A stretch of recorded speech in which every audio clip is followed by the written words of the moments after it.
Hey everyone, welcome to the Oceania TFT Fates Regional Finals presented by Optus. I am Genome, and tonight I've got some very special people here with me. Welcome to both Frosty and Twig. Guys, how are you doing tonight?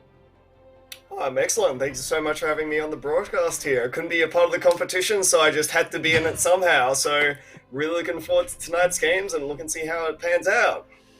Little do you know, we sniped you from the lobby specifically so we could have that kind of knowledge on the broadcast with us. As you do. Twig, how are you tonight?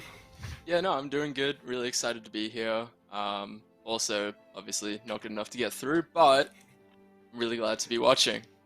Well, you know what, Twig? That makes three of us. So you're in good company at the very least. Now, well, let's have a little bit of a talk about the format here for the final.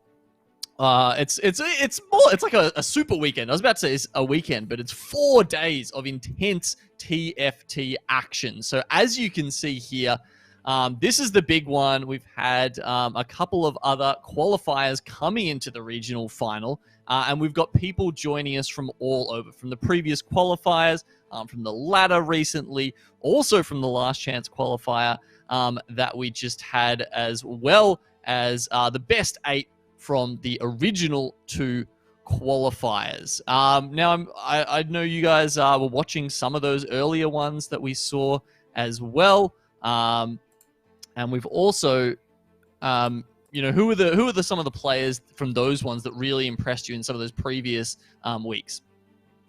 Oh, well, I guess I'll start off here. Knowing most of these players since I play against them fairly regularly, there's a lot of good players from OCE that might not have a lot of media presence here, but are definitely some of the most solid players in the region here. I think that you'll find that any of these 32 players are definitely capable of taking it down, but if I was to perhaps specifically choose one here, I mean, you got a lot of strong contenders. You got people like Keen, people like even Admiration. Gidoff has definitely been known to be a little bit of a tournament presence as well. We have last qualifier, we had Obu take it down as well, and he's back for a second time this time around. Even people would say like Raza, who have definitely been known to be a little bit, well, more of a tournament one trick, say, specifying in one composition, but playing it extraordinarily well. Definitely on the cards to take it down for this one. Yeah, what about you, Twig? Any tournament specialists that you can think of that might come out and take it here that perhaps, you wouldn't necessarily see right at the top of the ladder on ranked? I think it's really difficult to pick a couple individuals. As Frosty said, I think everyone here has a pretty good chance of making it. I'd have to go with people like Keen as well, who are just super duper consistent at what they do. I think there are a couple people that might not have as much attention on them as others, and I think you got to really look at people like Mina and KL3 Amy. It's really hard to pick any names from this bunch though. Yeah, just so many good players here. This is, of course, the final 32. Yeah, let's have a quick look at that, the format and the prize pool to see what is coming through here. Day 1, of course, that's where we are at right now. So we're starting with the 32 players we just saw. We're going to play 6 games tonight. The first 2 games will be random lobbies, so we just randomly assign these players and they will play in that same lobby for the first 2 games of tonight. After that, the lobbies will be seeded by how they've gone in those first 2 games, and we'll play it out. After that, we will have the top 24 moving on to the next day. Day 2, Day 3, similar formats. We're dropping 8 players a day until we get to that very saucy Day 4, where not only is the prize money up for grabs, but we've also got one player being sent over to the World Finals there. So now let's have a quick look at the prize pool as well. Some good money up for grabs there, $6.5 grand, 2 for the winner. And as you were talking about last time, Frosty, we've got someone here looking to go back to back. Sure. Do you think they can do it?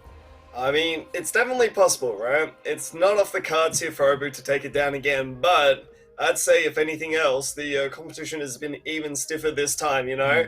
Even if a player like such as my caliber has to, toot my own trombone here for a little bit, couldn't make it into the qualifiers this time, it only means that it's going to just be harder this time. I believe OCE was the second largest server in terms of player base here, so the player quality has definitely gone up since the last time that we had these qualifiers here, and it's only been tougher and tougher for everyone to try to get a chance to, stake their claim at the World Championship. And so it is possible, but I'm willing to see if anyone else can take it down at this point in time. Yeah, interesting tidbit there. And Twig, what do you think about the play styles we're seeing out of some of these top 32 players? Do you think someone like Obo, do you think that the playstyle they bought last time is going to translate as well into set 4 or set 4.5 where we're at the moment? I think it's definitely possible. I think that great players are going to be able to adapt to whatever meta there is or whatever shifts there are in between sets. I'd really like to see a back-to-back champion per se. I think that it's a really nice storyline that would fit really well for our region, but also having somebody that we don't know go through would be really interesting as well. And there's only that one slot, right? There's only the one chance. You have to be number 1 on that final day to get through. But, why don't we have a little bit of a talk about the meta? It's been a little while since we've seen a broadcast here for TFT. I think it was maybe a couple of weeks or a month or something like that. So we're into patch 11.5 now. Obviously, this patch, I think tempo has been a big word that I'm hearing thrown around a lot. So, Frosty, why don't you break down for me what tempo means in a game like TFT? Well, tempo in a game like TFT here means that if you talk about a lot of different things here, so I mean, if we're going to break it down into the most basic sort of assumption here, is that it's mostly against a game of, trying to maintain your economy, so it's gold versus health here.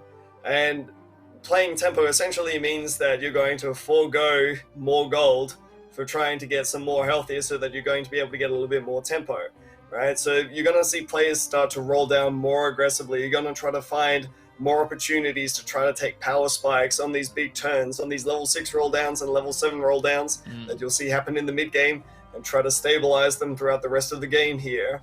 And conversely, you're going to see other players who will make decisions to try to forego a little bit of tempo to try to get the biggest power spike that they can possibly get on those big level 8 power spikes to try to set them up for the rest of the game and try to maintain that streak into a first or second place. Whereas some of these players who have taken an earlier roll down might need to start to look to try to play towards, say, a third or a fourth place. Okay, and Twig, I mean, that's a great explanation, Frosty. Twig, why don't you put that in context for us and tell us how the tempo is playing out in patch 11.5, where we've moved away from that sort of very reroll heavy meta that we were having in, maybe 11.3, and it has changed up a little bit. Yeah, so as you said, moving away from reroll means that a lot of the endgame comps matter more. So the players that have kept good tempo and maintained a lot of HP and a lot of econ at the same time, it's easier for them to hit powerful late game comps like things like Slayers, Kale. There's some sharpshooter reroll in there as well, depending on if they hit early chosens or not, but hopefully we don't see too much of that. I think that it's important to note just how impactful late game comps can be now that there's a lot less power in the early game comps. Yeah. It was it was a really interesting shift that's happened really recently, where Riot took a lot of the power out of these 3-star one-cost units here, where they've essentially said that this isn't the way that we want the final endgame comps to be looking like. And what that's essentially done is that a lot more of these late game based compositions now have a lot more power over a lot of these other compositions that you can be playing. So essentially what that means is that less players are going to be losing huge amounts of health to the reroll comps earlier in the game now, which are going to open up a lot more avenues to try to hit these KLs, these Samiras, these big late game units. Yeah, right. And that was, there was, after we went into 11.4, yet they hit a lot of those one-cost chosens hard. And then in 11.5, they actually brought a little bit of the power back. So are you sure it's just not like a psychological trick that Mortdog is playing on us and, who just changed it up, forced the meta to go one way and make everyone play all these kind of late game compositions, and then just sneakily changed it back, but the tempo's already different, and then you see all these people no longer opting to go for the Nidalee, that kind of stuff. Well, if I may. Oh no, yep, you go. Absolutely, go ahead. Reroll isn't necessarily dead as much, it's just a lot weaker. And so if you end up hitting perfect chosen with perfect early game items, you're still going to see that spike that, earlier rerolls would go into as we go into next first lobby, which is nice. But reroll is still strong. So for instance, there's already the sharpshooter chosen Tristana that I was talking about earlier. So they're still going to be able to spike pretty hard early once they hit that 3-star if they're going to commit for it, which it looks like they will. Yeah, what a perfect segue here as we move into our first game, having a look at Pong here. And as you say, he's hit the sharpshooter chosen there, and he's already slammed that last whisper, which is going to be doing so great with the extra bounces. Well, to take it away from a reroll meta here, I want to talk about Tristana's power in the early game and how it is essentially the best one-cost unit to have. Players regard it often as the best one-cost chosen simply because Tristana holds items extraordinarily well here.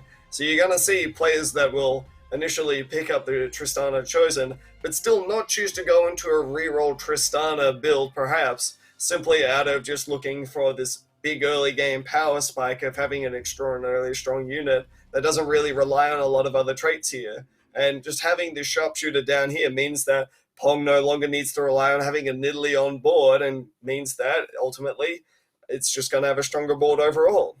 Yeah, and part of that is just because of how well Tristana plays into the sort of the third and the fourth rounds, right? I mean, unlike a lot of the other one-cost chosens, doesn't seem to fall off quite as much or as early, at least.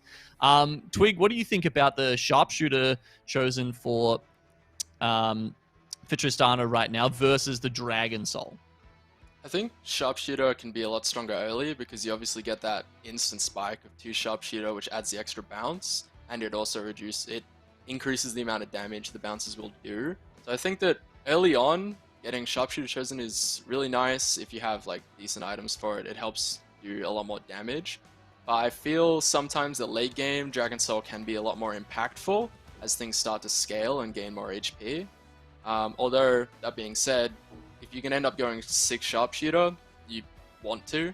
It can add so much extra damage when you've got good items for it, especially Last Whisper, where it works so well with sharpshooters.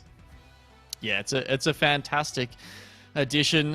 You can understand why Pong slammed that one so early. Yeah, where are you looking to take this comp? Do you think just depend on what we're hitting here, Frosty? What are you seeing coming up next? Well, naturally, a Last Whisper Slam here it kind of indicates the direction wants to go into somewhere along the lines of a Slayers. So essentially what's going to happen here is that Tristana is going to hold a lot of good 80 items that either an Olaf or a Samira are going to look to try to hit here. And Pong's priority is probably going to be something along the lines of trying to hit a glove, a tier into something like a Hand of Justice, or perhaps even a Chain Vest to try to go into a Guardian Angel or something of that sort, which is going to be a very natural transition. but instead is going to try to go towards a 3-cost Irelia for the extra gold here, but turns away from the rod simply because I don't think it's something that he's looking to try to add towards his composition here. Yeah, it looked like he was almost thinking about the other rod there for a second, but as you say, got beaten to it. Yeah, so if Samira could be potentially an option for them later. Now let's have a quick look at Keen here. I know this is one of the players that you guys were keen to see. No pun intended. Seriously. But please tell me a little bit about this player and the viewers at home for those who might not have seen him around before. Frosty. Okay, I guess I'll handle this one again. All right. Keen's an extraordinarily well-known player from TSM, popular streamer extraordinaire, what have you, and is well-known for being extremely prominent on multiple servers here, which is exactly why I put him into one of those players to watch here. One of the really interesting things that I wanted to talk about here was this early game item priority here, where he chose to, instead of making a Guardian Angel, a item that could perhaps transition a little bit better into the late game here, chose to slam a Sunfire Cape to try to make sure that he maintained his early tempo and try to get a bit of a win streak going on. So I'm interested to see exactly how this pans out. Looks like he's really trying to hit a Tristana to try to make everything come together here, and looks like I'd say that against this lobby here with a whole bunch of brawler front lines, the Sunfire Slam is looking extremely dominant.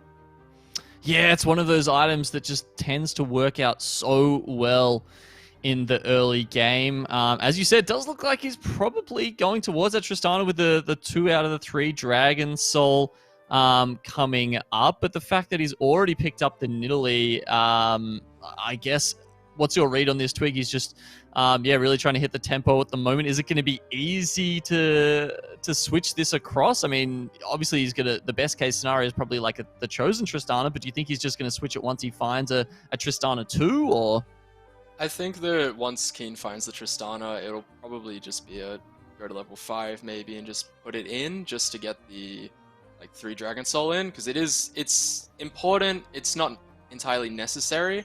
I imagine with a Sharpshooter Nidalee chosen that Keen won't fully commit to this comp and will end up getting rid of the Nidalee later. I think at the moment Keen's just looking at selling either the Jarvan or the Elise to make 10 gold and doesn't really want to commit to the level up just yet because it's 8 gold. Kind of don't want to be too broke this early. But I think at 5 Keen's going to be really strong with the 3 Dragon Soul in. Absolutely. And there's something really interesting that I want to talk about here is Keen is sort of, you can see his mouse movements as he might look to be a little bit frustrated or trying to process what's going on here. He's picking up a lot of these keeper units early on because he was most likely trying to try to go towards a keeper composition later on in the game here.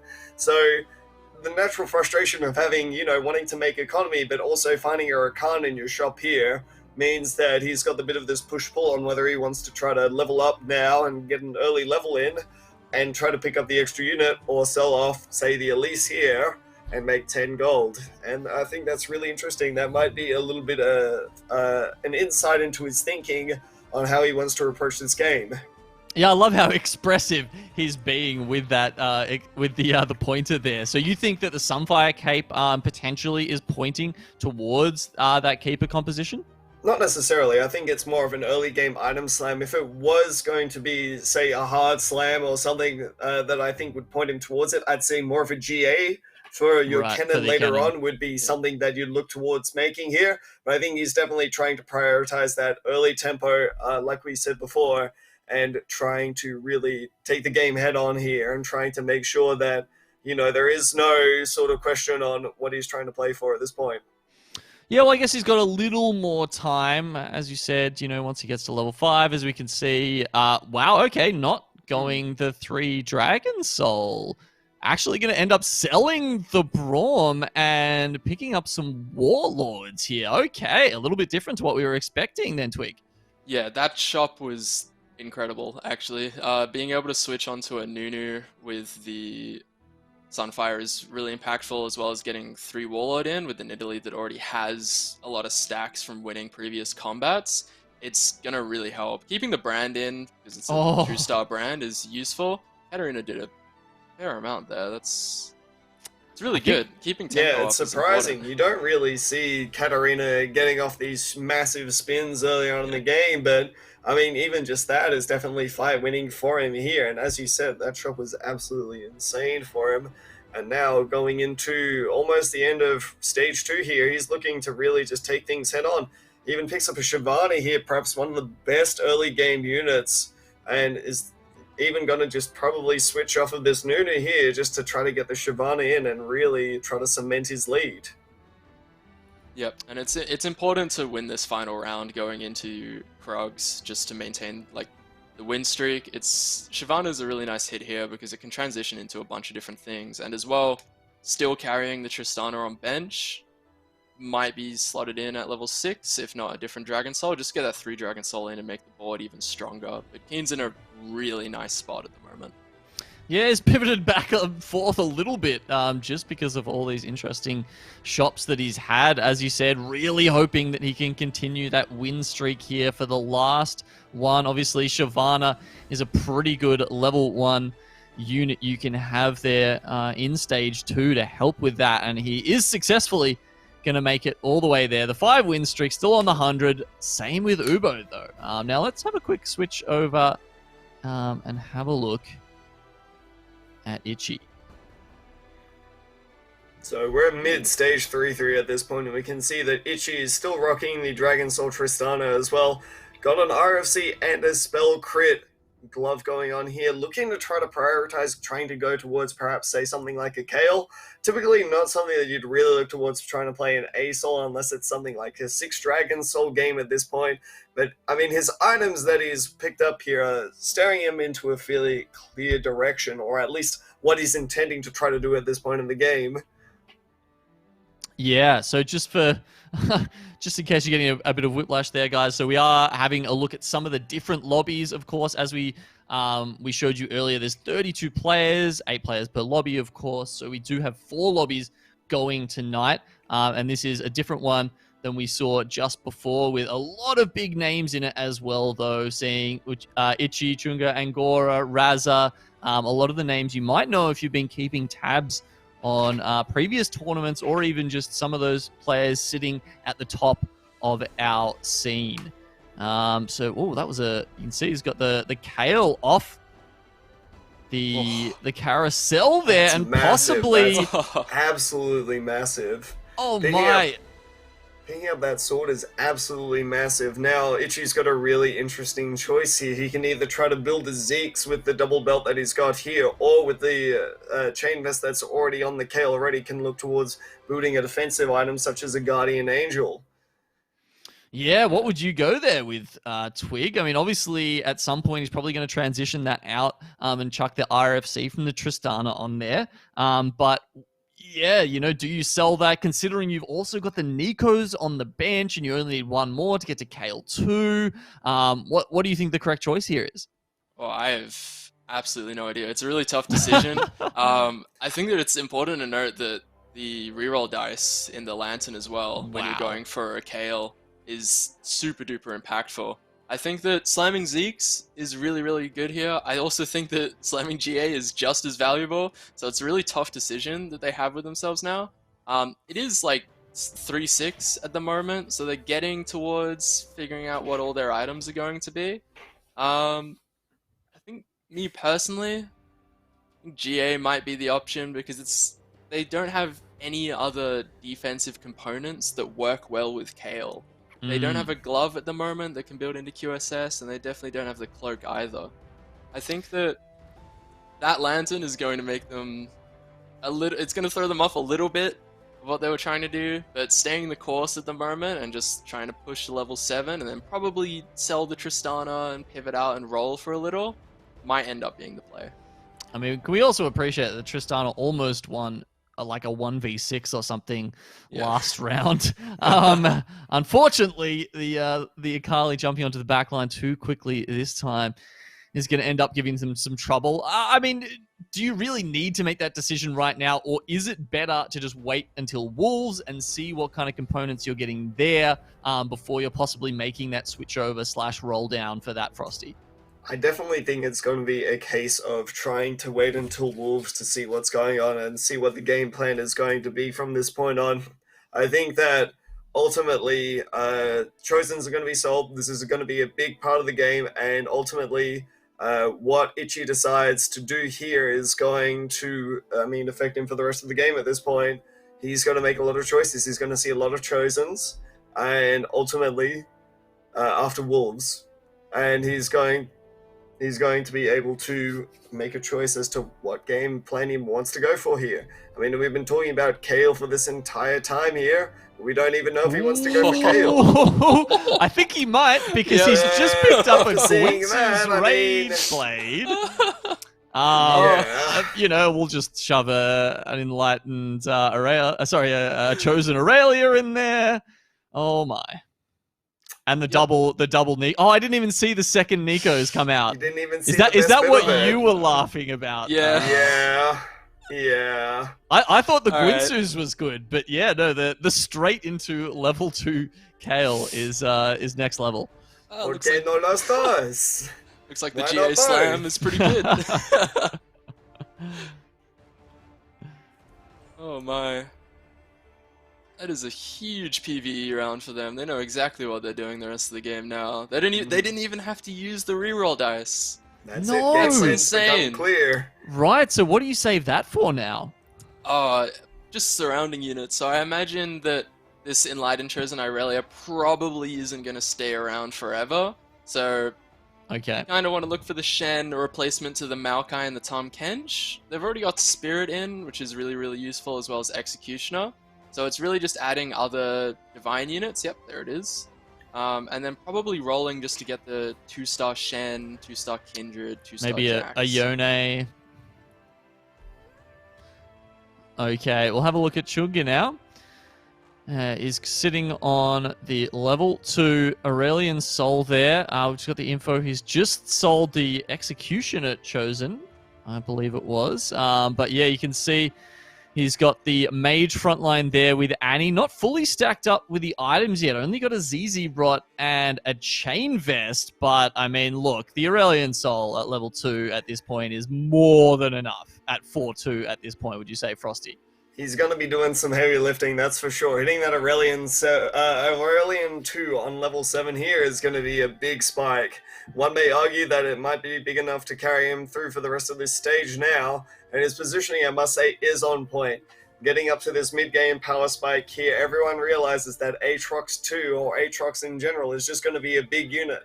But he's positioned it in middle here, which means that he recognizes that one of the ways that he can really lose these early fights here is due to an Aatrox pulling his Soul 2 in and ultimately losing him the fight. I'd also like to make note of the fact that, he sold his Executioner Chosen. He saw that Itchy had a KL2 at this point, is even coming up against him now. And really, I think that's perhaps one of the best decisions that he could have done. Now he gives himself to try to find that mythical 7 Major at this point, which would be a massive power spike, and ultimately might end up securing him this fight as well.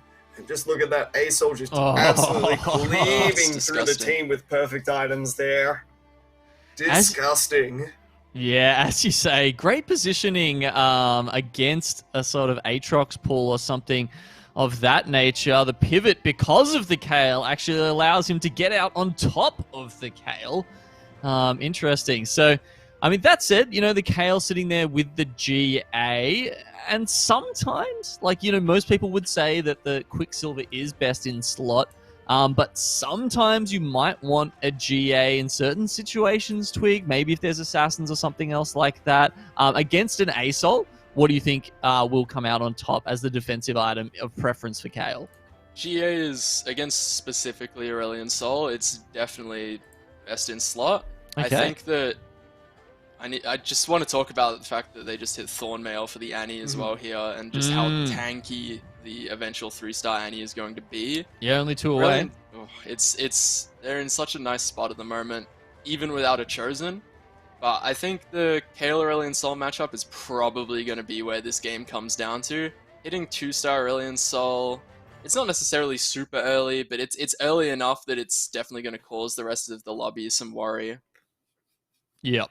Yep. It's as you say, in a decent spot. Obviously that one major way is going to be the like an even biggest power spike here for Chunga.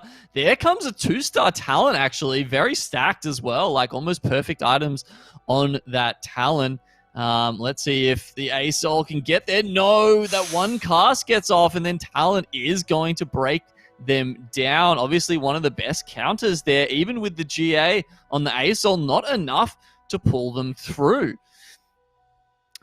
It's really interesting that you mentioned that, though. I'd like to get a quick word out here. Is that the positioning here is twofold. While he might be better against Aatrox there, the Talon leapt straight onto Aurelion Sol, and naturally, while Aurelion Sol definitely hurts, Talon also definitely hurts as well here. And I mean, we saw the direct impact of it there. Aurelion Sol's GA immediately taken down, doesn't have a second cast ready to go after the Talon pops it, and we ultimately see there that it's just not Chunga's fight.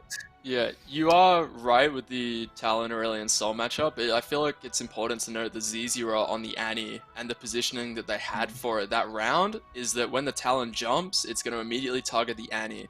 Since it's not 3-star yet, Annie's going to die immediately. That was close. Annie's going to die immediately, and then it'll switch to the Aurelion Sol with the armor variations. Yeah, obviously that's one of the big parts of the Talon kit, right? The fact that he does jump to whoever, I believe it has the lowest amount of armor. Is that correct, Frosty? Correct. Yeah, that just makes him such an effective carry killer. But here we go, we're getting the last components for these guys. Looking there on the bench, what would you be hoping for? A third item to round out Annie or something else, Twig? Honestly, third item on Annie, I don't know if it's super important. I think they really want to get an Ionic Spark. That probably is the best thing they can hope for. I think Frozen Heart isn't too bad here either. It works out pretty well, but you really kind of want that magic shred from the Spark on the Annie. But looking at the roll down here, they're looking for the 3-star Annie right now. They only need one more. So hopefully they can get it pretty soon. And there it is. There it goes. Boom. All right. Not enough Fortune players to grief in this lobby like I seem to be getting on mine lately. But massive. And the Vega, that's pretty massive there. He's actually going to choose to lock it Vega. Yeah. Is that purely just for the extra juice on his ultimate there, Frosty? I love this choice because I feel like the prioritization on recognizing that your backline is the most important thing about mages here, and that the only real way that he can lose now with a 3-star Annie is that if they somehow jump the backline and deal with it before the Annie is dealt with. Yeah. Annie will last for an extraordinarily long time, especially with these items on her. And so the recognition that I need to protect my Aurelion Sol here, I need to protect Lulu, these units that are critical to the composition's success, I really feel like this is the choice here. Yeah, and of course, because the Vega is 3-star now, he's getting the maximum amount out of that Locket Shield, which is helping out a little bit as well. Let's have a quick look at Itchy, who we saw with the Kayle before. And it looks like he's got a Chosen Keeper right now there with Xayah, who's amping up the Kayle a bit to start with as well. And we see one of the interesting matchups here is Akali has really come back into the meta. I've seen players really say that Akali is definitely one of the compositions that they want to go for. Interesting to note, Really? Chubby's itemization there, though, is that I believe a lot of players actually say that blue buff is almost a detriment to Akali now, is that her auto attack damage is one of the best things about her, simply because of how much damage she can do. But I really feel like looking at everything that's going on here in Itchy's board, I'm just a big fan, and I'm personally curious to see what exactly he's saving this dice for at this point. He's already hit most of his 2-star executioners at this point, 2-star Yumi and everything like that. The only thing that's really lacking would be frontline, but is that necessarily something that even wants to prioritize using a dice on, something that's extraordinarily valuable? I suppose that's up to him. Well, at this point at 5-3, he doesn't have a lot on his bench. He's got 2 Shens. What really are his options for that, Twig? I mean, is it just the Yone, or do you think he will try and eke out a 3-star if he's got enough health, which, at the moment, he's sitting second in the lobby? I think that going for the 3-star Shen would be pretty insane. I also think that the reroll odds on the dice for Yone, it's basically guaranteed that they are going to get Yone 2 off of it, which I think is really, really important this late in the game, hitting that Yone 2 with the new buffs that have come out for him. I think that Yone really complements Kale, and I think that overall 3 Adept, it's like their comp is set. They're just looking for upgrades now, so they don't have to roll for anything, plenty of HP, they can just relax, kind of move away from their keyboard if they need to. But I think that maybe going for the Shen 3 would be a fun way of doing things. I don't know if it's necessarily the best thing they could do. I think Yone 2 is going to be pretty important. But already level 8, it's pretty likely it will get hit regardless. Well, he's picked up the Ionic Spark. Is he going to put that on Shen? Yes, he is. Okay. What about... Frosty, do you think that's the right choice, or would potentially putting that on Yone, someone who's going to be dealing a lot of that magic damage, have been better? Well, it's an interesting point here, is that Shen is definitely one of those units that tends to live a long time here, so ultimately, if you're trying to try to capitalize the magic shred part of the Ionic Spark passive here, Shen could definitely be one of the better targets for it here. Definitely, I'd say a more unconventional choice. Everyone would probably say that trying to go towards something along the lines of a Yone to hold it would definitely be a better choice. But you got to remember that even Yone 1-star here is still extraordinarily squishy in terms of everything that's going on in these fights. And as we see, Chugga definitely coming out of that one a little bit cleanly there with a nice Aurelion Sol ult.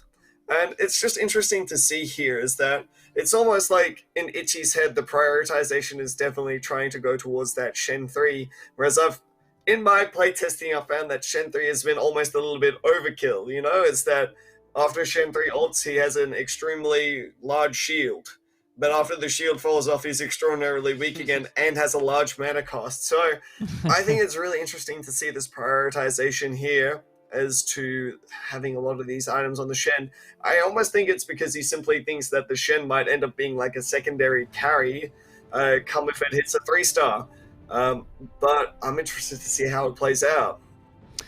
Yeah, obviously a unit that's more adept at buying time for the back line. Yeah. Now we did just see pushing some levels, potentially looking to go towards level 9. Is that what we're waiting for, that loaded dice for there, Twig? And if so, do you think he's going to use it on the Yone or the Shen at that point? I want a prediction. You have to make it. I'm going to put money on the Shen, specifically after watching Fortune Chosen just get knocked out. They had a 2-star Yone as well as, I believe, a 1-star Shen. So Itchy now knows that it's a little bit open now. Selling the Chosen here as well is important because they might end up going for a Adept Chosen Yone at 9, which would be a huge spike, which you can definitely use the dice on to hit 3-star and have a pretty good shot at doing so. Hitting the 3-item Nexus minion here is interesting. I think it's a little bit rough for Itchy because they've already got the items that they want sort of set in stone at this point.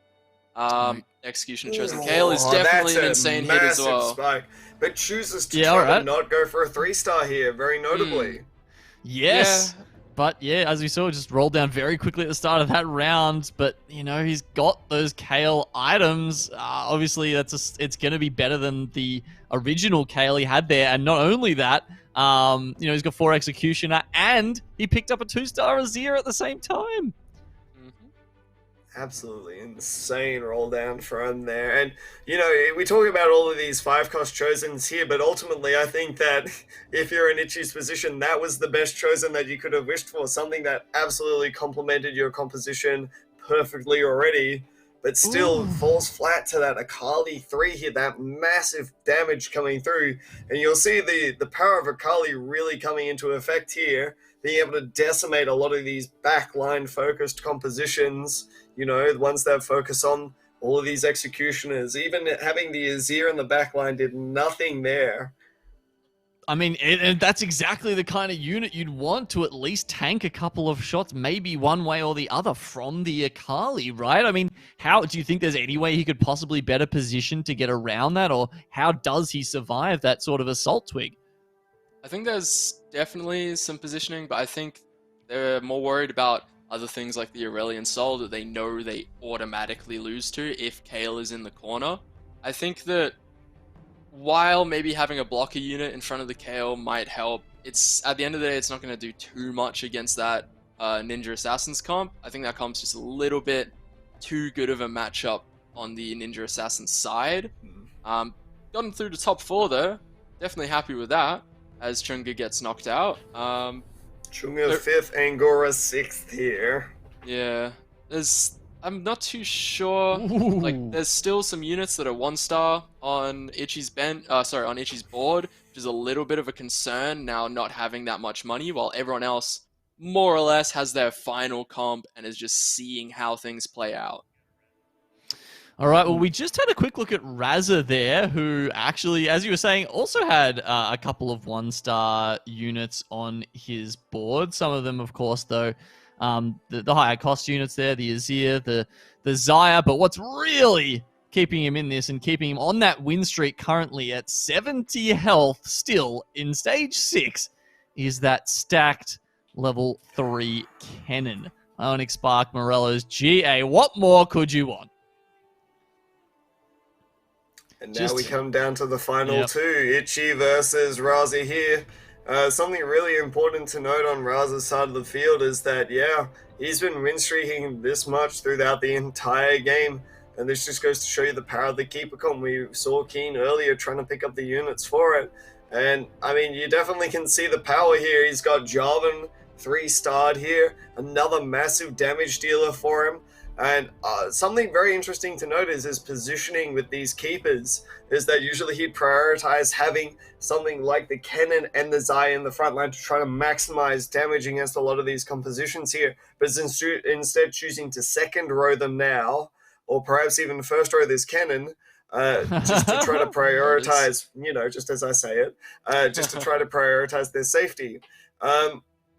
Really important to notice though, is something that might look a little bit egregious is this Rakan with rapid fire cannon is going to do absolute wonders against something like Itchy's board, where they're going to be able to immediately go towards that Kale every single time and get that big disarm off. But as we see here, the feathers fly, but they're unfortunately not able to deal with the absolutely machine gun Kale style that's going on over here. We're going to see Raza take his first loss in about 7 rounds. Yeah, the big win streak ends, but due to his amazing early game, he is still with a couple of lives on the board there. Man, those set items are looking pretty sweet. He's got the anima visage there. Really one of the best items you can get for those tanky guys. He's also got that rocket propelled arm, and as we just saw, he moved up to a level 2 on, so he still has time to get 1, possibly even 2 more items left. Yeah. And that's really scary for Itchy here, as Itchy is already looking at a somewhat hard-capped composition. You know, he's hit a lot of those key 2-star units. The only thing he's really looking for is that 2-star Xayah. And so, I mean, as the game goes on, Raza's only going to get stronger. As you can see, the set, you know, is already doing a lot of damage. it's only going to get worse here on out from Itchy, but he seems to be stabilizing quite well for the time being. But that's a big pickup, a 2-star Zaya. Yeah, especially with all those items stacked on her, the 2 giant slayers, and we've got another cup coming up. He does pick up the Triforce. What do you make of that, Twig? Where do you think it should go? Is that going to start turning the tide back in his favor?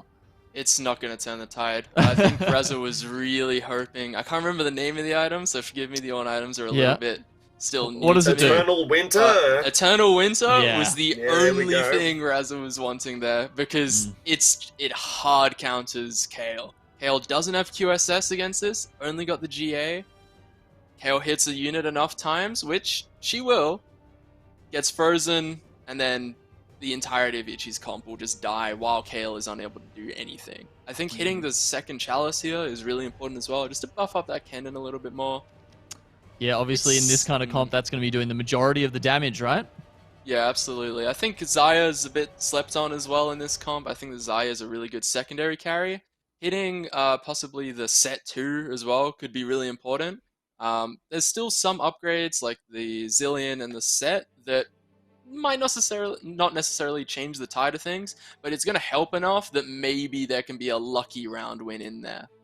I think that it is just going to end up being Kale doing Kale things though, and we're just going to sit here for a while as Raza slowly bleeds out. Yeah, and I think one of the other things that Raz is really struggling here is that Shroud at the start as well. And of course, with Keeper, you don't necessarily have the flexibility. It's harder to change your whole comp over and work out how to dodge that hitting like the majority of your units, honestly. Like, you need some serious micro. Do you think that there's a way he can position to try and get around that, Raza, or is he really just kind of screwed either way? If anyone can do it, it's Raza. I think that it's definitely possible, but I don't think at the end of the day it's going to matter too much until they either hit Eternal Winter on item or they hit set 2. I think set 2, if set can get an ult off that crits from the Sejuani onto the Kale, it's going to be really impactful. Yeah, and we did see that with Zillion there, if set picks them up, and you can see he's fully charged up now, he's got that... does actually get the Kale down. The GA has been popped and he's actually going to take it out. Itchy is done for. Finally, the set finds his mark and the boss showing them who is the boss of game number 1 there. And that was a really exciting game to see there. We saw almost the battle of the 2 titans.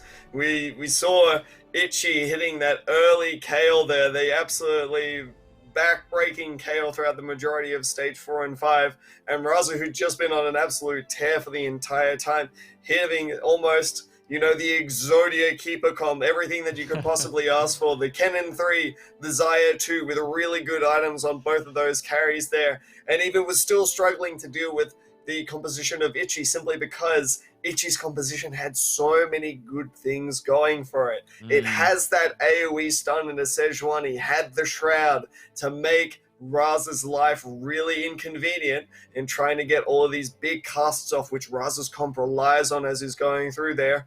And ultimately, we find there that just the sheer power, even the extra unit in the set there, came in massive in Raza being able to take down that game. Yeah, Absolutely. It was a big pickup by him, Twig. What did you think of that sort of the final couple of battles there and Raza being able to just come out on top? I think I was right. I think if anyone could dodge the Shroud, it was Raza. I do believe that last round that a couple units didn't get shrouded that were getting shrouded before. Again, the set got the first ult off that didn't do too much, but that second one on the KO more or less completely secured the victory. Because if there's no KO, that comp really doesn't have any damage. And so although Kale does a ton of AoE, Sejuani stuns AoE for a very long time, it doesn't end up mattering if there's no damage. There's only Kale, whereas the Keeper comp has Zaya, Cannon, Set, and it's also got Azir for AoE CC and a little bit of extra damage. There is only Kale. I feel like there's been times in set 4 where that's just kind of described the whole meta, right?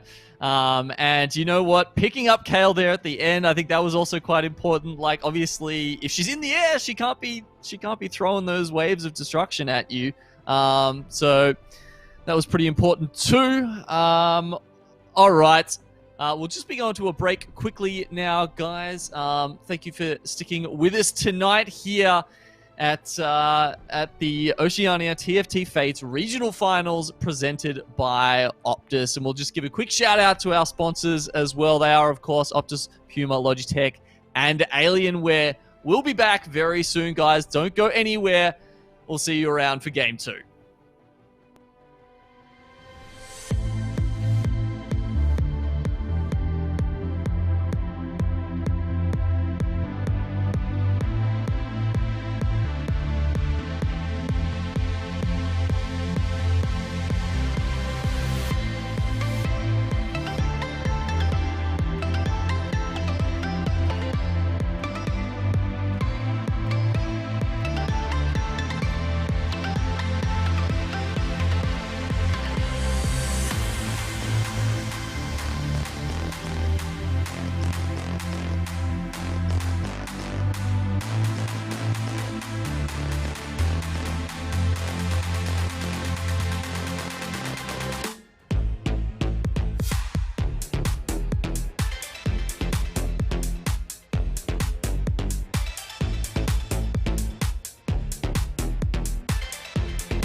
Hey everybody, welcome back. We are here.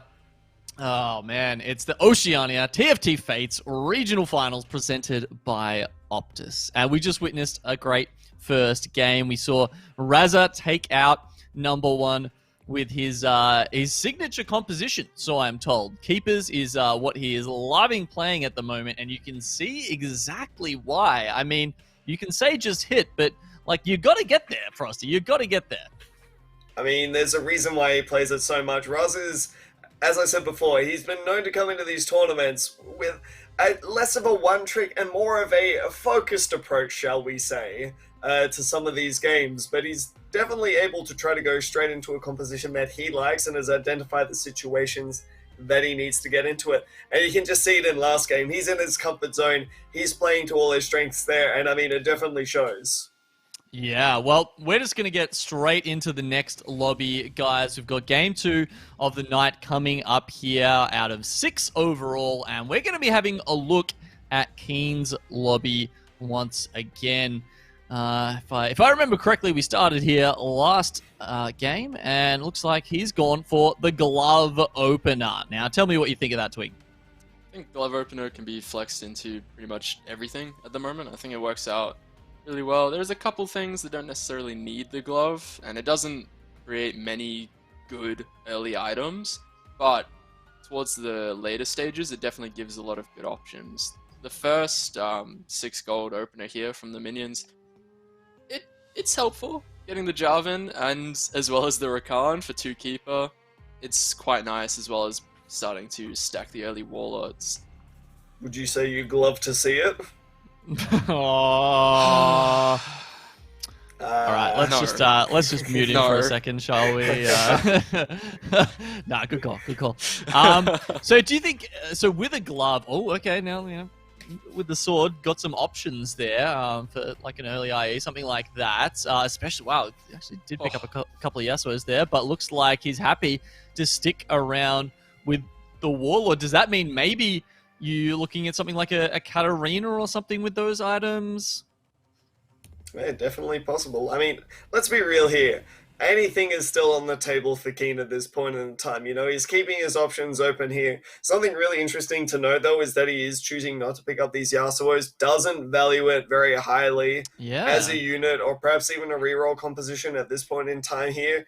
But I mean, with a nice selection of items here, Keen could essentially go into anything at this point, even picking up a really nice fortune by going for a pre-level hit, hitting the 20%. This could be a bit of a direction for Keen if he really wants to go into it. Try to go for an early fortune payout. It is. Yeah, I mean, look at a Katarina into this composition, and you're looking not too shabby at all, right? Especially picking up that rod as well. What do you think about the early fortune chosens, Twig? Because, I mean, I watched the last broadcast we had here a while ago, and honestly, people were scoffing at the fortune chosens, but they do seem to have picked up in popularity in this early game quite a lot. I think if you hit it this early, it's a nice pickup. It doesn't really tell you what to do, but also like it's the comp around fortune can still be super flexible, whether you're going for just 3 fortune or you're going for the 6 fortune, which is insanely risky, but also just a lot of fun to watch. I think that especially when it's Annie or like Katarina as a fortune chosen, I think it's a must pick up at like stage 2. Because both of those units at 2-star have so much carry potential, especially with already having Gunblade items. It makes it really, really easy for Keen to keep a win streak throughout this early stage, and then maybe get a fortune payout, maybe not, but end up positioning and switching to something else. So yeah, because it looks like he has a pretty strong board, right? Yeah, go ahead. I was going to say, so gentlemen, if I may, we are seeing a fortune chosen here from Keen, and I mean, in a playstyle such as a tournament, like we have at the moment here, in a very high-risk, high-reward sort of situation that we find ourselves in at the moment, you mentioned 6 fortune being one of these high-risk, high-reward compositions. Do you think there's a possibility that we could see it from Keen? No, there's no way. I would be really happy, but no. I think we need you to come back down to earth, Frosty. I mean, 6 fortune, yeah, sure, we'd love to see it. Yeah, as you say, it's a pretty out there kind of comp. If he doesn't end up going for 6 fortune, which of course we're all barracking for, right? What are the other options in terms of transforming this into a sort of a late game comp that isn't going to be so laughable? All right. Well, I mean, if you're gonna scoff at 6 fortune here, if you're going to just flat out deny me the possibility of trying to indulge myself in a 6 fortune game, then I'd be more likely to say something along the lines of, say, perhaps an Aurelian Soul game, or even a KO game, or something of the sort. Early Gunblade Slam is fairly flexible, I'd say. I'd say a lot of options are still open to him. I'd say this is one of the ones where, your early choices aren't exactly spelled out for you, Even though you've got a lot of strong options available to you, I don't think it's necessarily, a one-and-done sort of deal where we're going to see a specific composition happen just because of these items slammed here. Yeah, right. Gunblade works in like a couple different things. I think you're right with the Aurelian Soul. I think that's probably going to be the pivot. I would love to see a Nico game, just because I love that champion. I love the comp. It's just it's such a fun comp to watch. It's just suddenly their entire board's gone, which I guess is the same as Aurelian.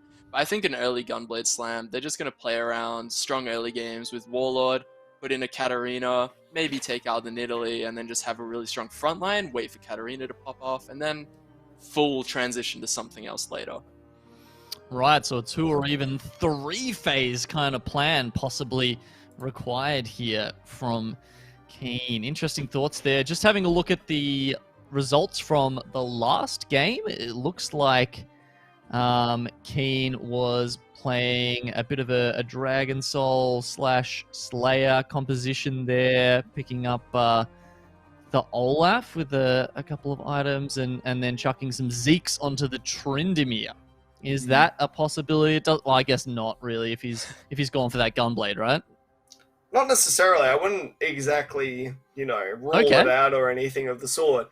In fact, I'd argue that there's still a definite chance that with this Hodge Slam here being one of the more flexible items in the game, Keen is still looking to try to find an avenue to try to go for, While I definitely would say that it is more likely that he would try to go for something along the lines of, a Nico game, even an Aurelian Soul game, I definitely think that he can definitely try to find a route to try to play whatever he wants to from this position. I really feel like that's one of Keen's strengths as a player, is to be able to try to find all of these different unit compositions in the mid game as a transition to try to find a workable composition and, try to get to his end game. The final puzzle, all fitting together.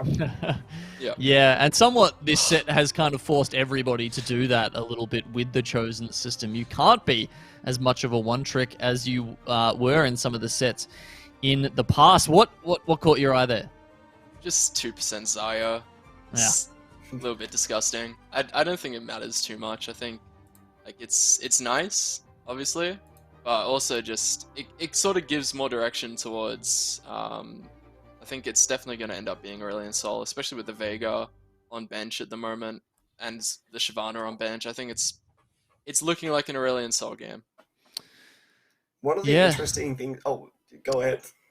No, I was just going to note that he's still sitting on 10 gold, 11 gold here at 2-6, and it's going to be tough to start holding these mages if that is the kind of option he's going for. Absolutely. To go against that point, as you said before, one of the things that I'd say against that is a lot of players recently have been saying that as we see Keen go up to 20 gold after we make the gold point, as you do, and then immediately sees another 2% up. Yep, it's a TFT night tonight, folks. Welcome to the caster's curse, boys. There we go. But to get back on point here, I've been hearing a lot of players going against trying to go for an Aurelian Soul without something like an Elderwood Spat to try to back it up in these Elderwood compositions, simply because it's just a little bit too weak after successive nerfs that we've found over the last few patches here. A lot of players just don't feel like it's good enough anymore. Yeah. Well, I was gonna another Xayah. Okay, yeah, possibly some more direction for him, would you say? Definitely. Yeah. Definitely. Can you imagine if that was a spat? Oh, okay, right all there. right. It's playing keepers. There we go. I Okay. think We've he's solved found it. Problem solved, fellas. We know what we're going for now. Everything is one and done. And, here's me taking this big conversation as to, Keen's a really flexible player here. And we can see literally anything out of him. And then we see that all he needs to do is just simply pick up a keeper and he's all set for this game here. I don't think there's going to be terribly many more decisions to be made from this point on. I think that a lot of the game is going to present itself to him and that a lot of the key decision making for him up to this moment in time has already been done. So, yeah, it's going to be interesting to see how it plays out for him. Yeah, well, the Agreed. puzzle pieces almost just falling into place there for Keen, barely having to work it out himself. Are you expecting him to hold on to that keeper chosen until, at least sort of round 5 now? Probably. I think we also need to talk about the 2% Aatrox. Mhm. Aatrox is such a huge part as to why the keeper comp works as well as it does, because dragging in those units for cannon to ult is super duper impactful. So having that, exceptionally important unit that you usually get a lot later this early, it's definitely going to give Keen a very, very, very good idea of where they're going. Yeah, assuming, of course, that he does grab that cannon at some point soon, which he hasn't managed to find yet. But as you say, of course, that's one of the weaknesses of cannon is, not always being able to find those backline carries when he is such a big source of your damage.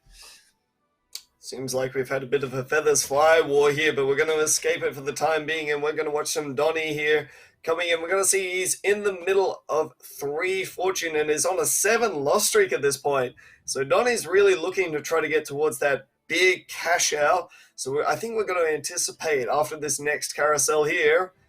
Oh, he's even just taking the roll down now to try to guarantee himself the cash out even sooner. This is big.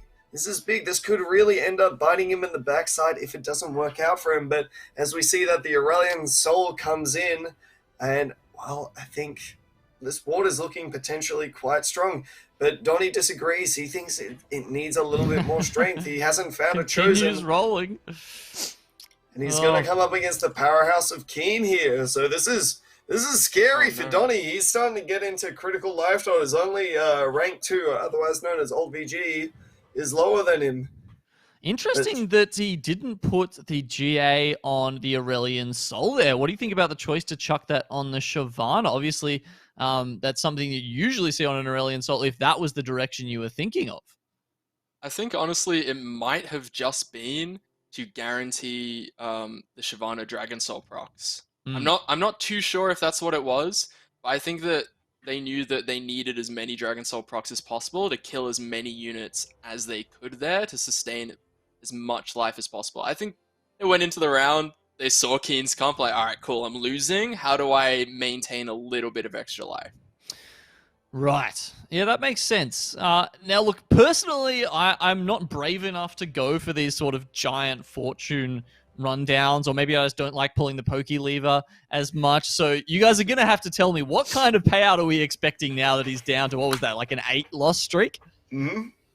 Well, it's hard to tell because we don't exactly know how long he's had the 3 fortune in while being on a loss streak here. But typically around a loss streak, you're starting to look at quite a few items. Even funds are going to start showing up fairly regularly. Ooh. I believe 2 funds start showing up at 8 losses now. Okay. So we're really getting into the heavy hitting stuff. Usually around 7 to 8 is going to be the big payoff, and is going to look to be the thing that you want to try to head towards if you're going to try to pull the lever, as we say. And, there's big items here. So Donny is definitely starting to look towards the cash out here. He's picked up a critical chosen in the Kindred. He's going to look to spin to win on Tryndamere. I'm going to see whether it's going to be successful or not. Yeah, I mean, that Tryndamere, fantastic items. The Kindred jumping around now, but it doesn't look like it's going to be enough. The Janna just trying to get the shields on, and no, with the GA proc, Tryndamere by himself, not enough to take down all Alt VG's team there. And that's a worry, right? Because Alt VG is right down at the bottom. He's not one of these players who's win streaking, so if he can't beat Alt, who can he beat? That's the question. No one at the here. moment. But That's the pushing question. 7, could turn Yep. things around. He's 7 got a at 2%er, he could hit that big Tryndamere Chosen at this point. Definitely a possibility. That would be huge for them at the moment. I think Oh, they're definitely in a rough Duelist spot. Chosen. Do we pick up the Vladimir. Scalista just to try to get a Duelist Chosen? I think so. Yeah. I really like this choice. Simply because you really want this Tryndamere to have Duelist in. Start getting those massive smacks going on here faster and faster. I really think that, this is really Donnie's chance. Oh, He's well, he's really taken got down one the big Katarina. fight here, and it looks like he's finally going to be able to get the big cash out at Let's level go. 7. It's happening. cha-ching, boys. All right. Let's watch this with bated breath and see what comes out on Now, the other the big question is, does he ping everyone else to let him know that he's cashing out so everyone else can watch? side. Oh, Looks like he's just trying to make sure he can Oh, get it and all. we see 5 spatulas. My Massive. Lord. Okay, it's a double Fon. And then where do you even go from there? / does it even matter what you're doing with that last spatula? Okay, let's do some theory crafting on the fly here, Twig. You've got 2 Fons in here. All of a sudden, your options have just opened up immensely in what kind of comp you can make. Oh, Please is let it me the not 3 spat. Fon? Oh It's a 3 my. Fon! Oh, no. It's a 3 Fon! all right. I had something and now it's gone. Okay, we'll just add a unit to it. I don't even know. I think that you want to go something assassins now and go like Talon with the Tryndamere items, but I'm not even sure if that's the right play. Like, there's so many options that they have. They've already got so many good forecasts. This is such an obscene high roll, actually. It's completely blown my mind. I was going to say that the like full spatula one was like one of the worst ones they could get. I think I'd prefer something like a gigantic amount of 5 costs. That many spatulas, on the other hand, is insane. I think that they just win with sheer amount of units. I don't think the comp matters. Just put stuff in. Oh, it's quantity over quality at this point, isn't it? And Essentially, you can see, yes. there we go. He's made the 3rd Fon. He's still got my. a spatula on the bench to make something else ridiculous. And the other thing I think we should talk about here is that he's on 44 health, right? So obviously, as we were, speculating, did he have the 3 fortune in the whole time? Must have been to get that kind of payout. Yeah. But he's on 44 health. Like, I feel usually you'd see that kind of fortune payout on like 1 health or something. That's just insane. That's absurd. It just goes to show you the insane health management that these players go through, and a lot of the micromanagement that they do to try to maintain these loss streaks while not losing too much health here. It's a really big push-pull, and is perhaps one of the hardest things as a player that you can try to do, is to try to gauge your strength against a lobby that's constantly shifting. It's not an easy thing to be able to just look at an entire lobby and say that, recognize which players you've just fought, which players you're going to fight in the next few rounds, and say, all right, well, I can beat these 2 players, but if I'm too strong against this one, I'm not going to get an insane enough fortune payout like we just saw there. So, Yes. I mean, to see Donnie at such a high life total in now such a commanding position really just speaks as a testament to how strong of a player he is. Incredible play there by Donnie, as you like to call him. Wow. I mean, as I said, I don't play Fortune, so like this is just blowing my mind in terms of how many pathways he has open to him now. I guess one of the other problems he's going to run into now, though, is he really needs to get to level 8, right, to sort of get access to more of those units to be making those compositions. So many level 1 units on his board right now. Someone else has just realized what's happened and had their mind blown, just like our audience. But yeah, at some point, right, the level 1 units probably aren't going to be enough anymore. No, they're not. They're gonna have 11 units on board at 8. Like, I can't believe it. I don't even know what to say. It's so difficult to figure out an actual endgame comp with 11 or 12 units because you very rarely, if not ever, have this problem to the point where I don't think anyone understands what they should start to look for. Okay, So they're definitely going to be thinking on the fly. I've worked it out. I've worked it out, lads. You know what it is? Another spat. Another spatula? No, please. Well, he's second pick, right? Come on. So Come on, baby. Come on, just for No. the memes. Just for the memes, Alt. Please let him have it. Yes. He's doing Yes. it. We have a 4-fun game now. Look, I can't say that I've watched every single TFT tournament ever, but I feel like there's a very serious possibility that this is the first time we're seeing a 4 Force of Nature board in a Teamfight Tactics tournament. That's absolutely possible at this point. I always said that Soju was my favorite 4-fun streamer, but I guess Donnie's now taking the cake. Oh man! all right, guys. So I've theory crafted something right for and we're working on the fly here. We've upgraded it from 2 to 3 to 4 fun composition now. Now here's my idea. Hear me out. Step 1.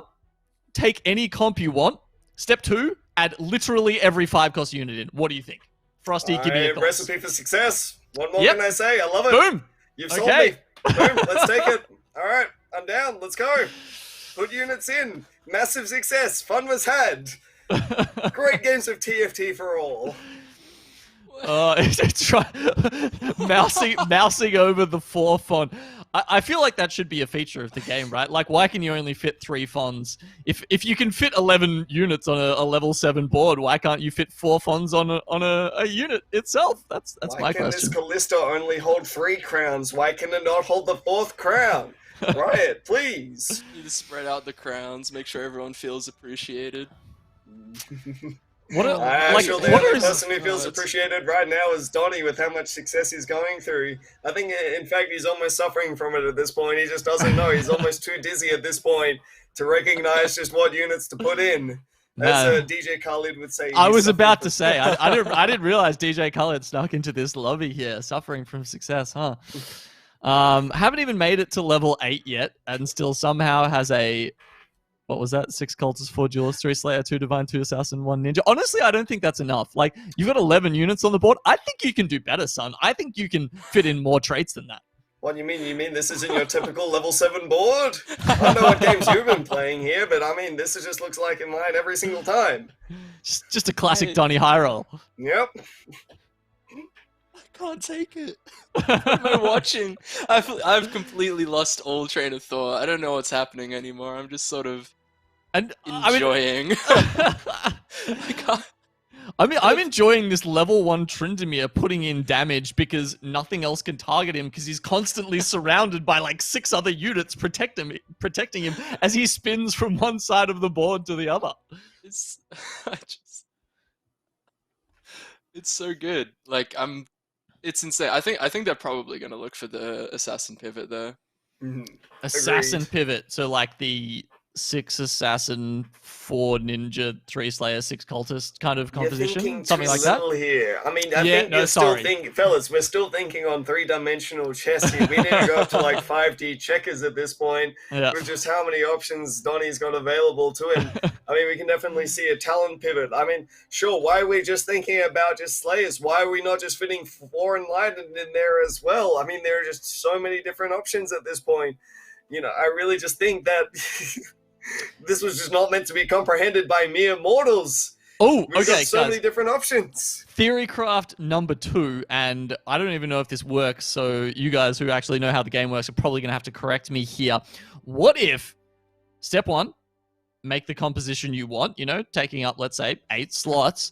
Step 2, the rest are just Orns. And you just start pumping out, like, ridiculous amounts of Orn items. You Does run that out of happen? Space. I mean, it's a bold strategy, Khan. We'll see how it pays off for him. That's the best thing I can say about it. Okay. All right. I think not as keen on that want to one. make. Yeah, I think they want to make history here. I don't think they're going to go for the for fun sort of play style because this is insane. Are Like, you, I are would- you I saying would be- having an Eternal Winter on every single one of your 11 players is a 4 fun playstyle? I don't know, man. That sounds pretty good to me. If you're lucky enough, I suppose it's worth it. But I mean, let's be real here. You can only have one on item on every single champion. Oh, of So course. Yeah. ultimately, the That's- payoff is going to eventually get worse and worse as you go along, right? I So knew- yeah, I if knew you there hit was a catch in exactly there somewhere. 11 Eternal Winters here, go nuts, kiddo. I mean, we're already in that realm, right? We're already going into the realm of absolute absurdity. So sure, I mean, let's talk about hitting just 11 consecutive of the same ward item. Why not? Yeah. Hey, it has to happen at some point, right? Oh, okay. He's There's the managed hit. to get the Tryndamere chosen, and it's going to be a duelist as well. Oh man, and just when you didn't think that 12 units on the board was enough, we're just going to chuck an Azir in there, have some sand soldiers. We've also got the what's it called, the target dummy. So there's actually 15 hexes taken up currently by his units, if I'm correct. I'm gonna say, even though I'll say in the grand percentage of things, I'm a fairly high-level TFT player. My brain is struggling to keep up with everything that's going on in this board right now. And my brain it's a sensory overload. I'm just shaking in my chair with everything that's coming through my eyes. It's, I'm trying to play 5D chess with how the Azir's going to move as well here. And at some point, you just have to go, bigger number equals better board. And that's essentially the way that you just have to look at it at this point. Bigger number, 12 units, better board than 8 units. Sometimes bigger is better. Don't let anyone tell you any different, guys.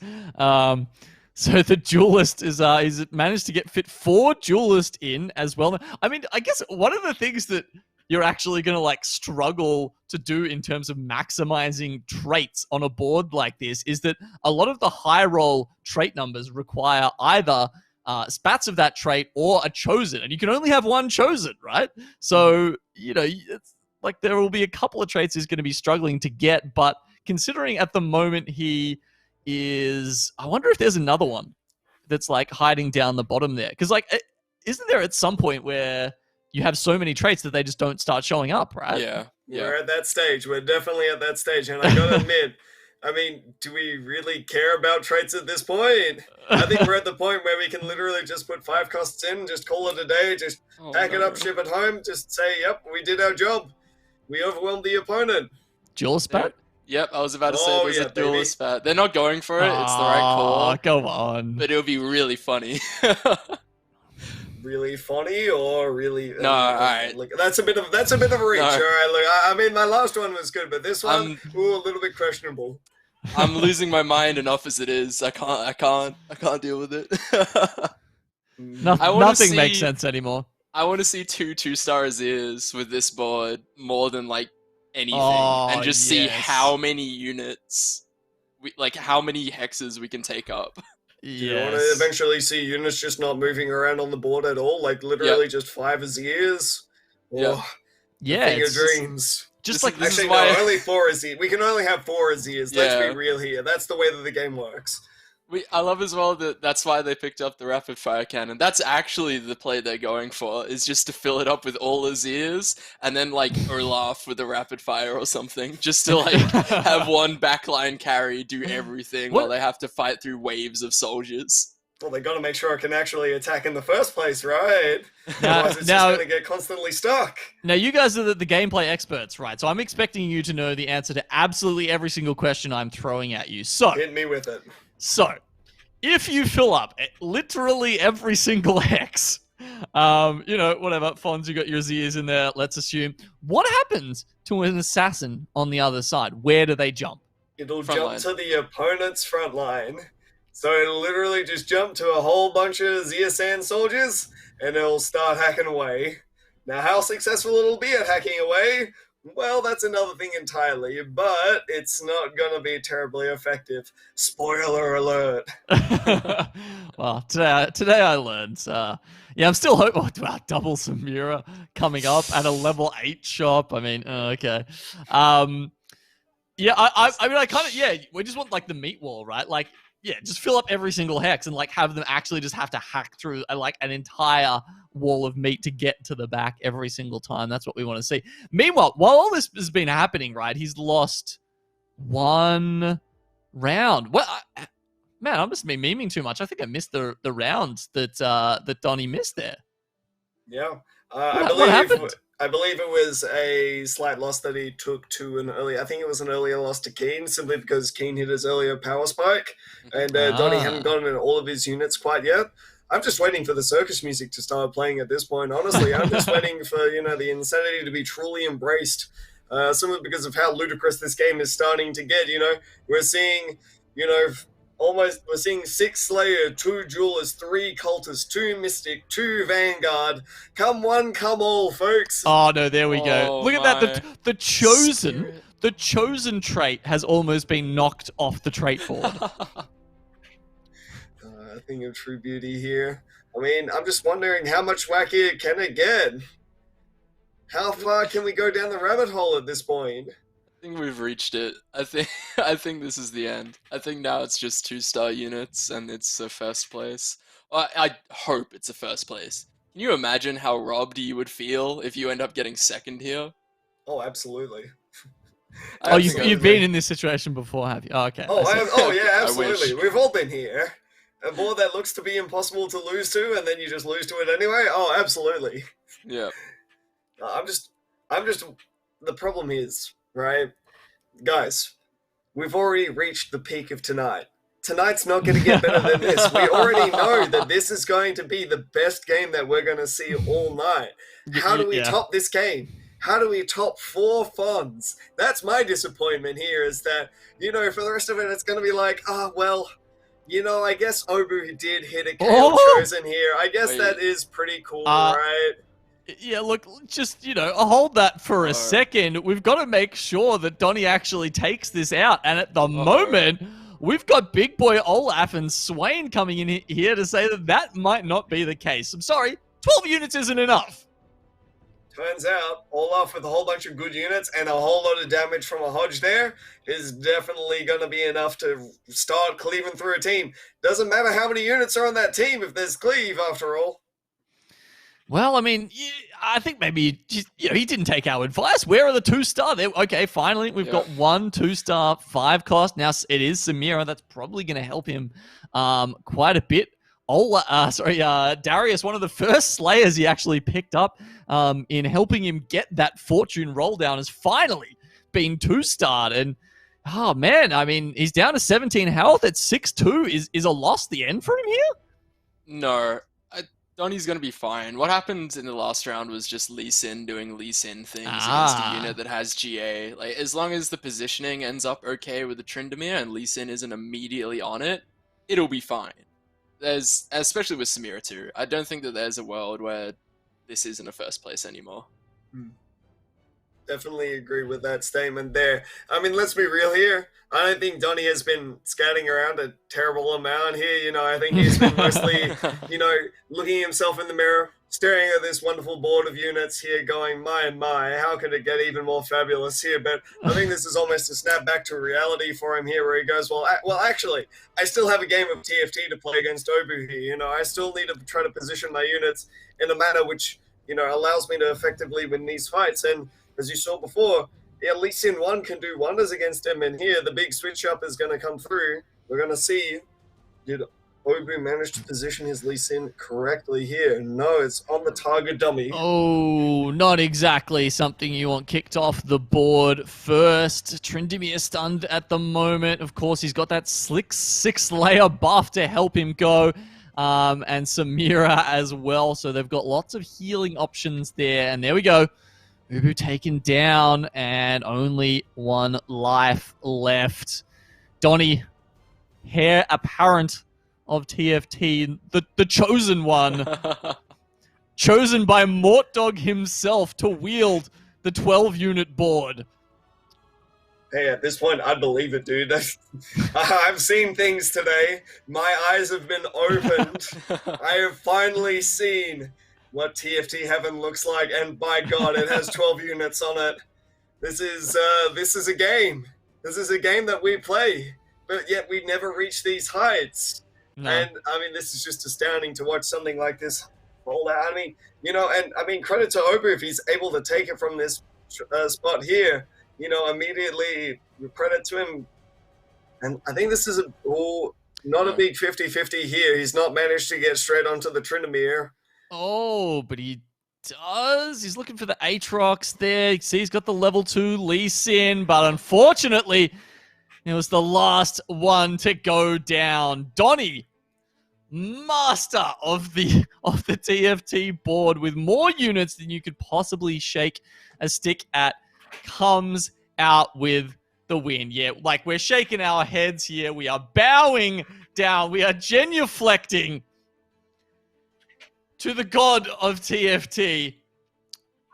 That was probably the most incredible. I mean, you said it was the most incredible game that we're going to get tonight, Frosty. That could possibly be the most incredible game of our lives in TFT, frankly, if not at the very, very least, set 4. I've got tears in my eyes. I've been blessed by an angel. What can I say? I've seen something of true beauty at this point. Look, when we come back, I think we're going to have a chat about how we can improve on this, because I don't want to leave the viewers without any hope at all. Yeah, look, the choices probably aren't going to be huge, right? But we're just going to have to come up with something. We'll have a couple of minutes to go away. First, obviously, we're going to reflect. We're going to think back on this moment in our lives and how lucky we are to have experienced it alongside Donnie, the chosen one. Really he's the chosen one of all of this, right?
Hey everybody, welcome back to the Oceania TFT Fates Regional Finals presented by Optus. And I mean, I think all three of us just kind of like blanked out in the break there and just tried to process what just happened.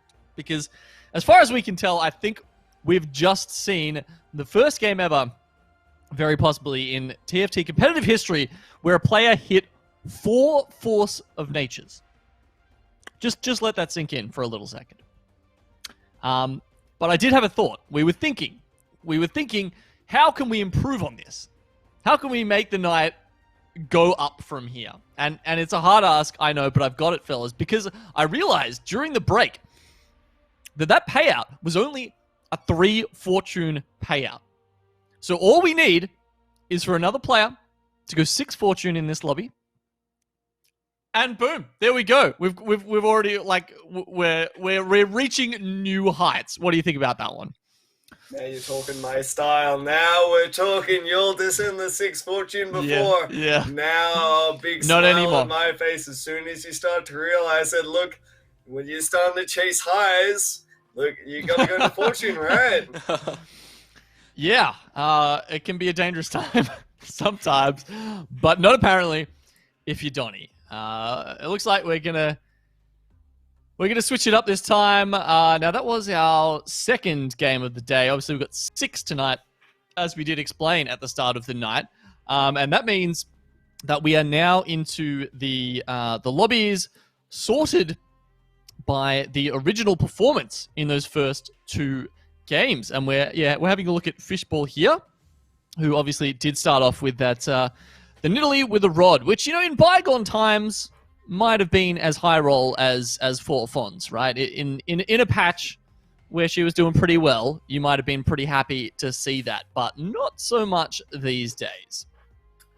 No, definitely we not. don't talk about the forbidden times now. Thank you very much. We'll continue to talk about the current patch and everything that's happening on it. Oh, they definitely wish that it was the old patch with this sort of item opener. It's actually so perfect. It's a little bit painful that it is the current patch now. Yeah, picking up those extra sharpshooters as well. Lots of pairs here, actually, for Fish. Lots of options that he's got to stave him out if he perhaps wants to wait a little bit longer and you know, wait a little bit longer before getting that chosen and getting that direction. Potentially some more options there with the Deanna, the Trist, and the Nidalee pairs. What would you be thinking at this point, Frosty? I mean, I just love his start here. One of the really important things to note is that, as I said before, Tristana is one of the best early game units. So being able to prioritize picking up an early Tristana 2 or something of the sort, anything that really just cements your early lead like this, is just going to be a good start in my eyes here. I mean, Fish has got the ability to go anything he wants from this position, you know. He's got the ability to stay level 3 if he really wants to try to prioritize trying to roll for a Tristana Chosen, you know, trying to get better odds at it. He's got a lot of things available to him. Chooses to go for that level 4 instead, trying to prioritize power, and I just love this move. I think it's just such an incredibly strong start. Not a lot beats it, except for perhaps King of Kimchi, who's just rocking the Ginsus over here. I mean, specifically targeting something like a style like this, but something really important to note is that Kimchi doesn't have Dragon Soul in yet here as well, but as the fight goes on, it's going to look more and more Kimchi favored. Oh, that one last spear, hoping to make up the difference, but the purple circle around the Tristana there for Kimchi means he's definitely going to come out ahead, so oof. Okay, Spirit Diana, you know, she did get buffed, I think, on all 3 levels with her Pale Cascade. What do you think of her as an early chosen, even a reroll chosen still in this patch? I don't think it's anywhere near as good as it used to be. I think that with the current item opener the Fish has, it's not really a viable option. I think that maybe if there was something else, it could be a decent early game. Okay, we'll try and tide you over until the mid game. I don't think that it's really the instant buy, slam any item on it carry that it used to be. I'd Yeah, say the one thing is, if we're talking about newish compositions that have been discovered, players often talk about picking up a spirit chosen for the Spirit Tristana, the Solar style, as people like to call it here. And I'd say that it would definitely be consideration for Fish if he wanted to do it if he was still level 3. But since he's not going to get those extra rolls at level 4 here, you know, that extra percentage chance to try to hit some of these early game spirit units, it's almost like an afterthought. There's not really a lot of thought that goes into it. Am I going to pick up the Diana? Well, I mean, it's still quite a weak unit, so more than likely, no. Well, he's just sold that extra Tristana as well, and, you know, maybe you could have seen that coming after going up to level 4, and, of course, not having as good odds if you're trying to do something like a big roll there and grab a Tristana 3 to stabilize your board. Considering he's done that, what do you think's next, Twig? Something Dragon Soul, or just have to wait and see?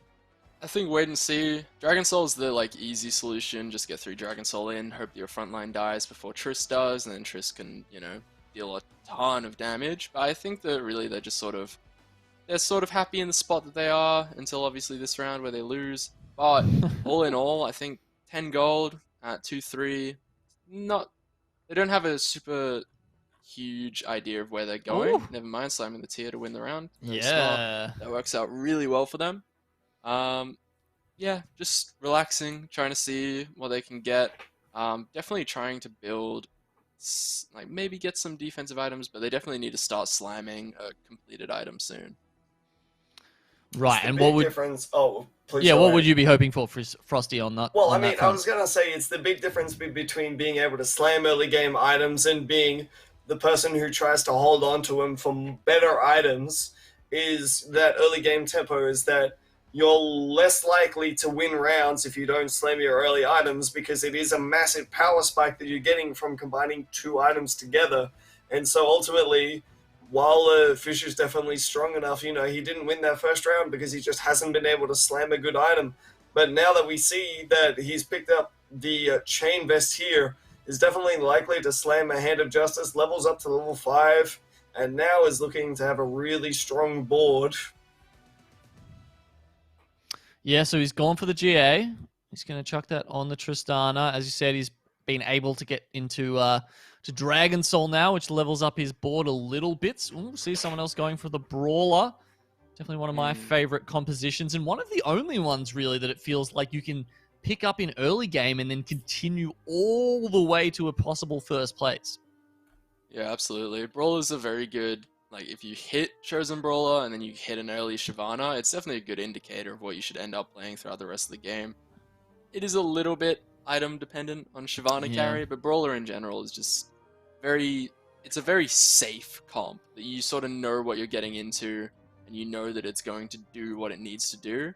But it's not necessarily the first place that some people are looking for in tournaments. It's safe, you know. It can go top 4. It's hard to go bottom 4 with it.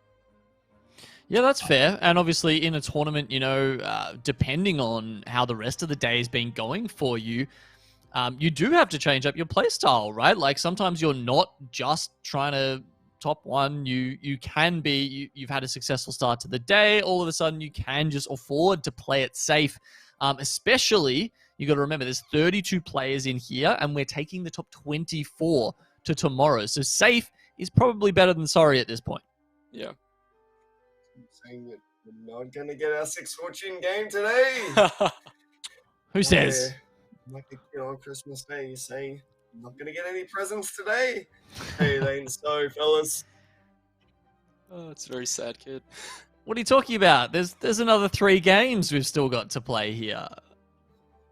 There's every opportunity. When we get down to that 5th, 6th game, you know, there's a player who might be sitting at 32nd and saying, well, how do I get ahead? How do I just scrape in and maybe grab myself some points to fit in that top 24? I know, 6 chosen into 5 fun game. Easy. 6 chosen? Well, I don't know what game that we're playing here, but I certainly know that a 6 fortune game would certainly be the composition that might be able to do that. It's the six chosen cycle, right? So every time you level up, you take a new chosen. That's the game. Oh, Works signing out up. pretty I'm well down then. for a game like that. Really interesting to note here, item-wise for Fish, double rod. Very indicative of the sort of game that we're looking to play now. We can immediately see something along the lines of perhaps even a gunblade slam right about now, because, I mean, really, this itemization kind of takes you towards a mage sort of style here. It's really hard to see anything else really coming out from this, but Fish is instead going to try to go towards more of a generic sort of game plan here, slamming that locket down, and just says, look, I'm in it for the long haul. You know, I'm looking to try to play a little bit safer, not force anything too much here, and just try to, you know, take what comes to me. Yeah, and obviously the Locket as a unit, you were talking about that sort of Tristana spirit composition before, and it's a key item for that unit, often chucking it on the Teemo or something like that. But obviously the fact that he's put it on the Tristana here pretty much puts it beyond doubt that it will be transitioned over at some point. Yeah, You'd imagine definitely. And honestly, I think it's probably the best thing that he can do at this moment in time. You know, Fish, you know, you never really want to bleed too much health. You know, if you've got an item that you can slam down relatively safely, just trying to maintain health. We were talking about trying to maintain tempo earlier here. And as we see, a lot of players choose to, instead of trying to forego level 6 early at this point in time, they'll always just naturally go towards that level 6 simply because they just value trying to keep their health so high that it's just almost not a question at this point. You just have to go level 6, otherwise you're going to lose too much health. All right, I just want to ask you a positioning question here, Twig. So he's got the 2 Brahms up the front. Now, because he's only at 3 Dragon Soul right now, he only gets that 1 Dragon Soul activated, but surely this means the Dragon Soul will go to the next Braum, not straight to the Tristana, where you prefer to be having that? It would, but as you can see, both Brahms are going to die at around the same time, so it doesn't matter too much. The only issue is that you don't want it to go to the Brand over the Tristana. That's the main positioning issue with Dragon Soul. I think that at the end of the day, the Sharpshooter, it's more helpful. I don't think that they're worrying too much about the Dragon Soul proc. I think it's more important to get as many shots off from Tristana as possible. And I think that's really their main goal, is that, yeah, okay, Dragon Soul and Tristana does a lot of damage, and it can certainly win you rounds. But at the same point, so does getting more shots off with Sharpshooter. Yeah, and so you think that putting the second Braum in is more effective in making that happen than putting the 1-star Garen in, and also getting that Vanguard. Yeah. Vanguard's already in with the Aatrox. Oh, he has the Aatrox on the backline, of course. Yes. It doesn't change much, but a second Braum is definitely going to be a lot tankier and last a lot longer than a 1-star Garen would. I mean, if we've learned anything from last game, is that, you know, more numbers equal better unit, right? Yes. So, for example... So 2 Brahms are better than 1. Well, no, a Braum is a 2-star unit and Garen is a 1-star unit. So thus the 2-star unit has to be better, right? So it's better to have 2 of them in.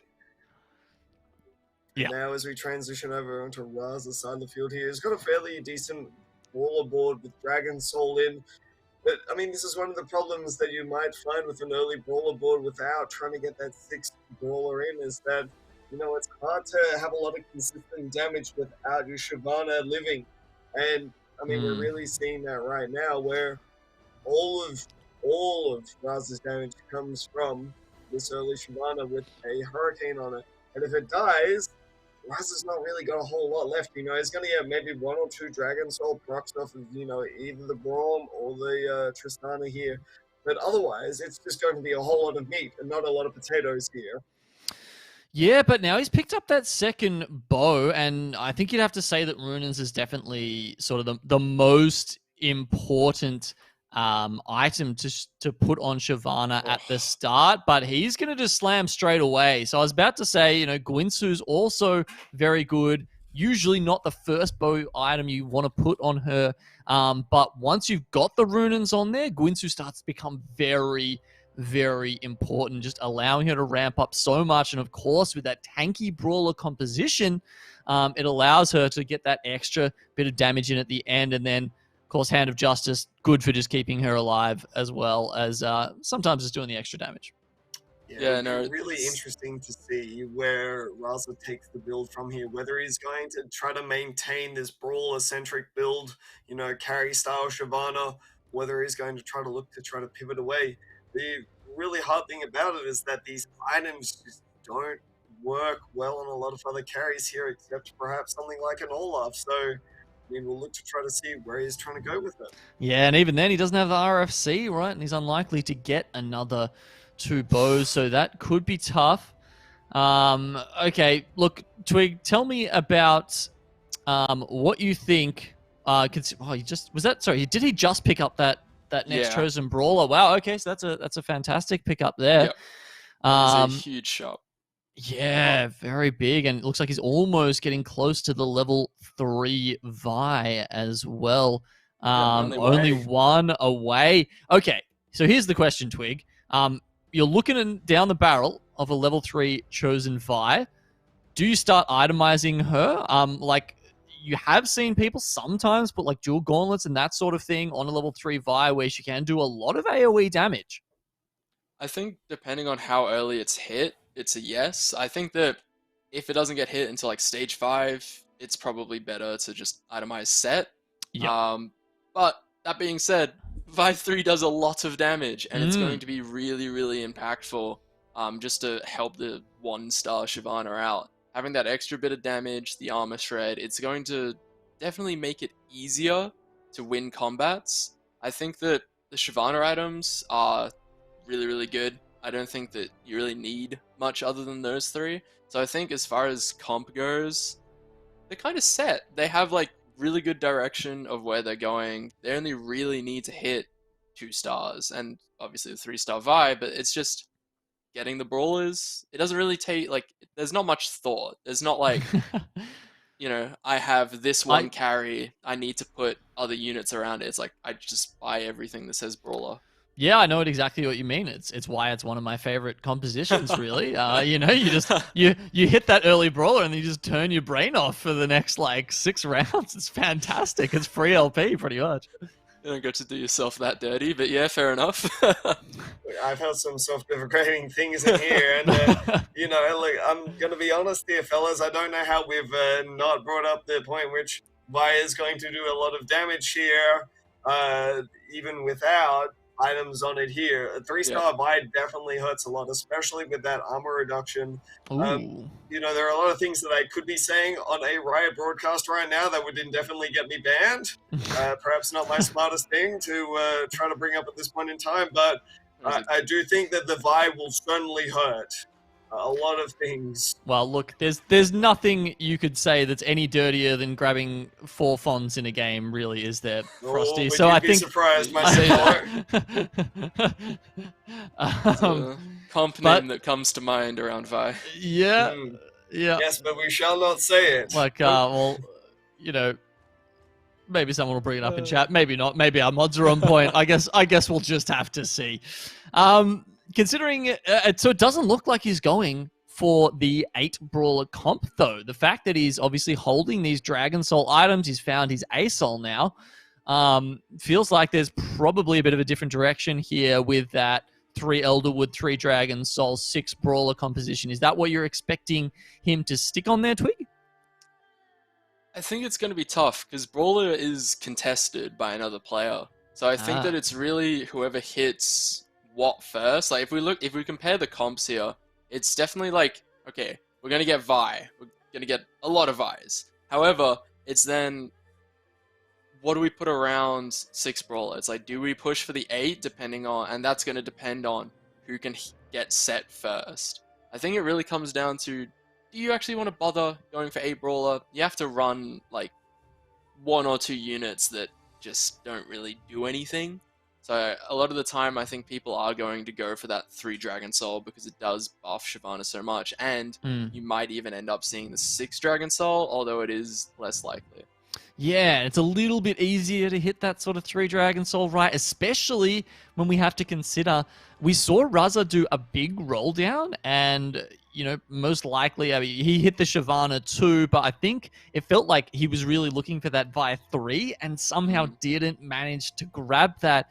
And now that's put his economy behind a little bit. That said, he's sitting on a 6-win streak, so he's been able to get it up, back up reasonably quickly, but it is going to delay him getting to 8 and therefore being able to find that set. So considering all that, Frosty, what do you think is the best play going forward for Razza? Well, to mention, you talked about potential reasons why he's holding onto some of these Dragon Yep. units here. A common thing that you'll do is if you don't hit your 8 brawlers, that at level 8 you'll add in an extra mage that just so happens to be a Lulu or a Veigar, which will enable your Elderwood as well. So we'll be looking towards something like a 6 brawler, 3 Dragon Skull, 3 Elderwood, 3 mage composition. Yeah. And from there, he'll try to make a decision as to what he thinks is the best route to possibly go for. Personally, I think that trying to hit an early set here is it's one of the toughest things to do in the game. It's like, are you going to try to hit your 5% set while brawlers are contested, while you're trying to roll down for some of the stronger 3-star units like your Shyvanas, your Nunus, these other alternative win conditions that you can go for? It can be really tough. And especially if, as we see the Vi 3 being picked up here, which, almost feels like it kind of cements Raz's direction in this game, it can be really tough to try to choose between the two. But I really feel like now he's going to try to go for that Cho'Gath, going to try to go for that set, and he's going to try to go for these big plays where we have 8 brawler here and just big meaty calls all around. Well, it looks like he's also hoping that maybe he can grab a rod at Raptors coming up here, because obviously he's slammed the sword onto the Vi. Can't take that off now. It's a level 3. It's a Chosen. I don't think he's going to be swapping that anytime soon. So yeah, surely we're hoping this is going to become a Hextech Gunblade, Twig? You'd imagine so. I think there are a couple things that it could be otherwise, but I don't think they really care that much. I think that Hextech Gunblade is probably the best thing they could get, but if they get obscenely lucky and manage to find a Jeweled Gauntlet and then make that an IE, that's gonna it's gonna blow everything up more than Vi already does. Yeah, right.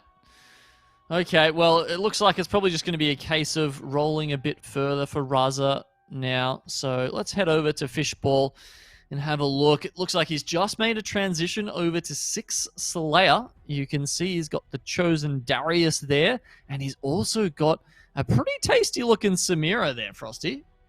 Oh, absolutely. This is, people will talk about Olaf being one of the strongest,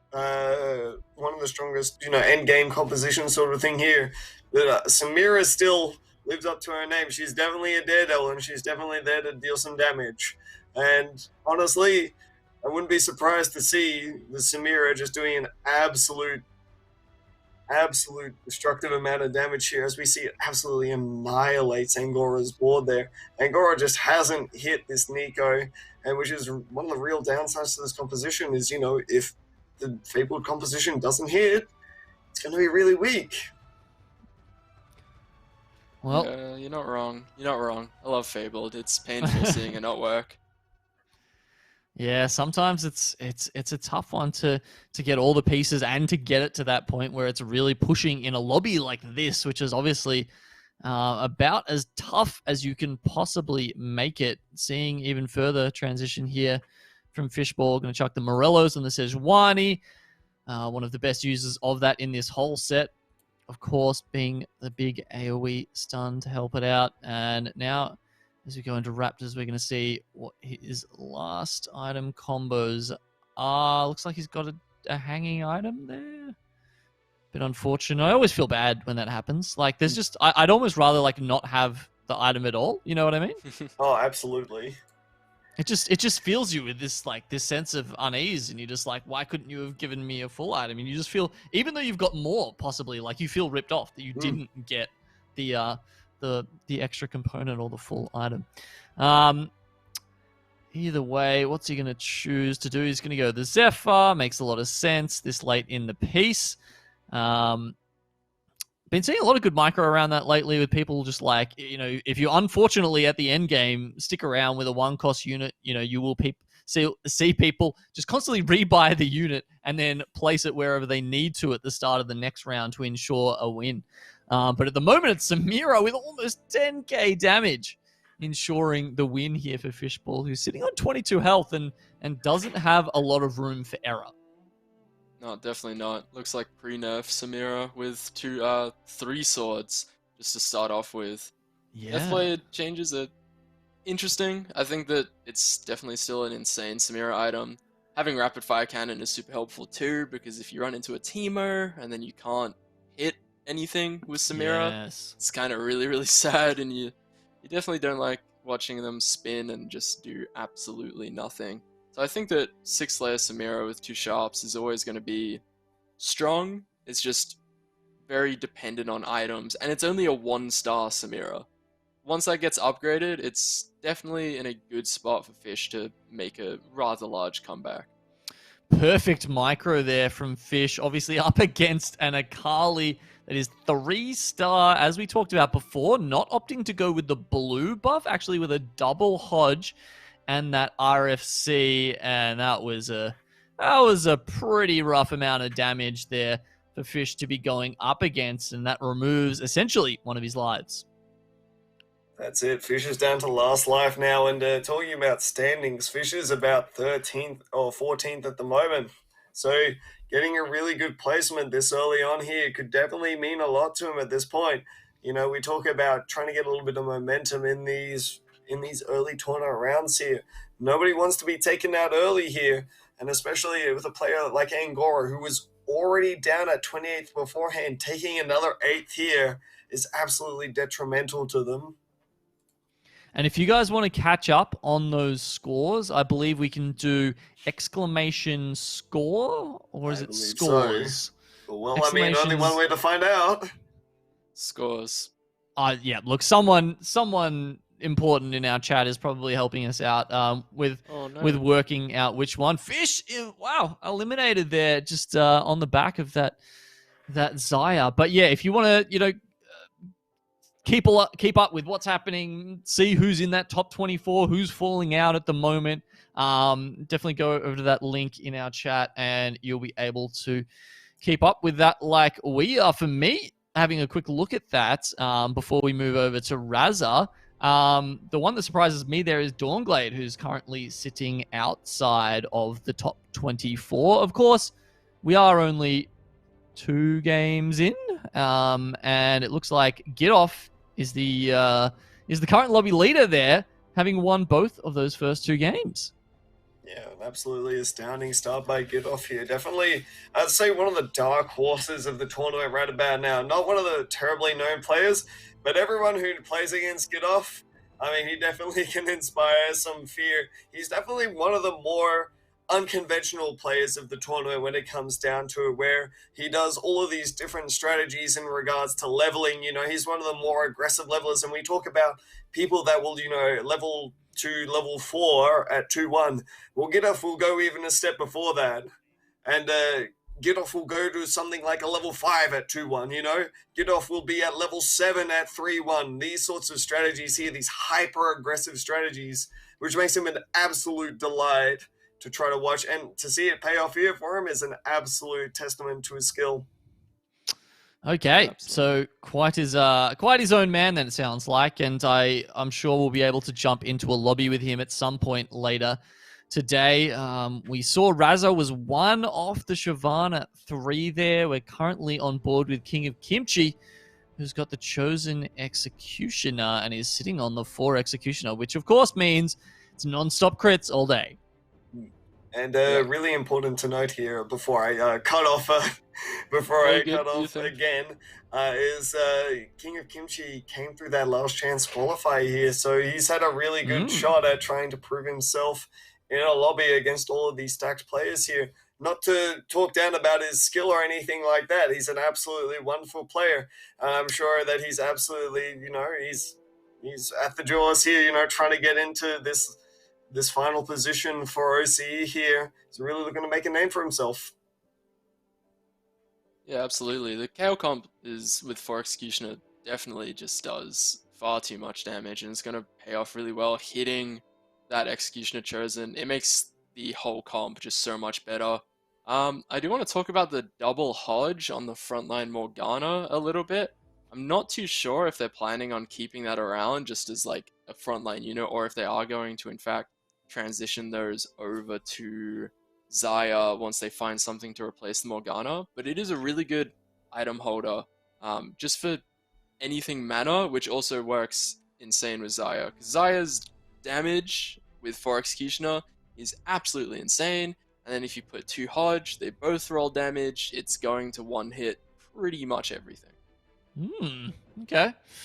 Now we're getting into the spicy territory. I like it. But as the game continues to go on here, we see that Mina in the second place rocking that Akali board as well here. I mean, health bars are starting to get low, but I mean, one clear front runner at this point is definitely Chubby at this point. He's got to be the most likely one to take it at this point. We'll see if someone else can't try to knock down the king. No big fortune payouts to try to dethrone anyone at this point. It's just got to be player skill and positioning. Look, there's always a little bit of Mort Dog in every lobby, you know. Don't count that out. For one way or another, my dear friend. For one way or another. Oh, we've got the IE sitting over there on the bench, just having a big roll down now. Lots of 5 costs coming through here at the 5%. Actually, I think he almost had 3 5-cost pairs there or something at one point. It looks like he's going to opt to go for the Lee Sin. And yes, as predicted, it has changed hands there from Morgana to the Zaya. Looked like he was just being very careful. Didn't want to make sure one of those other pesky units dashing past like Kindred stole the IE off Zaya. But in the end, well, she'll be the 3rd on the damage board. But that's enough for the win for King of Kimchi. Yeah. IE works really well. It's a bit of a strange interaction with Executioner. You'd kind of prefer the Jeweled Gauntlet with 4 Executioner just to get that crit damage boost. Hitting the 2-star Zaya here is going to be really important because it is going to just give such a huge increase to the amount of damage and also make her a little bit, survive a little bit longer. But I think that really the main threat I'm not too sure. It might be Raza, it might be Chubby Bunny.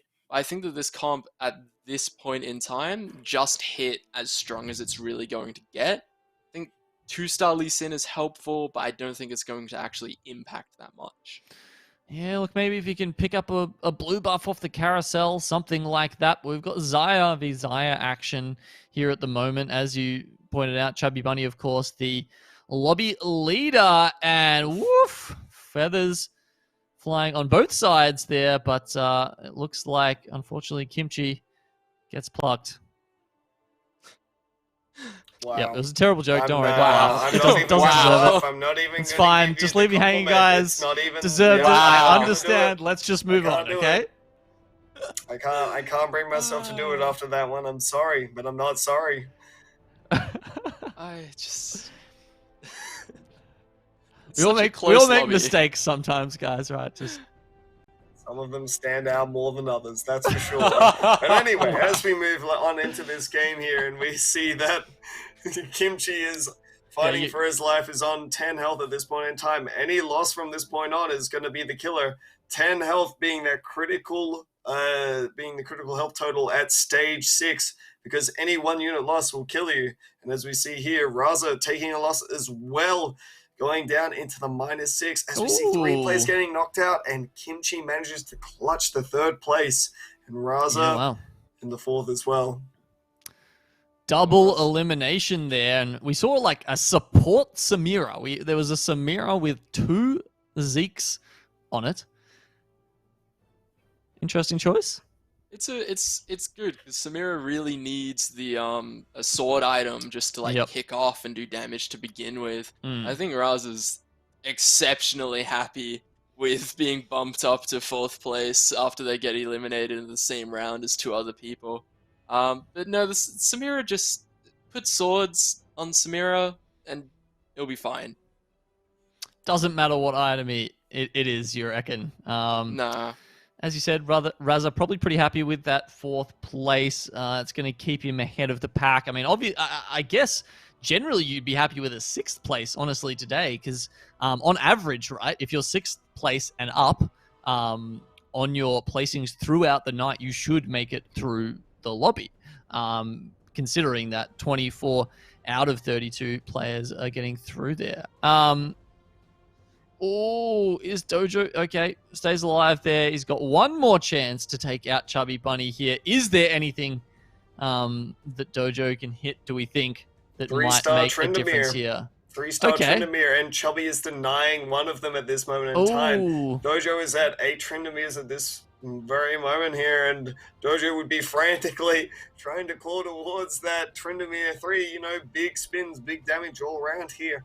But Chubby's doing a really successful deny, using that big health total that he's managed to accrue for himself here to try to deny key units from Dojo. And that means there's one left in the pool that he was trying to find there, right? Because there is 10, I believe, for the 4-cost units. We also just 12 saw... for 4-cost units. Oh, it's 12. Okay. Costs. Right, yeah, okay. So there's still a couple left in the pool. We did see him switch over the Black Cleaver there to the Sejuani, which is an interesting option because that, of course, means that she's shredding everything. This GA here from the set, is it going to be enough? No, he actually does get one back. Tryndamere 3 not required.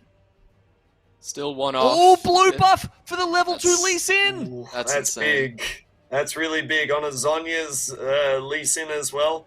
This is going to take a while for Dojo to get through. So even perhaps hitting that big power spike of Tryndamere 3 might not be enough if it just immediately gets kicked off the board. Oh, Indeed. I mean, that's always the power of Lee Sin, right? And as you said, yeah, he's got the Zonyas. You know, for anyone who perhaps isn't as up on what all of the Ornn items do, considering you don't see them quite as much. He's got Zonya's Paradox on him there. That means I believe it's when he goes under 40% health for the first time. He basically goes golden, just like you do in normal LoL for 2.5 seconds, unkillable in that time. And then you've got that Obsidian Cleaver, or the Black Cleaver, is it, on Sejuani, and that is, it's kind of like a Yone ult, right? Like it'll reduce a bunch of armor and magic resist out of anyone that gets hit by the Sejuani ult. Yep, it's important to note with the Zonya's Paradox on Lee Sin that he doesn't go into stasis though. He can still keep, pushing people off the board and stuff. Still no 3-star Tryndamere, unfortunately, so that's looking like it's close, because I believe that Dojo sold a unit on board to roll for the 3-star Lee Sin last combat, hasn't hit it even with that extra round, and is going to get knocked out in 2nd place here. Well, this time it's not enough, and Chubby Bunny will take out the win. Had 110 points starting this round, or this game number 3. So adding 100 to that is going to push Chubby Bunny quite a bit up the ranks there. Okay, so we're 3 games now. We're sort of halfway through this portion of the night. How are you guys feeling after that one? Maybe having a quick look at the score sheet. And again, for everybody that's there in the chat, it's exclamation score or scores. One of them at some point we will find out and confirm, so I don't have to keep saying both of them. Exclamation scores with a plural. The scores are being updated as we speak by, I'm assuming, Tycoon on the back end there. So who are you guys feeling is maybe going to come out on top? Who's worrying you down the bottom 8? I'm really worried for my boys Creamy and Old VG here, and even a bit of Dawnglade. Really consistent performers in these open qualifiers, strong ladder players as well. But unfortunately, it looks like they're just not putting up the results that they'd love to see today. So I'd really like to see a strong comeback from all 3. Okay, and then Twig, what about some of the players you think that are going to storm home tonight and be looking to push for those kind of top seeds, if that matters here, for the finals? I'm not sure how much it matters, but I imagine that Keen and Ubo are going to end up somewhere in the top 8. I think that there's a couple people that I expected to be a little bit higher, maybe a little bit lower. I think Itchy, I was thinking would be probably top 16. I think that they're at just 17th, and they're they're nearly there. But I think that the bottom eight, they have to, like, their scores are pretty rough. I don't think there's many of them that have gotten anything above third so far. Right. So it's rough. So lots of chances for comebacks is what I'm hearing there. Yeah. All right, guys, we're going to take a break now. It's half time for the night, so it'll be a little bit longer than the other ones, but please don't go anywhere. This is the Oceania TFT Fates Regional Finals presented by Optus. We'll see you soon.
Hey guys, how you doing? Not quite as long as a break as you might have expected, but you know why? It's just because we just can't wait, man. We just can't wait to get back into the TFT action and see who's going to come out and do better than 4 Fons, because it's going to be someone. It has to happen at some point. It's a mathematical probability. Captain, I see a slight problem in that statement here. I know about that one, Chief. All right. That one doesn't seem like. Well, I live in hope. Okay, you know, call me an optimist. Say what you want. I'm gonna sit here and I'm gonna hope that it's gonna happen. Maybe it won't, but for the moment, we will be having a look at this lobby and Chunga, who we did see a little bit earlier in the night. He started off with the Negatron cloak, not usually the item that most people are looking for, would you say?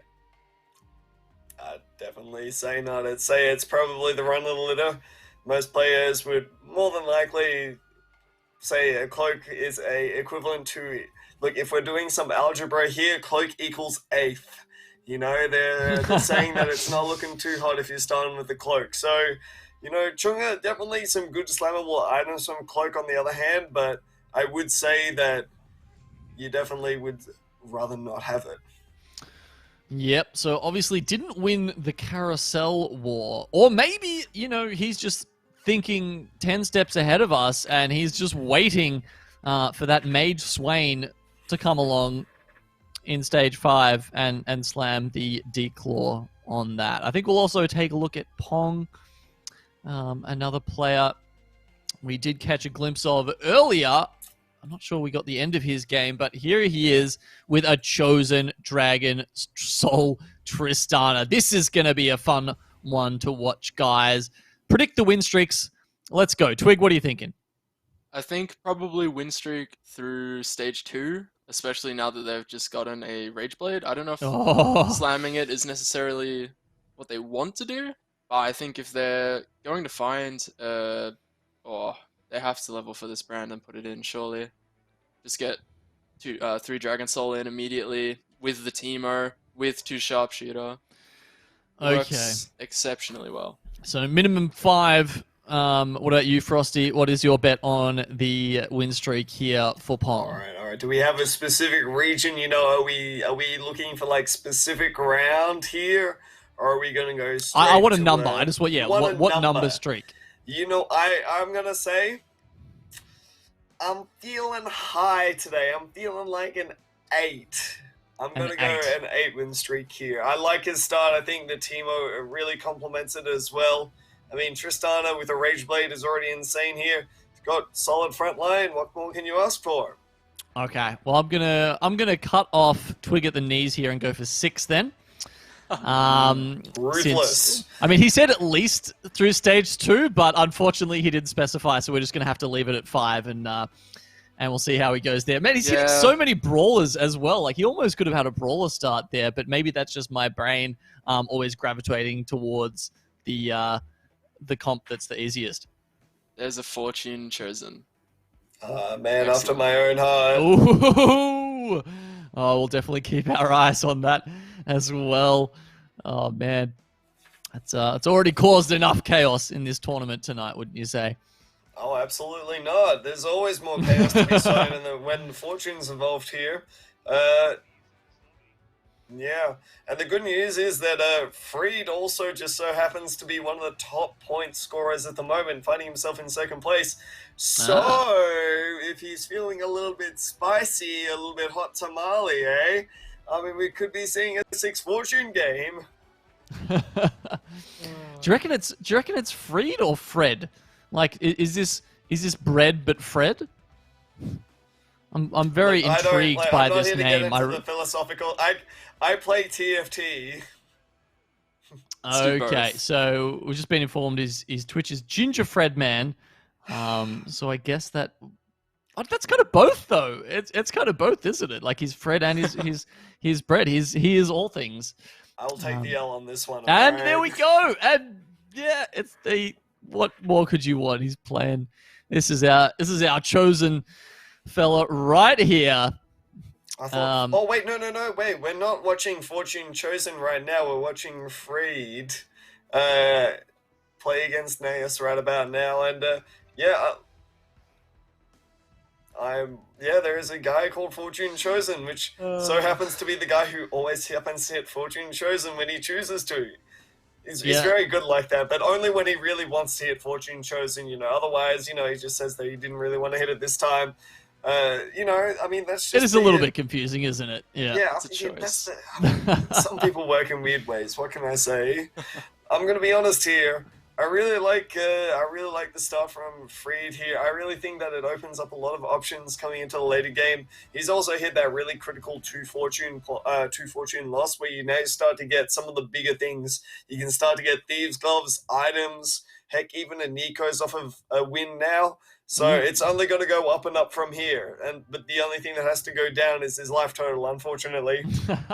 Well, look, you need the pain for the gain, mate. There's got to be some sacrifice if you want to come out with the goods. So we'll keep an eye on Freed or Fred. Honestly, I mean, I feel like both pronunciations are probably correct at this point. But we also want to make sure we keep tabs on that bet and see who is going to come out with the goods on the win streak as well for Pong. So he's currently sitting at 3. Upgrades since we saw him last time seems to have introduced the Spirit there. We can see he's got the Yumi as well. And he is starting to stack up some Brawlers as well, Twig. What are you seeing happening here? I'm looking for a level 6 push, not this stage, but soon, because getting 2 Brawler in is going to be important. We might all lose... No, we're fine. I was worried for a second that we were all... I was very worried. Well, you would have been the closest. I would have. So I would have... Yeah, but closest doesn't count. You got to guess it properly. You have to get it right. Oh, okay. Yeah, there's no point going for closest. Let's just go for exactly what round it is. Are we going for Price is Right style, where if you get it below it, it's just you're immediately eliminated here, but then after that, it's, closest towards the actual price? Are we getting Larry Edmer? I'd love to see that guy rock up on an esports broadcast at some point. I mean, I'm not sure how many gigs he's getting these days. Maybe maybe we need to introduce him to the scene. Either way, there we go. See a Brand taken out and putting the Braum in. Considering all the damage is coming out of the back line anyway, it makes a lot more sense to have a bit of a tanky man up front there. Also got the Reforger we've seen from the Lantern, an early Lantern. Now, Frosty, I want you to talk to me about how that affects how you're picking your items throughout the game, considering it's come so early in the piece. Honestly, I think that the best early Reforger use is probably if you're in a position where you need to use it, right? Where you're struggling a lot in the rounds, where you need to, get rid of a specific item or a specific component to try to hit a better component and give yourself a better shot at trying to, find these perfect items, because most of the time is where you'll be struggling is because, you don't have something perfect going on, or, you're just missing a certain component, and you might find yourself in a position where you might need to use an early Reforger.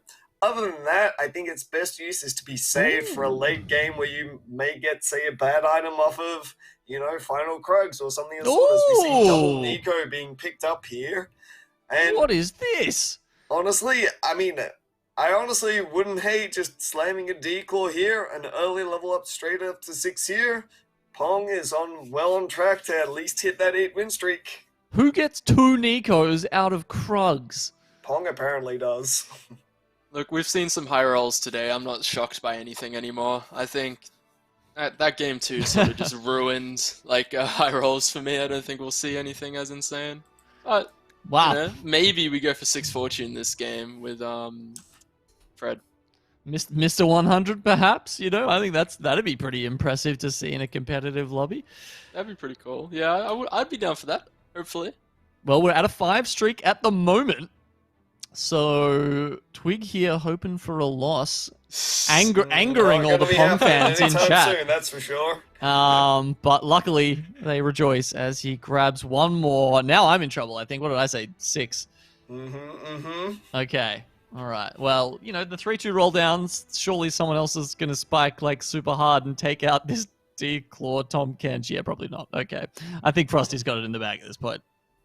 I'm Oh. silently rejoicing to myself right now Yep. as we see that. I mean, Pong has just got one of those starts, you know. Sometimes you just walk into a lobby and someone's just got everything. You're just in there going, well, how did they do it? How do they just seem to hit everything that they need to hit? And, well, I mean, we've just gotten a textbook example of it here with Pong. You know, sometimes you just play strong units, pick up other strong units, and, you know, just continue to be strong. And sometimes you just have it all. And, well, Pong just seems to be having a lot of it. That's for sure right about now. Yeah, he really But if- does. Obviously, he's but not if there picking was up the one third person- Tristana there, Twig. So I just want to ask you about, you know, the options of going for Tristana 3 versus Tristana 2. Sorry, let's just take a moment here to see if the 6-win streak is happening as this GA comes back. The Shiv almost, that almost happened there. That was a very close fight. I'm sorry, but getting back to that, you know, Tristana 2 versus Tristana 3. So how do you make that decision about whether you're going to re-roll and try and hit that, considering all of this other stuff that he's got going on for him, versus just keeping the 2 and then I guess possibly transitioning to a Kale or something like that later? Honestly, due to the 2 Nikos and just how strong of a start they have, they can go 9 and play legendaries this game. Like, it doesn't matter too much. Yeah. I think with this much of a lead on everyone else in the lobby, they're just pushing levels constantly, like getting 2 Mystic in with the Janna here, as well as the Janna shielding. It's just keep leveling, maintain econ, hopefully keep your win streak. But they're just so ahead of everyone else in this lobby at the moment that they can really do whatever they want, but on a general basis of consistency, going for that fast 9, fast 8 is probably going to end up better, especially with 2 Nikos and a Reforger, so that if you find a good 5 cast, it's immediately 2-star. Oh, you've got bad items? Let's try for a good one. And of Pong's course, just assembled alternatively. and of course, there's every chance that he will get a bad item, right? Because he's sitting up at the 100. He's his last pick in the lobby, and he's not necessarily going to get what he wants. He could be ending up with a whole bunch of cloaks and belts. That's right, and you know that's one of the things about being a good TFT player is when you're in such a strong position and you're kind of being handed garbage. What can you do with it? You know, how can you turn this garbage into riches? And ultimately, that's probably a position that Pong may find himself in here is, you know, all of these items that he's got here are probably not going to be the best quality. What can you do with 6 defensive items? How can you turn this into a guaranteed lobby win when everyone else is going to have premier item selection over you? Okay, so continuing to pick up some brawlers there. He's got a Shiv and a Vi on the bench. Looks like it might be a little while till he makes that transition. You'd probably expect that to happen on level 8, if I'm not wrong. If he's looking, I mean, he does have those kind of Kale items. Is that what you're thinking, Twig? I think Hale's fine. I think that it's okay to just relax for a while. Like, they're going to lose this round. So we're getting close to, I can't remember what Frosty's number was. Did I say 8? 8-win streak. I'm pretty sure you said 8. Or am I actually just a prophet? I think you might be a TFT genius, but there's the Kale. Like, Kale's a pretty decent instant cop, instant 2-star Kale. Wouldn't be the worst decision, but I think that at this point, they're still so ahead that they can just relax and, you know, take their time and figure out, okay, do we want to go for 2-star 5 cost as soon as possible? Because they're level 7 at 3-6. Yeah, exactly. It's so early. I mean, are you worried about the possibility that if you do the 2-star Kale right now, considering you're almost definitely going to replace the Tristana, that means you don't have the option of getting the chosen Kale, or if you do, you've kind of wasted the Nikos because there might be this awkward waiting period where you're trying to 3-star, or you've got to get rid of her to actually make use of the items. It's rough. I think that doing it right now would be the wrong decision. I think that waiting until after Wolves, seeing what other items they get, is probably going to be the play. If not, wait even further to Raptors, because they are they're in such a good spot right now. They don't have their front line fully 2-starred. It's just the Shyvana and it's just the Tahm Kench that's 2-starred. They've got a Shyvana pair. Oh no, sorry, they sold the Shyvana pair.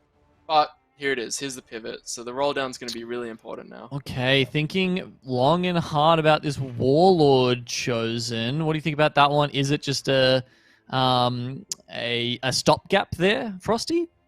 I mean, it definitely could be. Hitting the nice 2% here leaves a lot of options open, and I suppose the biggest regret that could possibly happen is if he were to use those 2 Nikos on the Kale here, is that as we see 3 Nikos, you mean? Yeah, I mean, you know what? Let's just go for the full shebang bang here.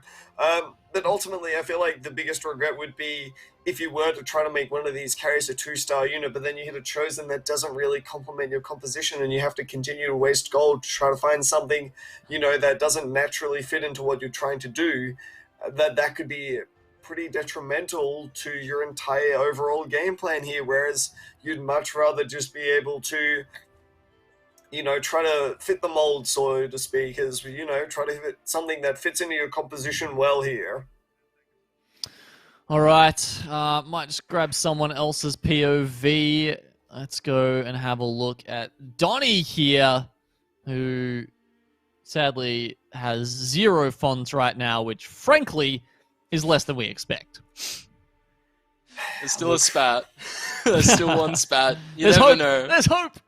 You know what? Maybe a Reforger. He Reforges 3 full items here into a Force of... I don't think you can do that, though. I'm pretty sure you can't roll Force of Nature off of a Reforger, unfortunately. But... I've never tried re-rolling Force of Nature, though, because it does say it will give you something of the same quality, so like a component's a component, a full item's a full item, a spatula item's a spatula item. But does Fon count as a spatula item? Can you turn a dead Mage Cap into a Fon, and if not, can you turn a Fon into something else? I believe you can't roll Fons, unfortunately. I think that's one of the stated rules of the Reforger itself, is it says that there will be no game-breakingly hard decisions to make in regards to Force of Natures and going down a unit. I think Riot likes their spaghetti go to stay relatively spaghetti and not fully spaghetti, and so thus we're going to see not the entire game be broken, just some of it be broken with Reforger. Well, he's got the tier sitting there. He's currently sitting on Enlightened. Still has other options. If we wait to see his board again. Currently sitting kind of, Enlightened and Assassin. Does have a Swain there. Okay. All right. Options. Options are being presented to us, right? We've got Aurelian Soul there. Obviously, he's picked up that Kale. Could make the Mage Cap Swain, which is pretty crazy. But now that he's got the Kale... what are you thinking is next for him, Twig? I think they've got some tough decisions to make. I don't think the Kale items are particularly that good. Oh, Reforger. Oh, they missed it. Oh, no. Oh, that is possibly the worst thing. It's not too bad. Put it on Swain. It'll be fine. But it's not what they were looking for whatsoever. Tough decisions is one way to put it, that's for sure here. And, Premier chosen that you want to talk about, hitting it at level 7 as well, hitting the 2%er, perhaps, a saving grace for some, but, in the grand scheme of things, it's not really what you want to see. And this is one of the things, the big things about set 4.5 is that, a lot of carries are somewhat item specific. Kale really likes a specific set of items on her. She really likes those bow items, the Ginsus, the rapid fire cannons. Yeah. We're not really seeing that over on Donnie's board over here, where, the closest thing to a Kale item is a Guardian Angel at this point in time. So Yeah, ultimately, it's a tough decision has to be made here. Are we going to keep going for it? And I think that Donnie's going to try to take the hard route here, and he's going to try to go for that big transition into Kale. you know I what else don't we're know how not well seeing, this is. Frosty? We're not seeing a Fawn. He had the Yeah. opportunity to pick up the spatula on that carousel, and he did not do it. Oh, man. I mean, Hard choices. just my not good what we're sir. expecting. Not what we're expecting from Donnie. I guess the other thing, to bring up is it was clearly a mistake, right? I mean, look at Jana's, her hair's like waving all up above her. You could see by the mouse movements, it seemed very clearly that he didn't mean to reforge that. Or perhaps he did mean to do it and he was just unhappy with what came out of the reforger. And I guess the other thing is, I'm pretty sure I heard Tycoon mention this on the last broadcast, but Morello's doesn't actually, its effect doesn't apply because of Swain, because Swain has that inbuilt already. That's right. That's the way it works. Yeah. Is because burns just take I believe the highest amount of burn, or if in the case of the same burn, the effect doesn't stack. So the idea here being that if you've got two of the exact same burn, which is the way that Swain is worded, he's not going to do extra damage after he does his Dragonfire Breath there. So ultimately you're losing out on quite a bit of the effect of Swain, unfortunately. As we see that Chunga here has got a strong brawler board, but is really missing some of those critical units, is trying to get his Shyvana count up here, not really close to a Nunu 3, is really trying to look for that big set. So we're just going off the player streams here, guys. Bear with us, please, if some of them have a little bit of trouble doing the streams for us. Of course, we very much appreciate being able to see all of these POVs, which enables us to cast this tournament. And of course, before we get that spectator feature chucked into TMT, I'm sure it'll be soon. Look, it was on the roadmap. Okay, it was on the roadmap. It's coming. I believe that they said it should be here by next Worlds. So not this one, but the one after. Okay. If I recall correctly. There you go. Something to look forward to. I do love the items on this Nunu there. I mean, we're always talking about the Shyvana. People want to put their dual gauntlets on your set, but I'm telling you, as someone who's played a lot of Brawler, as I said, Nunu is the real carry. Okay, Nunu is the real carry. He's no one else picks him up. It's so easy to 3-star him later on in the game where he just keeps showing up in your shop nonstop. I genuinely think there is some merit to that. Okay, finally grabbing some upgrades there. He's up to 6 Shyvanas. Yeah, what did you say there? Reforging the bow into a rod for possibly Dragon Soul Spat is going to be super duper impactful here, actually. Yes. They don't need to put a bad Dragon Soul unit in to get it. They just put the Spat on someone and it makes things way easier. Yeah, and considering he's already got the Ornn, right? A lot of the time you'll see the 8 Brawler composition, including that Ornn, to give you that Elderwood, and of course, with the big items coming through there. So yeah, being able to upgrade that to a 3 Dragon Soul as well. Sure, he doesn't have the 8 Brawlers just yet, but yeah, that's a massive help.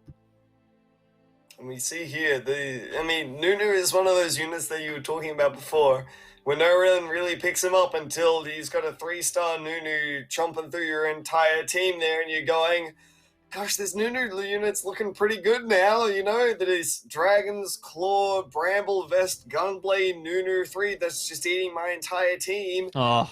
It's a force to be reckoned with, and, trying to build towards that is ultimately going to be one of the win conditions that Chunga could go for. Something extra to note here is that I really love the Dragon Soul Spat placement of Chunga. I really like the fact that he's chosen to put it on a unit that is quite weak and that can die off really early if it does get jumped by an assassin, such as this Pike right here, rather than Shyvana being targeted down. So overall, just really clean play from Chunga. Yeah, you do tend to see the frontline units get it first, right? But I guess there will be some situations where maybe because you're stacking all of your units at the front with Brawler, yeah, maybe Shyvana isn't the one who gets targeted first, and the assassin does hit the Ornn. In which case, yeah, I mean, he never seems to get that ult off. That's the one thing that makes me a little bit sad about Ornn. But he does get the item. What's going to be this time? The Triforce.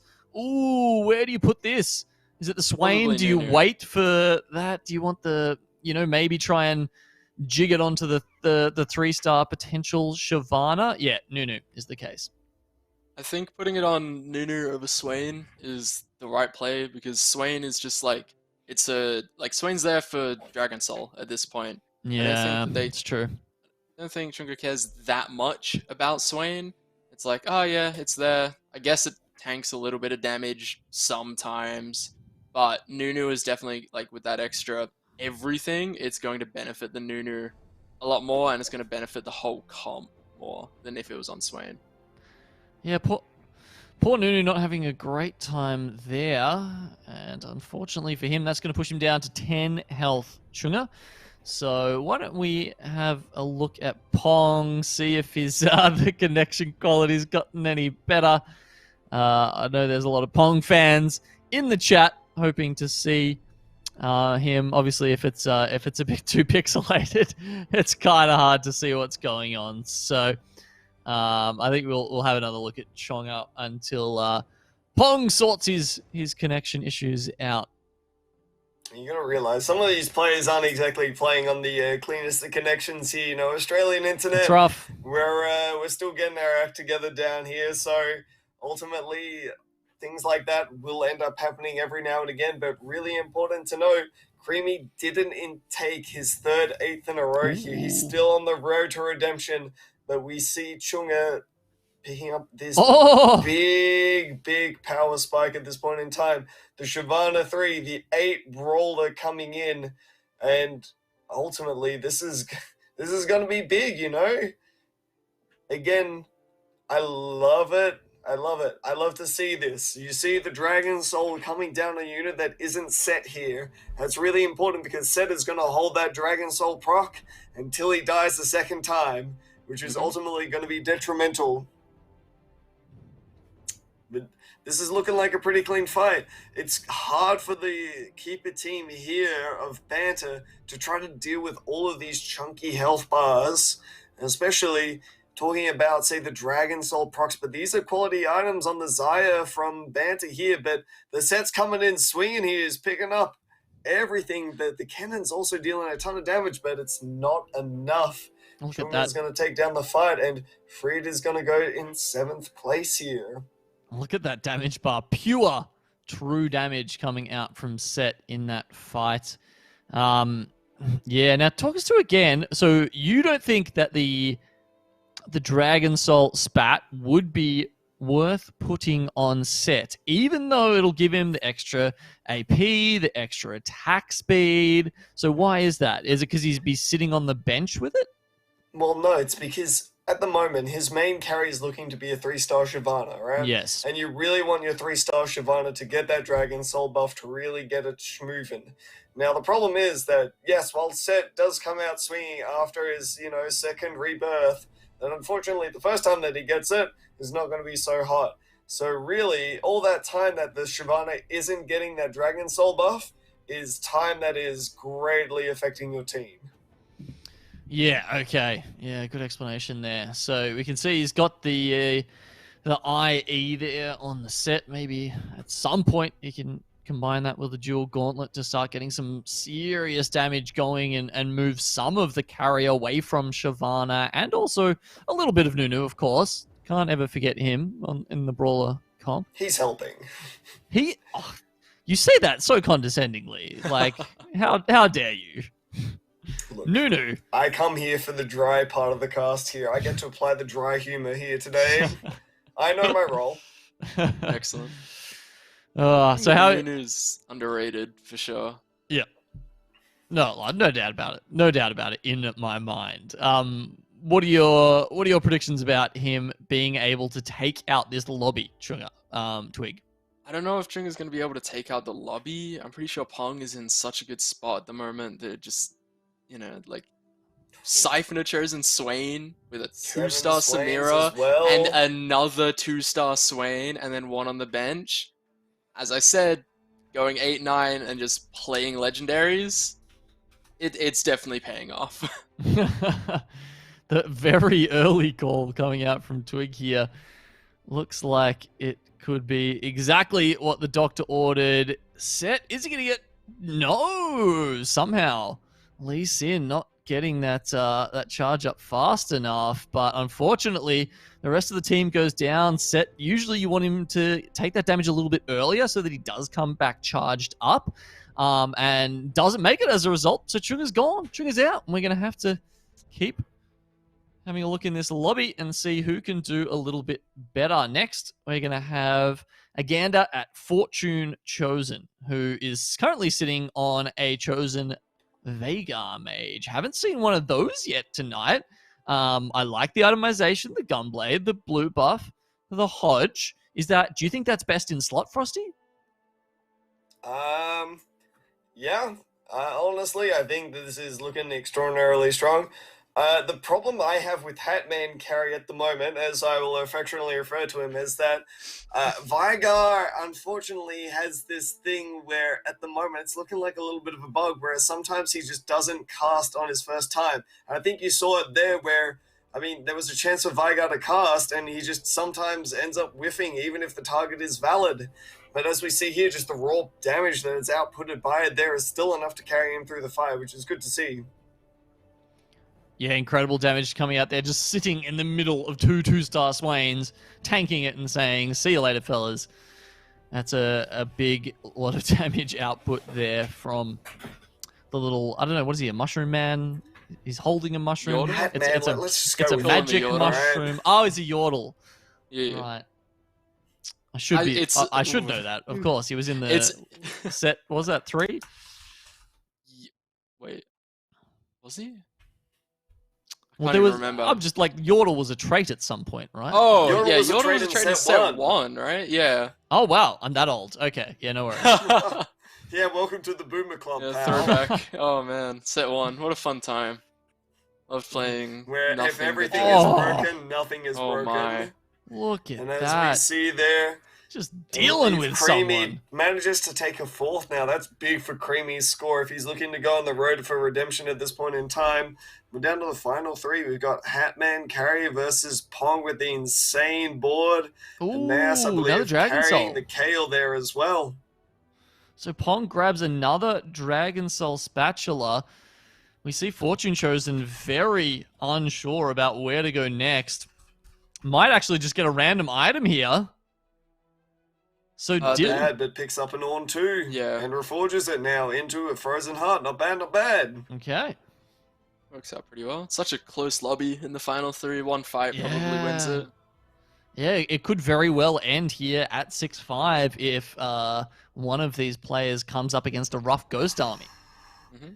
Jeez, that board from Pong looking awfully scary there, but Naos's and Fortune Chosen's board here is nothing to scoff at either, as we're going to see almost the final showdown happen here.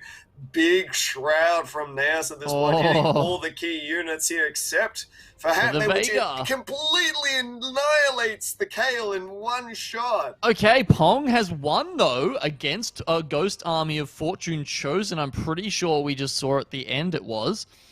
What was that? Redemption going off? Something there? And there we go. Fortune Chosen with a nice 12k damage. Veigar very reliably putting above 10k damage around here.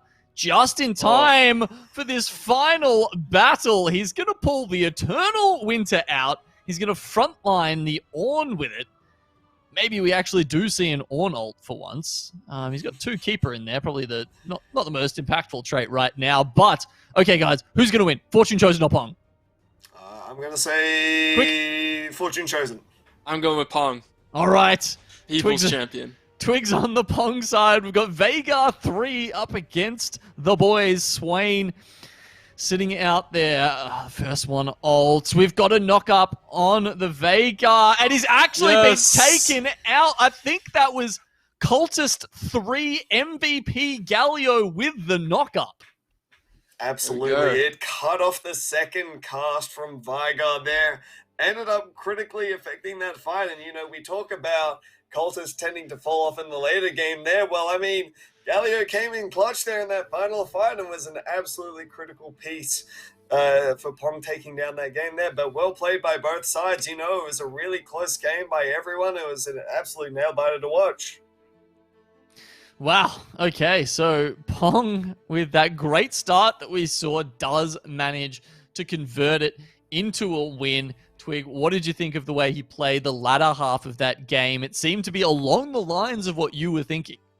Yeah, it's the second I saw the gigantic win streak that Pong went on at the start of the game, and just how much money was built up, how quickly they were able to level, it was, okay, go 9, hit a ton of 5-cost 2 stars, you should just automatically win from that. Hitting the Dragon Soul spat mattered a lot towards the end there. I think getting Dragon Soul with both of the Swains was really important. But at the end of the day, it's just like 2-star Samira exists, Yone 2 exists.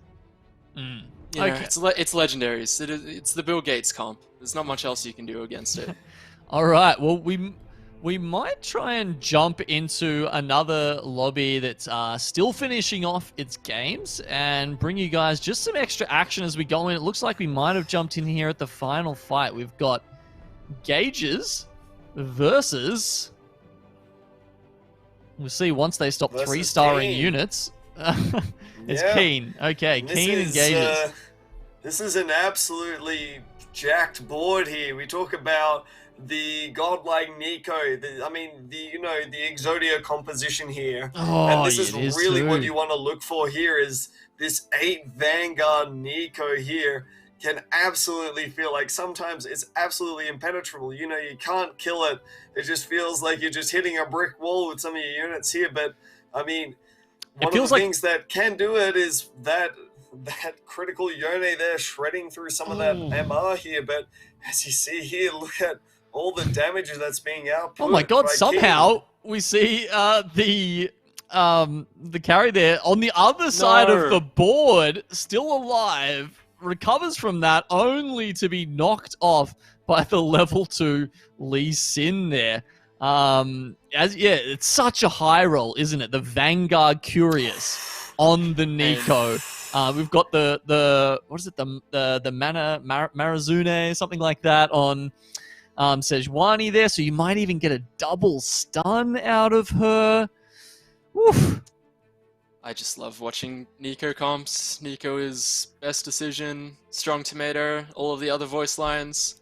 Nico is just the perfect champion, and nobody can convince me otherwise. Okay, we've got an Eternal Winter trying to get chucked on there. Yeah, Eternal Winter coming in really clutch in this final fight here.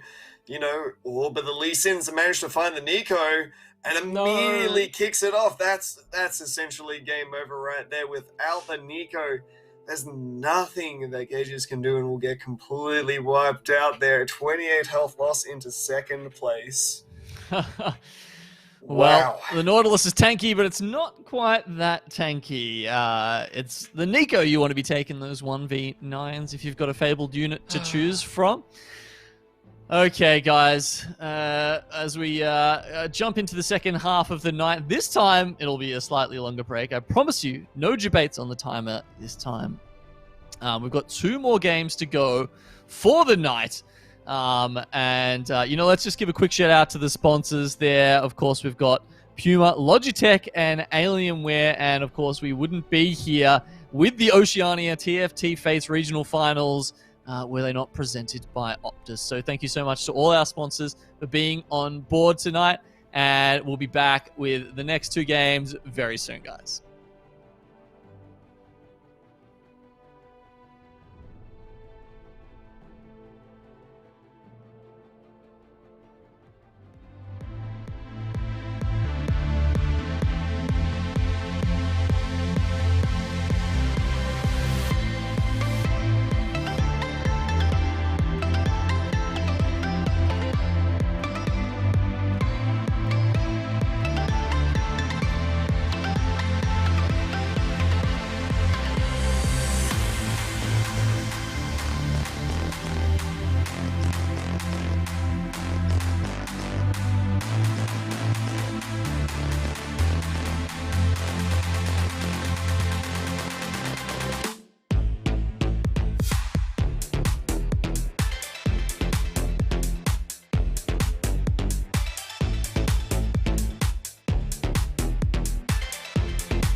Alrighty, guys, welcome back. We've got 2 games left in the night. Now, we've opted for a different lobby this time, or there's been a bit of a lobby reshuffle. Now, Frosty, you were in charge of this decision, so look, defend yourself. What's the lobby we're going into? Who are we seeing?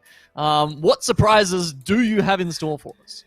God, you're just gonna put me on the spot just like this. Damn straight. Oh God, I wasn't prepared for this. All right, so in this lobby we have got Fortune Chosen, we've got Dojo Mojo, Perfect Slumbers, Chunga himself, Cosmic Slots, who we haven't featured quite yet, is here, Pong as well, Opal, which has been a big one as a real big up-and-comer, the only female in this tournament, mind you, and Angora as well, who is looking to try to stake his claim and not try to go bot 8. I believe Opal is also part of those bottom 8 contenders there, so they're really going to have to try to get a good finish in this lobby to try to save themselves into the next day. Yeah, and just to refresh you guys, what the stakes are today. 4-day tournament, 8 people are dropping off per day, and so as long as you're in the top 24 out of 32 today, you're fine. But as you say, a couple of the big names that we were expecting maybe to do kind of well, Mina, Fishball, Opal, Angora, currently sitting below that number 24 threshold. Now, we're starting out here with Dojo Mojo. Do you know anything about them, Twig? Got any insights to offer us here? Not really. Okay. We watched them a little bit, I believe, in game 1 or 2, and I liked the way that they were transitioning their board from piece to piece depending on what items they were picking up. So I'm not too sure what to expect. 3 cultist opener is, it's nice. It's not as good as it used to be, but it's still strong. Personally liked playing a lot of 9 cultist when Set 4 first existed, but 4.5, it's definitely not something you can commit to anymore. You really just felt like harking back to that giant mech kind of meta. You like the idea of having that big unit, that big super unit on the board. Absolutely. I was a proud member of the Church of Gallier, and that's really all I needed in Set 4. Okay. How do you think about cultist in terms of whether you're staying 3 or 4? Because that's always a question, right? Like, do you pre-level? Do you have enough gold to do that? Does it make sense? So when you're looking at cultist, it's not necessarily one of the more re-rolly type comps. Do you think that's one of the better ones to go 4 with? And then after you've told us that, tell us what you're gasping about. Okay, so cultist, it's definitely like if you get early cultist chosen and then a ton of other cultist units, it's fine to like reroll, play 6 cultist, and then play like strong supplementary units, like for instance Samira with like a strong Siva and stuff like that. Like it can be okay. However, it's still not a particularly good board. The thing I was gasping at was somebody has Fable chosen Nautilus and a Nico with a GA. I've never been happier, and I hope they win. I'm throwing all like non-biased stuff out the window. I'm not sure who it was. I didn't get to see it for long enough, but I really hope that Nico player takes this lobby. Oh, that's gonna be fun. I'm sure we will. There it is. Yeah, who was? I can't keep up with this scouting, man. This scouting is just like way above my level. This is why we play brawlers. You don't even have to scout. You just sit there, you upgrade your Maokai, maybe it becomes 3-star, and you're happy. That's about all there is to it, really. Yeah, wow. I mean, so surely that Nico must have come out of one of your initial bubbles.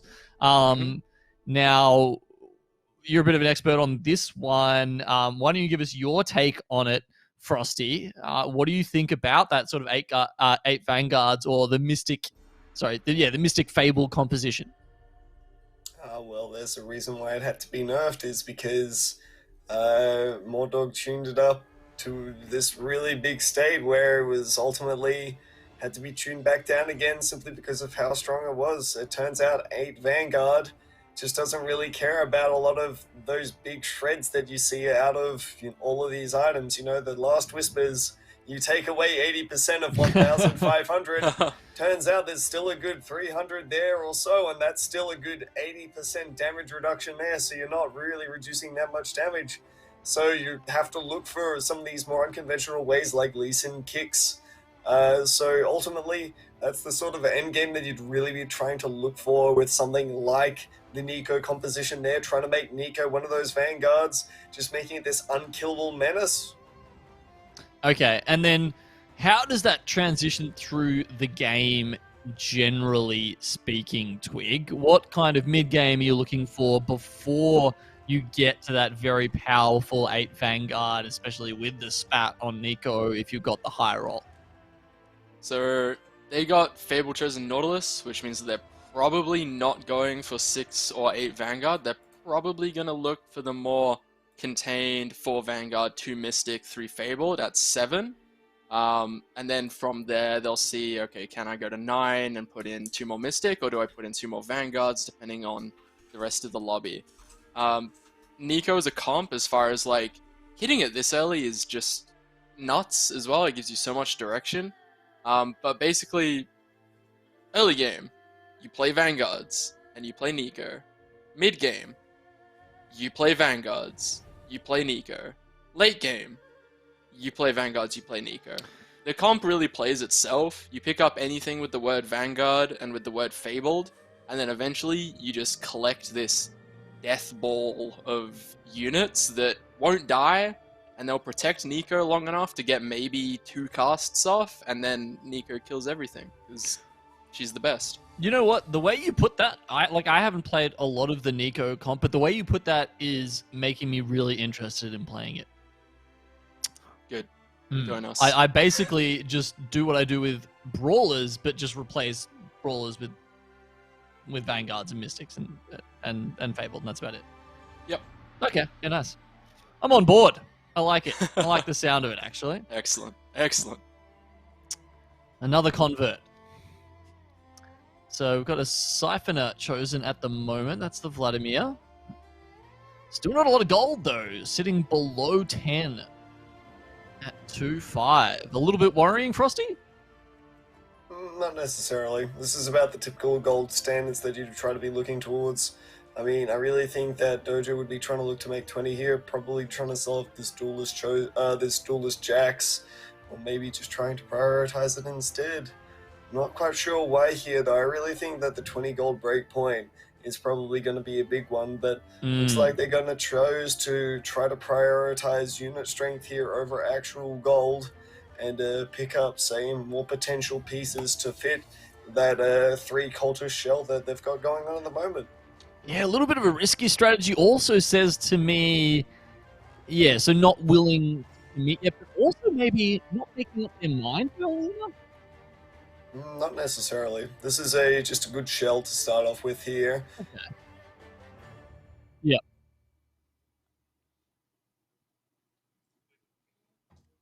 Yeah, no, it's definitely an okay spot. It's rather acceptable. I'm just enjoying watching Nico go to work. Nautilus just refusing to die consistently just brings me joy. Just Nautilus standing there, dealing with whatever's thrown at him. I am going to be suffering in a second. Never mind. We're chilling. Very chilling here. I'm talking about something else that just refuses to die. Vladimir. I mean, we see that Dojo really has just chosen not to slam items here, which means that, you know, something like a Gunblade, which could have potentially ended up winning him that fight, has been foregone instead. We see that Dojo has instead tried to go for a bit more of a loose streak here, and now is potentially considering slamming the Gunblade down onto that Vladimir. Typically a very strong win streak chosen that you'll see, but instead here we see that they're going to take a bit of a different approach into this game, so interested to see what happens from here. Yeah, Vladimir can be extremely powerful in the mid-game. Let's see what kind of goodies he gets out of the Krugs. Okay, possible Zeeks, maybe a Morello. You guys thinking anything slammable here? I mean, he hasn't made any items yet, so you would expect maybe he pushes at least 1 here. Probably. I'd imagine slamming something like when you're at like 4 items or above, it tends to be on average when you would push an item. However, I'm looking at the Nico in the shop, and there's a Wukong as well, and they have Yuumi and Janna. It's a Nico pivot. It's really not, but I want them to do it anyway. It's a bold strategy, Con. We'll see how it pays off for them, but at this moment in time, looking at these items, she's not really that great. As we transition onto Opal's board, we see that they're also packing the Cultist Elise here with a really nice Callista, packing that early Hurricane there. It's been doing a lot of carrying for them. We see that Opal's still on 100 health here, and Opal really needs that good game, and this is the start that you'd love to see from her. Wow, that Callista getting the last half of the damage out on about 1 HP. Lucky enough that the cannon had just enough ticks left in his, the slicing maelstrom to stun that Galio as it flew in on the carry. So almost a little bit lucky there, but, sometimes you make your own luck, and it feels like Opal's definitely doing that at the moment, sitting on 100 HP.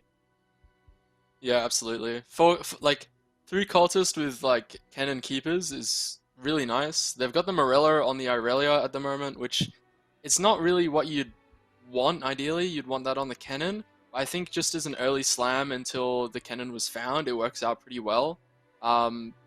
Duelist Callista with Hurricane is also just such a strong carry in a cultist comp that they're in such a good spot. Like 100 HP, 6 win streak, 37 gold. It's working absolutely perfectly. Yeah.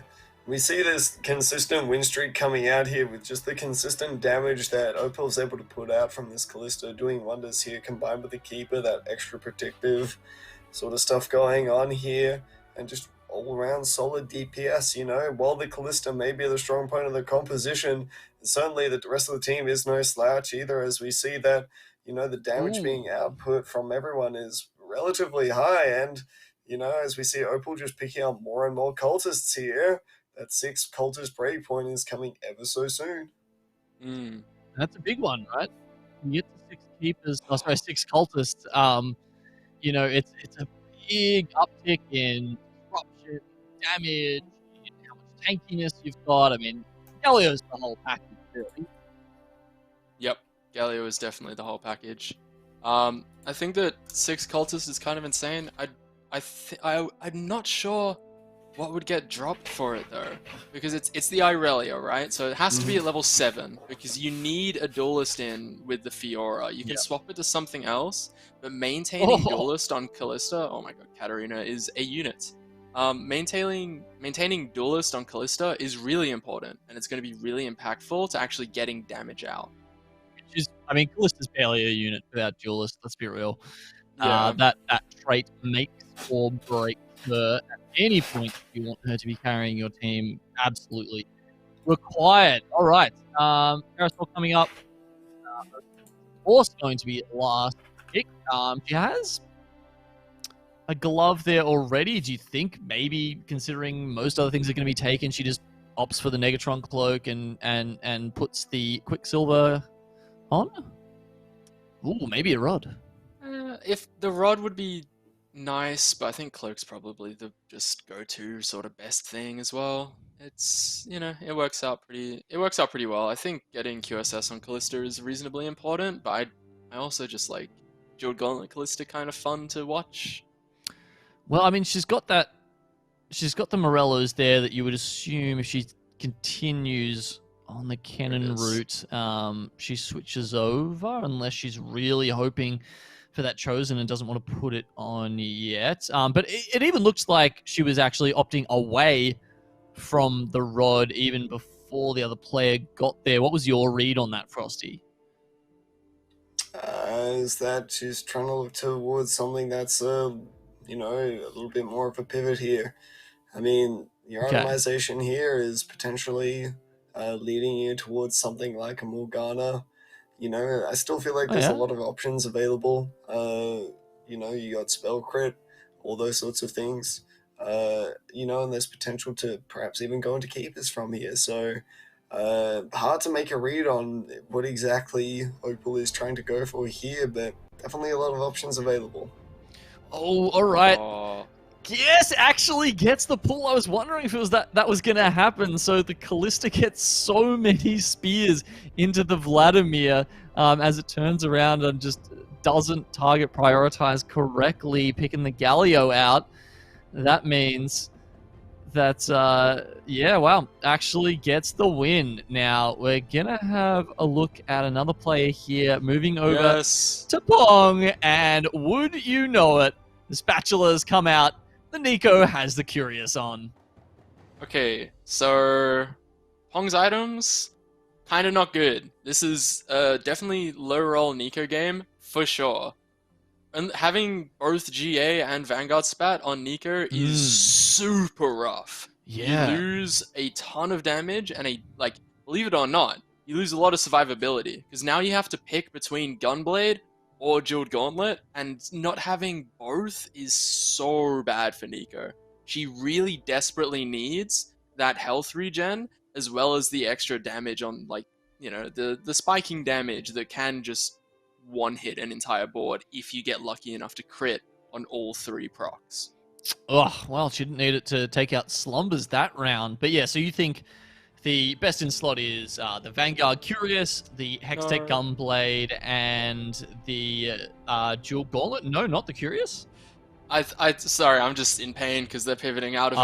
Oh, But I think, right. yeah, best in slot is, best in slot is definitely, like, Vanguard Spat, Jeweled Gauntlet, Gunblade. Yeah. It's that, like, Pong's making the right call, 100%. You can't play Nico without very specific items, and they've just gotten really, really good items for the Slayer transition that they were planning on. So, or Zed barely ekes it out there.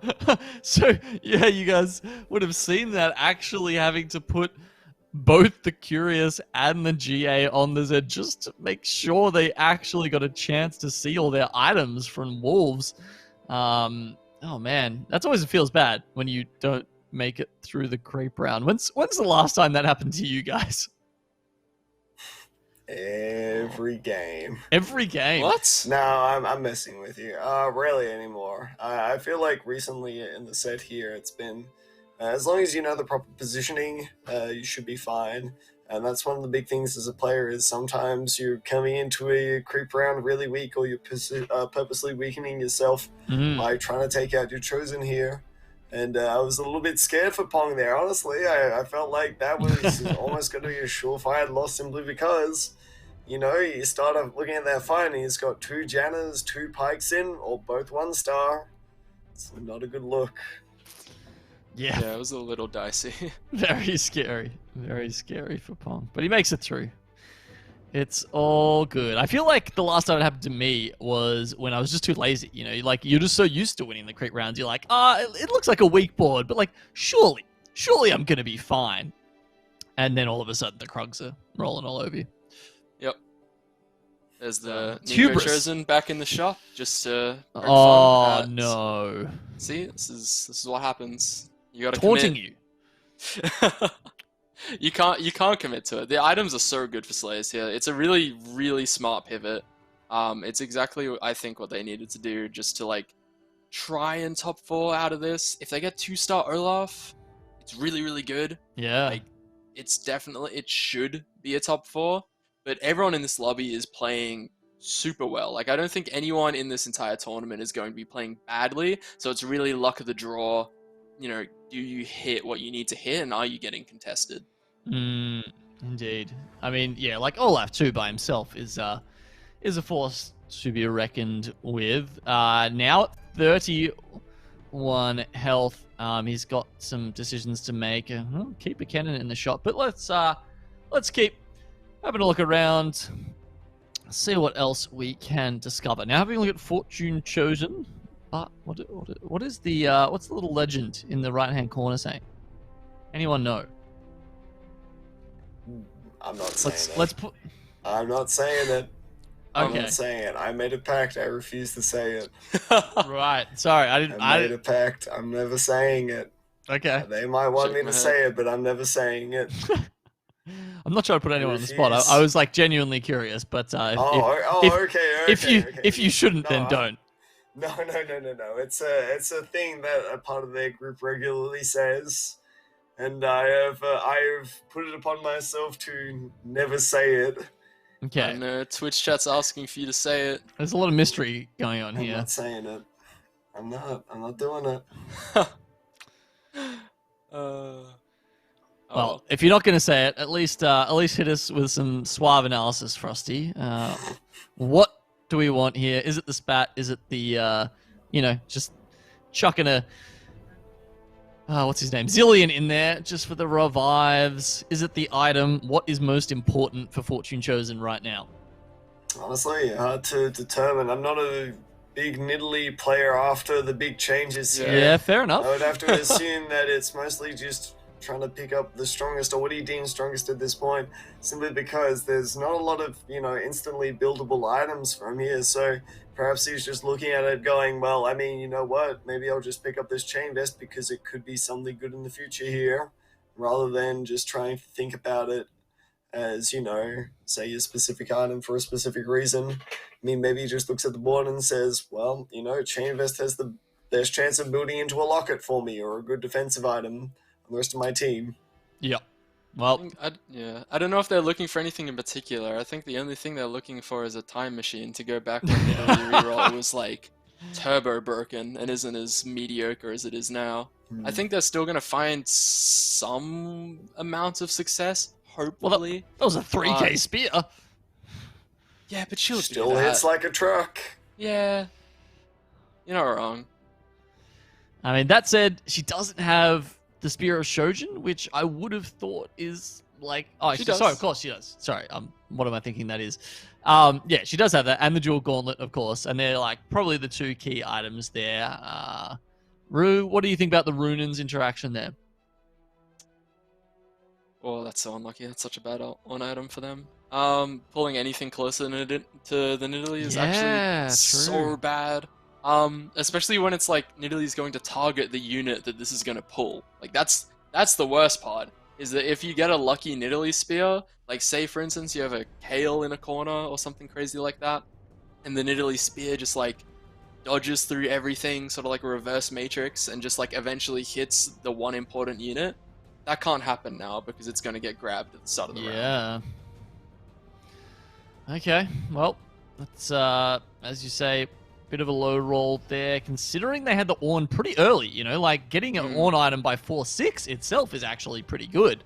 But having it be the rocket-propelled fist in this composition, perhaps not the best. Now, as we get to Raptors and see those last couple of components coming through, we're going to switch over to Chuya, who's sitting...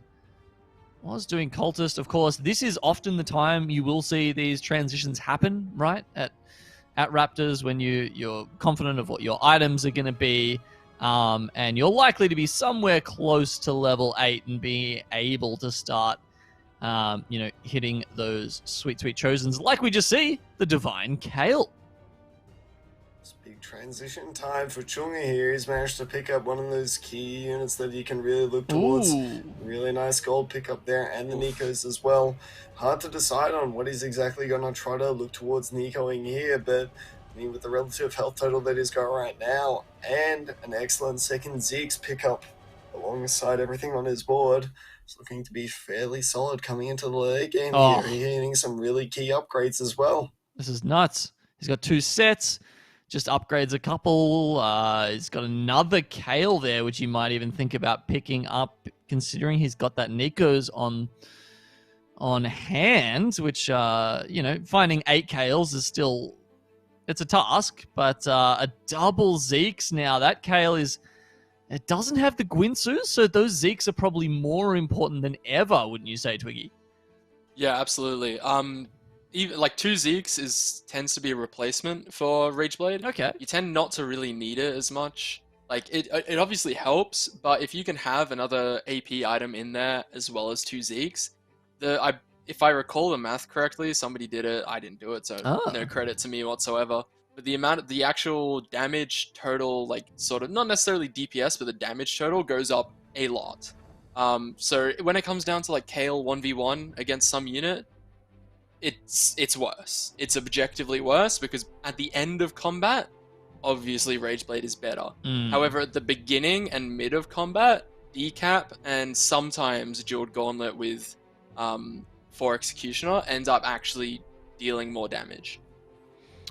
Yeah, well, I guess, starting at that higher amount of attack speed at the start. Though, to be fair, you're not ulting at that point, though maybe it gets you into the ult a little bit faster than the Guinsus would, which is where that perhaps happens. Either way, he's already found another 3 Kales, so only 2 to go now before hitting that kind of ridiculous win condition of Kale 3. Considering he's sitting at the top of the lobby right now, how are you feeling about this board, Frosty, and the chances of getting that Kale 3? I mean, considering the rest of the lobby here, I'd say the chances of a KL3 aren't exactly out of question at this point. Something really interesting that I think might be a takeaway here is he's still choosing to play 2 Vanguards here rather than trying to slot in a second Kale and potentially itemizing it as well. Or, you know, trying to play a second Kale with the Lee Sin as well. So I definitely can see that Chung is prioritizing frontline here more than anything else. Which is good to see, but as we're going to see here, Dojo's got a perfectly positioned Aurelion Soul to just obliterate through this Kale here, as we're going to see 1 shot, 2 shot, Kale's down. Yep, correctly predicted there, the A-Soul in a very good position for that. Yeah, I don't know, what do you think? Does the Lee Sin need to come in to deal with someone like the A-Soul and perhaps others? I mean, I think we saw 1 other board there with a Kale 2. So that means 3 Kales already at least out of the pool, and he'd need to find all of the others to upgrade. Well, actually, no, maybe -1 considering the Nikos. Ultimately, when it comes down to it, you got to think about the effectiveness of Aatrox in a lobby with people that are playing Azir, right? So eventually there becomes a point where Aatrox just isn't as effective anymore, simply because everyone is trying to position around it.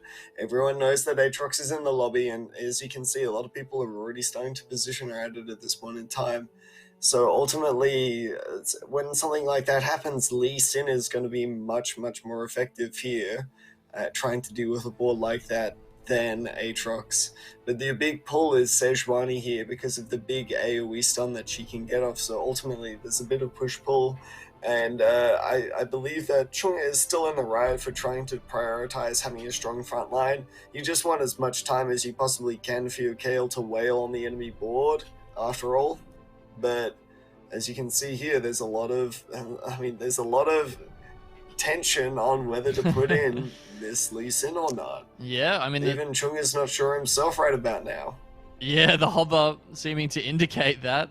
It's an interesting choice, especially considering I think it was in the last patch that Sejuani got nerfed, or at least the 1-star and the 2-star got half a second less stun each. So buying less time for Kale, but this time it is enough that Xayah sometimes can be a problem if she gets one of those casts off before you finish dealing with her and enters the invulnerable state. But Chunga at the moment still on top.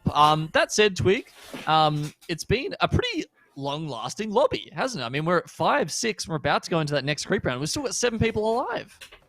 Yeah, the bottom side of the lobby is like reasonably close, with Angora and Fortune Chosen being separated by 2 HP. But the next person above Angora is, I believe, perfect. I don't know, the stream quality went down a little bit there for me while I was trying to read. It's a bit unfortunate. It's 7 HP. So there's still like a gap between people, but it's close enough that the top 4 should be decided pretty soon. I think that, like, as you both were talking about the Lee Sin over Sedge and Aatrox, I think that 6 Divine might end up being the pivot or like the play for Chunga, as the Sedge and the Aatrox are still 1-star. I think 6 Divine might give them a bit more. Okay, Spear of Shojin here for Dojo Mojo. It feels like he's actually got, that's not a bad item at all for him. Definitely got a couple of options. What would you be looking at, Frosty? Probably not the 1-star Lulu, but he's got a 2-star Zillion there as well as the Azir. What's the go-to? I'd definitely say it's the Zillion here. That would be the thing that I'd be most inclined to. Anything to try to get that immediate cast off.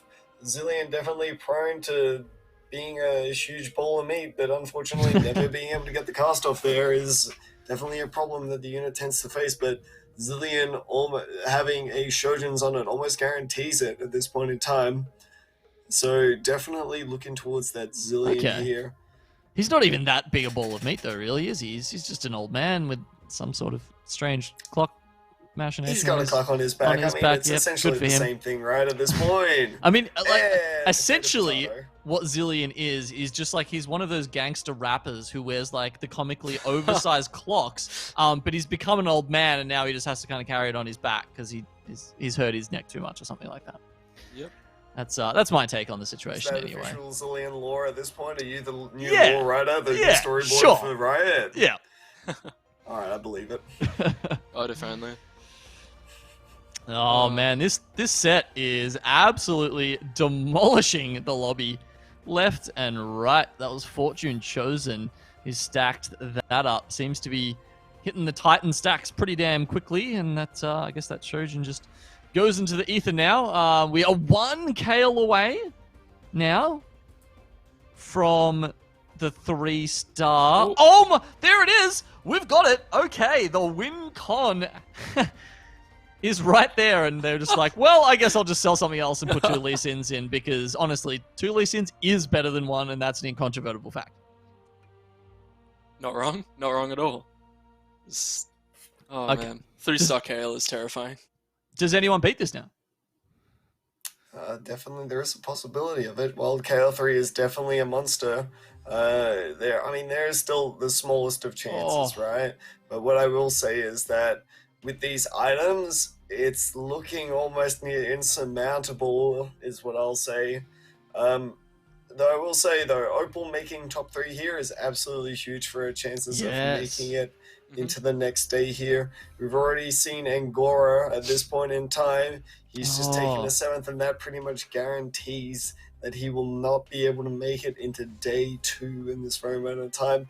Opal, however, is definitely still fighting for their life, seeing if they can try to get out 2 more clutch placements. Yeah, only 1 more game there. Angora would probably need a first or close to that to push above that 24 barrier. But as you say, Opal, who is sitting currently 10 points above him on 130, will do a little bit better. But Chunga, it seems like he's the one to beat at the moment. I'm not sure we've seen this matchup yet, or at least not at this stage where it's been the 2-star set versus the 3-star Kale. And as we can see, the 3-star Kale seems to be very firmly in control of that match. Yeah, it's still going to be close, though. It's going to be very dependent on set targeting and the set coming back and ulting or not. Because if the set can hit the Kale at all, it's going to matter a lot, because the Kale doesn't have GA. It's only got USS. So if the set can, I believe it's got a dual gauntlet on it. If the set can crit and 1-hit the Kale, there's no other damage on this board. Like, Lee Sin might be able to get a kickoff now that he's got GA, but it's rough. It's close. I'm not 100% sure either way. I'd imagine it's the Kale, though. I mean, I don't know. Can someone do the maths on that for us? If the set 2, I think, does 60% true damage to the main target, right? So if that's critting, is it automatically a kill? Is it over 100% true damage and, like, confirmed kill on whichever target it picks up? I think we might see. Yep, that is it. That's the way it works. But I'd say the secondary damage is definitely the most important part of it, at least here. Right. As you can see, if the set doesn't even get up to the true damage point here, as we see that it's missing out there, it's definitely a big damage loss, and Cosmic doesn't even get the kill, but Opal gets wiped out. I'm assuming by Chunga's Ghost. And from this point on, I'd assume it's just Chunga's game. It's going to be so tough for Cosmic to deal with this massive raid boss Kale. What else can he do? I mean, look at all those, 3-star Siva, 2-star Samira, 2-star Azir, 2-star Set. Is that what you were noticing, or is there something even crazier than that? Just look at the Siva for a second. I want something's not quite double right GA. Right. The double GA is a little bit interesting, I'll be honest. Well, it's a bit unfortunate. It doesn't give you 2 lives, right? It just means you revive with 1,000 health instead of 500. Yeah, Yeah, that's okay. that's unfortunate. Well, maybe you come back It and survive happens. one Kale wave. No, Nope. actually, I think she just Nope. died immediately. That's game. Oh, No, no. sorry. Oh, Chunga. He's He's getting hyped around up. it too. Yeah, this is very happy. Look at that. Man, look at that beast of a PC sitting next to him as well. Love to see it. Oh, you do. You'll love to see it. The Kale 3, the high roll, there's always got to be something to pull us through in these games, doesn't there, guys? All right. Was there anything anyone could do that game? It kind of didn't seem like it. Frosty's shaking his head. Twigs also shaking his head. All right, don't even need to ask the question then. Okay, what's that going to mean for these players? Why don't we have a quick look at the scores before we head to break? As we said, that means, was that third place for Opal? How many points is that, guys? Oh. 80. That would 70. be 70 points. Okay. It's 100 for first, 80 for second, 70 for third, etc., etc., Yep. etc. as you go down there. Okay, so that should push Opal up to about 200 points, which, honestly is going to be on the cusp. I think she'll need another game, probably five ranked plus to kind of confirm her in there, but definitely helping her get towards that. Meanwhile, up the top, we've got a couple of players who've actually had 2 wins, possibly even more after Game 5. Chubby Bunny taking out 2 wins at the start of the day. Obviously, Gidoff, who got 2 wins, has been slacking. He's been resting on his laurels and has got a 6th and an 8th. Anything else jump out at you guys there from the scoreboard? Ultimately, looking at the scoreboard here, it's actually incredibly close. The difference between, say, even something like 12th place and then going into 25th place, so an 11-person gap there, is it's incredibly close. It's only a good 50 points away. So when it comes down to it, 1 or 2 bad lobbies here could definitely make or break these players' chances at making it into day 2. So really interesting, high stakes lobbies going to be coming up in the final lobby here. Yeah, right. All right. Well, Frosty just striking fear into the heart of all of Oceanic TFT players here as we head into the final couple of games here for the Oceanic TFT Fates Regional Finals presented by Optus. We'll take another short break now, guys, and be back with you for that final game in not too long at all. Please stick around. We'll see you soon.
Guys, welcome back for the last time, at least today, to the Oceanic TFT Fates Regional Finals presented by Optus. A big shout out to our other sponsors, of course, Puma, Logitech, and Alienware. These guys helping us to bring this tournament to you and this wonderful cast with our brilliant casters. And I say brilliant in contrast, of course, to the peanut brain inside my head, of course. That's Frosty and Twig. Thank you guys so much. It's been great to have you guys here tonight. We've got one more game. It's not ready quite yet, so let's just refresh that scores page, see what's going on. What's anything been standing out to you guys so far tonight in terms of, patches, compositions, anything? Just throw it at me. I've got one. Go ahead. Just how consistently well some people have been playing. So, for instance, Chubby Bunny is just 2 firsts, I think a third, a fifth, and then a second, which is, 390 points, top of the leaderboard at the moment. It's kind of insane. But no, I think everyone in the top 8 on the scores thing has just been playing super duper consistently. Yeah, what about you, Frosty? Anything that's, really gets on your goat tonight or perhaps just impresses you?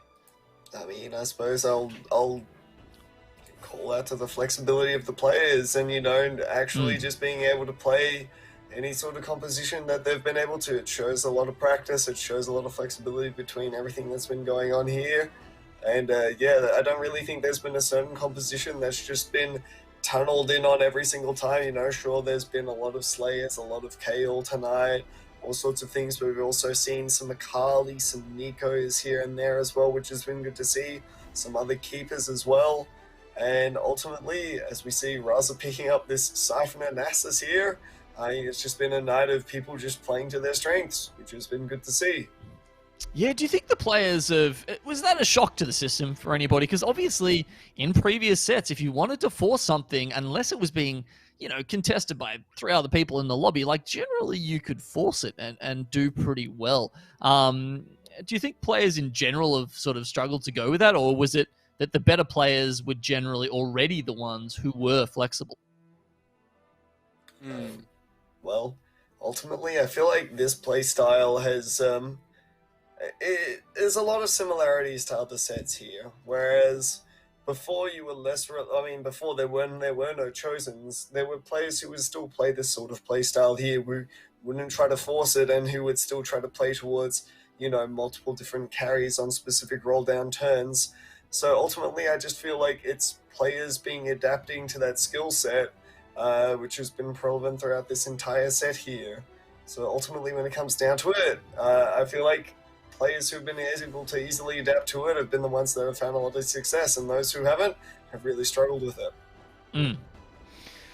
Okay, fair enough. What do you feel about... we haven't seen a Nasus chosen that I can remember tonight, actually. So sitting on the Siphon to start with Twig, considering he got a little bit of his power back in the latest patch, how do you rate it as an opener? I think that's a pretty strong opener. I don't know how much I like it as your committed comp. The main power of one cost chosens was that a lot of them you could go, oh, okay, I hit this. All right, I know what I'm playing for the rest of the game. And that was really the actual power of one cost chosens. It wasn't that they were necessarily strong. It's just that you didn't have to think anymore. However, now that they're not as good, they're still not bad. I think Nasus Siphonus specifically is still rather strong early game. Just it's not the thing that it used to be of oh, I got Siphon chosen Nasus. I guess I'm for Siphon now. As you can see, Raza having some words there, losing it a little bit over his combat RNG. Yeah, I'm pretty sure it was that. Or was that the Jarvan sitting next to him, just whacking away on about 1 health and. Come on, Nasus. You can see him. He's right there. He's next to you. Just poke him with your stick and he's gone. Oh, well. What else are we seeing? We saw a Garen chosen there. Ooh, blue buff Akali already. That's a very strong start, even without the chosen.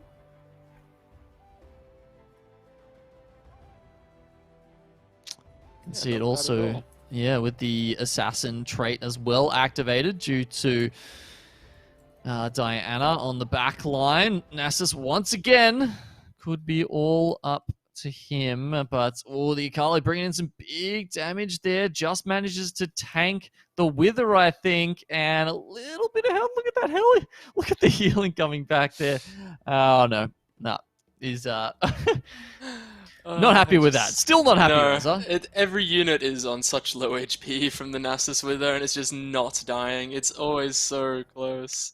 It's really, it's a tough spot to be in for sure. Yeah, that said, Raz is feeling pretty happy. He's currently sitting in 9th spot. He's got 300 points. We've got Pong himself in chat saying, "Don't lose hope." Of course, Pong is currently sitting on 24th. He's, as of Game 5, going through to the next day, but in dire straits. Really, he'd needs to pick up a couple of points this game if he wants to confirm that he's through. Okay. Pong's through in my books. They played Nico for a little bit. It's all I really need. He's won fans, and winning hearts is just as important as winning the day. Absolutely. Teemo, such an annoying early unit to deal with sometimes with those blinds. Oof. You really hate to see the amount of HP that Raz has lost only in 3 combats so far. It's a bit of a tough spot to be in. Yeah, really suffering a little bit. Now going over to Beethoven, who just beat him. He's going for the Garen Warlord chosen. What is, if, say you started out with Warlord and maybe hit a 3-star Garen, which, does happen sometimes, Frosty, what would be your optimal play out of that? Do you think you'd sort of stick with Warlords and try and slot some Slayers in, hope for 9? What's a good endgame look like? I mean, ultimately it comes down to what you hit. I feel like Warlords is one of those really specific compositions that really relies on particular items. You're not at mercy at your Garen, you're more at mercy at what your Katarina items are at that point. Yeah. And honestly, while Garen is an excellent early game chosen here, he falls off relatively quickly here, but I mean, rarely, every now and again, you might end up finding that you'll hit a 3-star Garen, so, I mean, every now and again, there is a chance that you end up sticking with Warlords, but ever since the Warlord nerf, it's really hit it extraordinarily hard, which means that it's incredibly tough to try to make it work consistently now, especially with that extra health being off of that Katarina can be the difference between it spinning or not. Yeah. True. What did you feel about that nerf? Have you got any words for Mort Dog? It sounds like you thought it might be a little bit over the top there. Was that perhaps just too much of a reaction to Nidalee and the dominance we saw there? Well, I mean, Mort Dog's got the data, I don't, so unfortunately I'm not really in the position to be telling anybody anything. Mate, right now, you've got the platform. Go for it. This is your time. Well, I mean, ultimately, if I had to say it, sure. I feel like the Warlord nerf was a little bit too much, but I mean, I'm sure that there's still been really strong showings at, 6 and 9 Warlord. It's just getting to that point, and there's the really tough bit here, but looks like Beethoven might have the resources to be able to do it with a really strong start here, so again, definitely a possibility from him. Just want to give a shout out to Beethoven, by the way. Like, fantastic name. That's an excellent pun. I really love it. Rather good. Well, he's up to 6 I love the carats. way he composes himself here. Oh, okay. Stop. All right. Giving me grief before. Oh, God. You know better. Terrible. You know better, mate. I know better, but I'm still going to do it anyway. Oh. Oh, no. Well, Katarina spin is huge. Triple spin to win here. Beethoven is playing. Yeah, you're not wrong. I think Warlord's I don't know. I'm glad that it's not as consistent as it was. You need to hit a bit more now. You can't just get a chosen and then go, oh, okay, me Warlord, and then just be okay forever. You actually have to high roll it a little bit to do well. Is that the problem? You have to think with the composition now? I don't know if you have to think that much. Oh, You okay. have to like. I'll just put it back on my list then. You have to think more. Like it's the sort of thing where it's like, oh, I pick up anything that says Warlord on it. It's like transitioning to 6 to 9 Warlord is like a little bit harder because the units aren't as good early. Also, these items are a bit rough. I don't think they're going to commit to Warlord. Yeah, okay. So, well, yeah, very possibly a transition coming up. They've got the RFC available, maybe a Gwynsu's.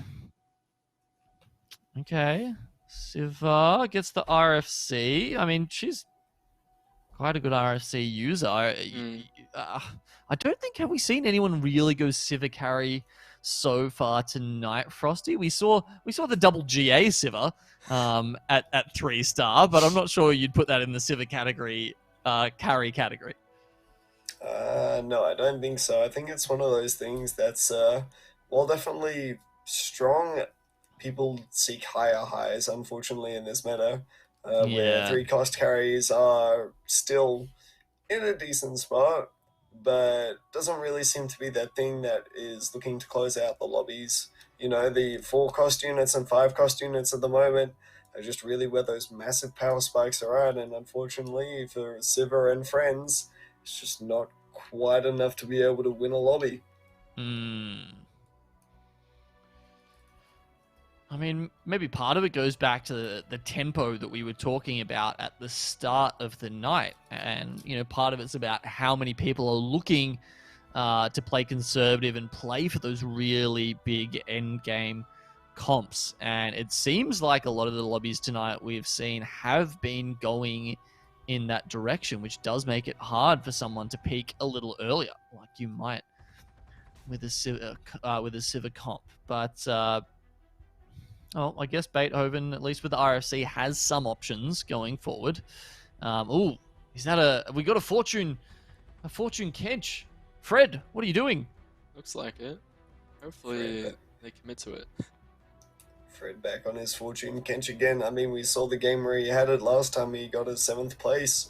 And this time he's looking to go down a similar route, only on 30 gold here. So ultimately he's really trying to look for that big payout on a 3 loss here. Seems to be that it's been fairly inconsistent for him, you know, hasn't really gotten that big loss streak. It's been more segmented here or there, but doesn't really have the payoff to show. Yeah, let's take a look at his board and see if we can see a way forward. I mean, wow, the Morellos and the Hodge on the Tristana, definitely something, but it's a level 1 Tristana and he's at level 5. There's another one in the shop. It sort of indicates a Talon sort of route with the spare sword and the Hodge, but with that sort of stuff you can kind of play anything at the moment. Yeah, I'm not sure. I guess they're just waiting for payout at the end of the day, but I don't see them winning a combat for a long time. Yeah, the comp certainly does seem to be missing a few key pieces before it wants to do that. Nunu does get a chomp, but he's met with one as well. And yeah, honestly, a level 1 Tristana isn't really going to get you anywhere. I don't know about this one, guys. We love to see the big Fortune payoff, and I'm sure that Fred's probably going to come in with a loss streak here. Ooh, fun number 1. They're mousing over it as well. They know. All right, let's see? Go. All right. Will we see it again? The start of something great, gentlemen. Please, no. I wouldn't. I would not be able to take another 4 fun game. I mean, all I can say is when Donnie got his 4 Fons, he didn't have any spatulas, right? By the time he hit his Fortune payout. So basically, Fred's already a full Fon ahead. Man, I think point. You know, I mean, why are we only thinking 4 Fons here? Why are we thinking something along the line of 5, 6 Fons? Think big. I don't know if I can. I don't know if I can think that big. It's a pretty high number. It's a lot of units. Well, that's a really good... Yeah, it is, isn't it? Like, he gets the Elderwood and the Mage. Yep. Yeah, it's a big pickup. So, Yeah, where can he go next from this? So many. What did you call it before? Vertical. It's a very vertical trait alignment. Very catching on the eye, very pleasing to look at, you know, seeing all Yes. those perfect compositions lining up, perfect traits, aesthetically soothing. Man, how good does it feel when you get a composition that like perfectly uses all the traits? Like, you don't even really care if you're winning at that point because you are winning. Definitely. Yeah. Yep. I mean, I can attest to it, you know, seeing, I think I think I had it perfectly where it's something along the lines of you can go Tom Kench, something like a Nunu or a Maokai, plus Lulu, Vigar, and an Annie, and that makes it perfect at level 5. There you go. I'm absolutely trying that in my next game. Catch bad. me just dying but looking really happy while doing it. Well, Fred really wants this cash out now.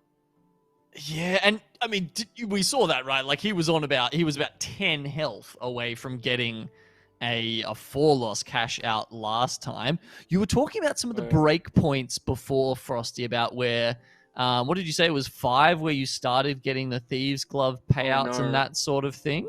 Oh no. Oh Level 2 losses where you start getting them. 5 is where it starts to get a little bit interesting. I believe 5 starts to think about it. Oh no, they nerfed it, so 5 no longer gives legendaries. But yeah, after 5 is where it starts getting quite good. Yeah, it's around 7 where you want it.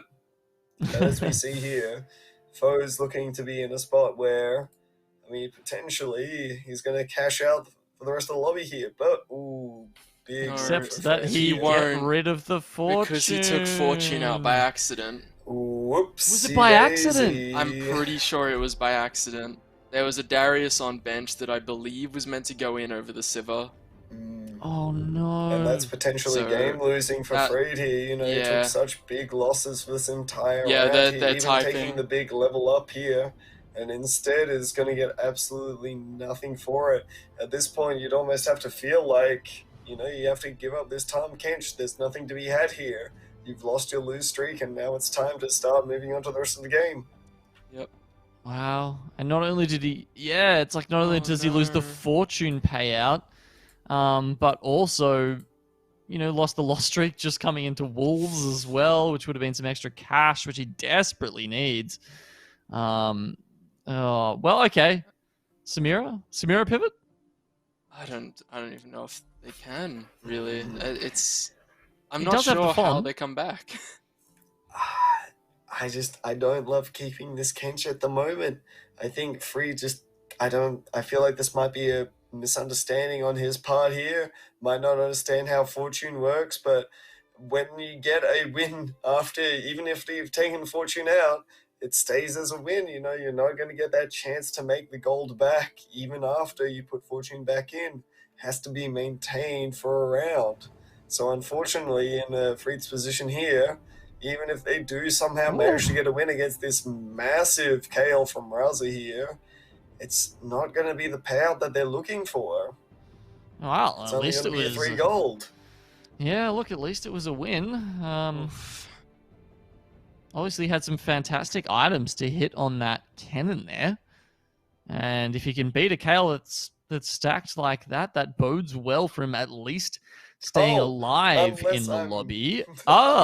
Razza! You were wrong. Misinformed. I guess Fred, I'm you just were a wrong. knowledgeable caster here. Alright, well, time for me to revoke my good player badge. Yeah, honestly, I kind of agreed with you. I haven't seen that sort of interaction, but the fact that works like it does is... That's odd. Odd. So yeah, look, I guess we were wrong. Fred is just better, as it would turn out. Yeah. I guess that's why he made the final lobbies and Frosty didn't, right? I mean, that's... Sorry, mate. Had to be done. Had to be done. To do him like that. Just say, you know what? Probably a bit well deserved. You know, you got me. Fair play, good sir. Ouch, but you know what? I deserve it. Oh, you hate to see it. You really do. But they've also done a really good pivot into the keeper comp, so they're in a pretty good spot right about now. And they've nearly got 3-star cannon as well. Yeah. It's alright. I'll just And- cry myself to sleep tonight. Oh dear. Oh no. 6 keeper. All right, so he's gone with the double cannon now. Obviously, not wanting to switch the items over at this point when you're so close to hitting. You know, keep in mind he's got the Nikos on the bench, so he's 1 away, and he's got that. He's got 2 Thieves' Gloves, so that helps. That helps out quite a lot. Though he's up against another cannon. It is going to be difficult to find the remaining cannons, but it's a 3 cost, so it's definitely still possible. You just got to really hope that they do manage to find it, because if they don't, it's pretty rough. Yeah, it looks like he's got 2 on the bench, so that's 5 maybe for Dawnglade. What is it, 18 for a 3-cost unit? Hey, I don't want to give Something information like that. anymore. Yeah, I I lost was gonna- all faith in my Yeah, look, accuracy at the moment, it's so fine. you know It's fine. what? If you told Guys- me that there was 25 of them, man, I'd be like, hey, you know what? Sounds about right to me. I don't know anymore, dude. Well, look, luckily for you guys, you know, Swifty told me that I couldn't come on the broadcast tonight unless I hit Diamond, which I did again earlier today. So I guess, you know, as a Diamond player, I can probably take over that role, right? And just give you all the hard facts. So Yeah, not 18 for tier 3, I can confirm is absolutely correct. As I Google TFT cheat sheets. Wait, hang on, I think I saw a Nico. Go back. Raza, go back, please. I need it. No, but Raza's in a pretty good spot. 4 Divine, 2 Executioner with Kale is, like, definitely the way to go at the moment. I do believe that they've just got themselves a Zeke's as well, so not having the Rage Blade is going to feel a little bit... It's not going to hurt as bad at the moment. It's Yeah, definitely a Raza, good hit. he's at least on the board there, you know, able to sell the Jacks before combining it with the Giant's belt on it. As you know, sometimes when you're rushing to make a big transition like he's doing now, you might forget and then mess it all up. But you know, he is still. That said, you got to remember he's lowest on the board, as you say. There we go. The Zeke's comes down. Got that all important Morello's on the Sejuani as well. Really good pull from Aatrox. It stops the second cast of the ASOL as well. Still think they lose though. Oh. Dragon Salt on the Braum. Too good. Wow, he's bleeding out now. 20. He will just barely make it to Raptors and see those last couple of items. That's always a sad time when you're left wondering what if. But I mean, the Aatrox chosen, like, does that stay in forever, Frosty? Like, that always seems like very much a sort of transition chosen to me. Well, Raza just so happens to find himself in the very unfortunate position where he's got a lot of gold here, a lot of upgrades that he can still make, and not a lot of time to make said upgrades. So realistically, looking in this position here, if you're not keeping perhaps the best 4-cost general unit that you can at the moment in an Aatrox 2, even if it's chosen, what else are you going to pick up? You know, are you going to try to hope for that big high roll in the final game here when you don't really need to make it? Hard to say, you know. I really feel like it's something that you generally just don't need to do. I feel like all you need to do at this point is just try to hit some of those upgrades first. It's just a perfectly serviceable chosen that he's got here, even though, you know what? Sure, it's not a Vanguard chosen, hard to make use of the cultist, but still, I think that is potentially his strongest possible option that he's got available to him right about now. Yeah, agreed. Well. I think if you're at 9th place, you kind of just want to, alright, let's try and not go 8th. Let's try and play as strong of a board as we possibly can. I think that picking up a 2-cost Aatrox is definitely the way to go.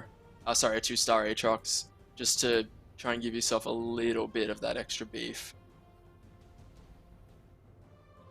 Yeah, I mean, I think at this point he is actually even mathematically guaranteed to make it to the next round. I'm pretty sure there's not enough people that could overtake him to make that happen. That'd be inclined to agree with you at this point. Yeah. Feels like Raza's just set himself into a really good spot, and you know what? He's having his low roll game of the night now, and he's just trying to get that out of the way, but ultimately, that Azir can be absolutely massive here. I think we'd prioritize that over the potential set here as well. Love the pickup here. Yeah. It's to play around a whole bunch of different stuff. Love the extra health that's on the board now, and all it is just seeing if they can make it all the way up to Carousel once more here to pick up a potential good item for Kale to finish up. Or whether we're going to run into Dawnglade with this absurd keeper composition and seeing if they're going to be able to live or not. But it looks like, man, this is so scary. Raza is outputting a ton of damage, but there's an Aurelion Soul and a good Xayah there, and that's just it for Raza. That's his first 8th of the ninth on the final game here. That's an 8th. Okay, look, we just saw a mage hat on the Xayah. Can you tell me about how that interaction works? Does it work? Feathers fly. It does work. Just a whole bunch of them. So the way the interaction works is basically she'll jump once, and then she'll do like 2 feathers. I'm pretty sure. We'll probably see it happen, but if I recall correctly, it's jump once, throw out feathers, and then as they come back in, it throws out another set without the jump. I could be wrong because I don't see Mage Xayah particularly often, but I'm pretty sure that's how it goes down. Yeah, hopefully we can get a look at that at some point and just confirm. But that's interesting. Okay, so she doesn't get the invulnerable status the second time. Wow, Beethoven just got absolutely rolled by Fred. That was not a close fight. But yeah, that Cannon 3. Whew. Okay, so he's finally found it. Yep. Lots of people contesting Xayah, though. Might find it hard for people to be upgrading that. Obviously, that Katarina, not too bad, but whew, okay. Yeah, the Katarina doesn't add enough damage to the comp at the moment. They really need to play around the Olaf and just try and keep that as strong as they can. But 1-star Olaf, it's a little bit tragic. The items aren't bad, but it's just they haven't quite hit what they've needed to hit. Oh man, they just went past a Sejuani too as well. I mean, they couldn't afford it unless they perhaps sold the Tryndamere. Oh, I'm not sure. What would you prioritize there, Frosty? I mean, ultimately, I feel like Beethoven is just really set on trying to hit this Olaf 2 at this point. Definitely needs that big power spike, otherwise you see exactly what happens there. You just can't get through the rest of the team, and it looks like, I mean, already there's just 2 really strong Aurelion Soul players, which doesn't really bode well for your Olaf when he's in the backline there, getting immediately shut down by Aurelion Soul. Okay, some options on the table. You can upgrade the Sejuani and also get a Trap Claw, like, maybe not too bad on the front line there. Doesn't get the Swain he wanted, so instead we'll go for the Last Whisper. Now having a look around, just a quick scout there at some of those other teams. Yeah, he definitely does seem a bit... He's even got items on the board. What's going on? Sorry, items on, on the side.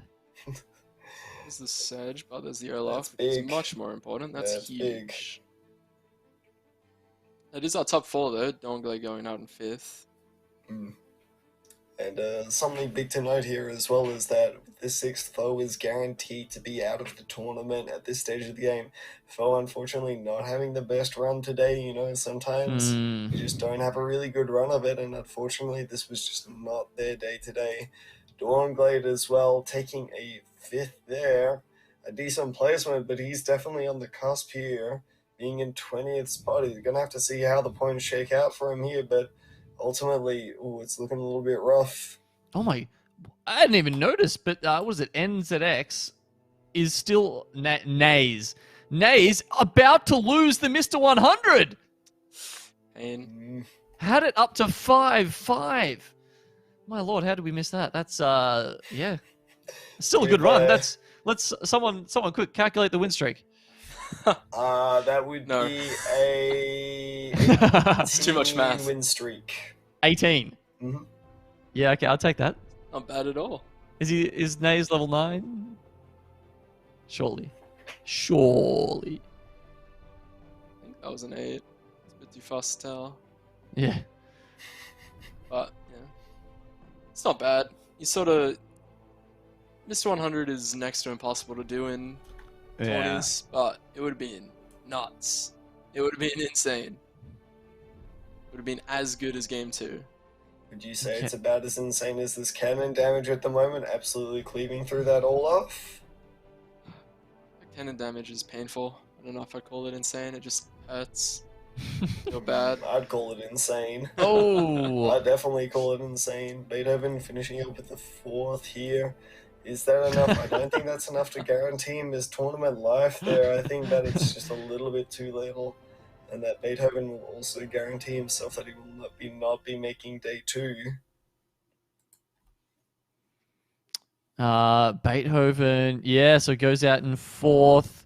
That's what, 60 points, 50 points, something like that. Yeah. Up to 190, yeah, guaranteed. Does not make it through. So that's 2 already in this lobby. Falling by the wayside. Oh, we've got a Mage Swain. Personally, that is the one combination that keeps me up at night. It is certainly something that's terrifying. All that extra HP, kind of difficult to cut through without any Giant Slayer. But even then, it doesn't do enough. Well, Really?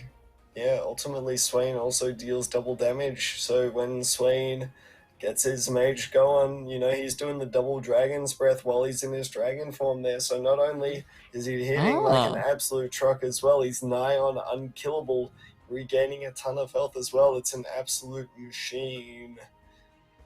Honestly, an absolute delight to see it, unlike you two. You know, I'd love to see it. I don't know what you're talking about. Oh, wow. It's a beauty to watch it go to work.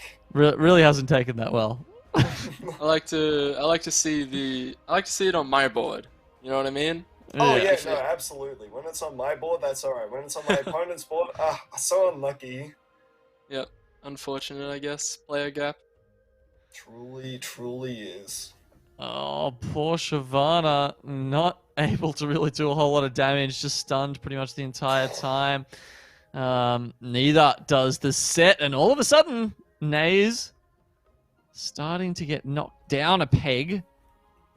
Still at 77 though, and we'll have plenty of time to try and find the answer to come out number 1 over Alt and Fred. I mean, yeah, there's not much this board gets better, really. Actually, no, there's still a couple of units to 2-star, to be fair.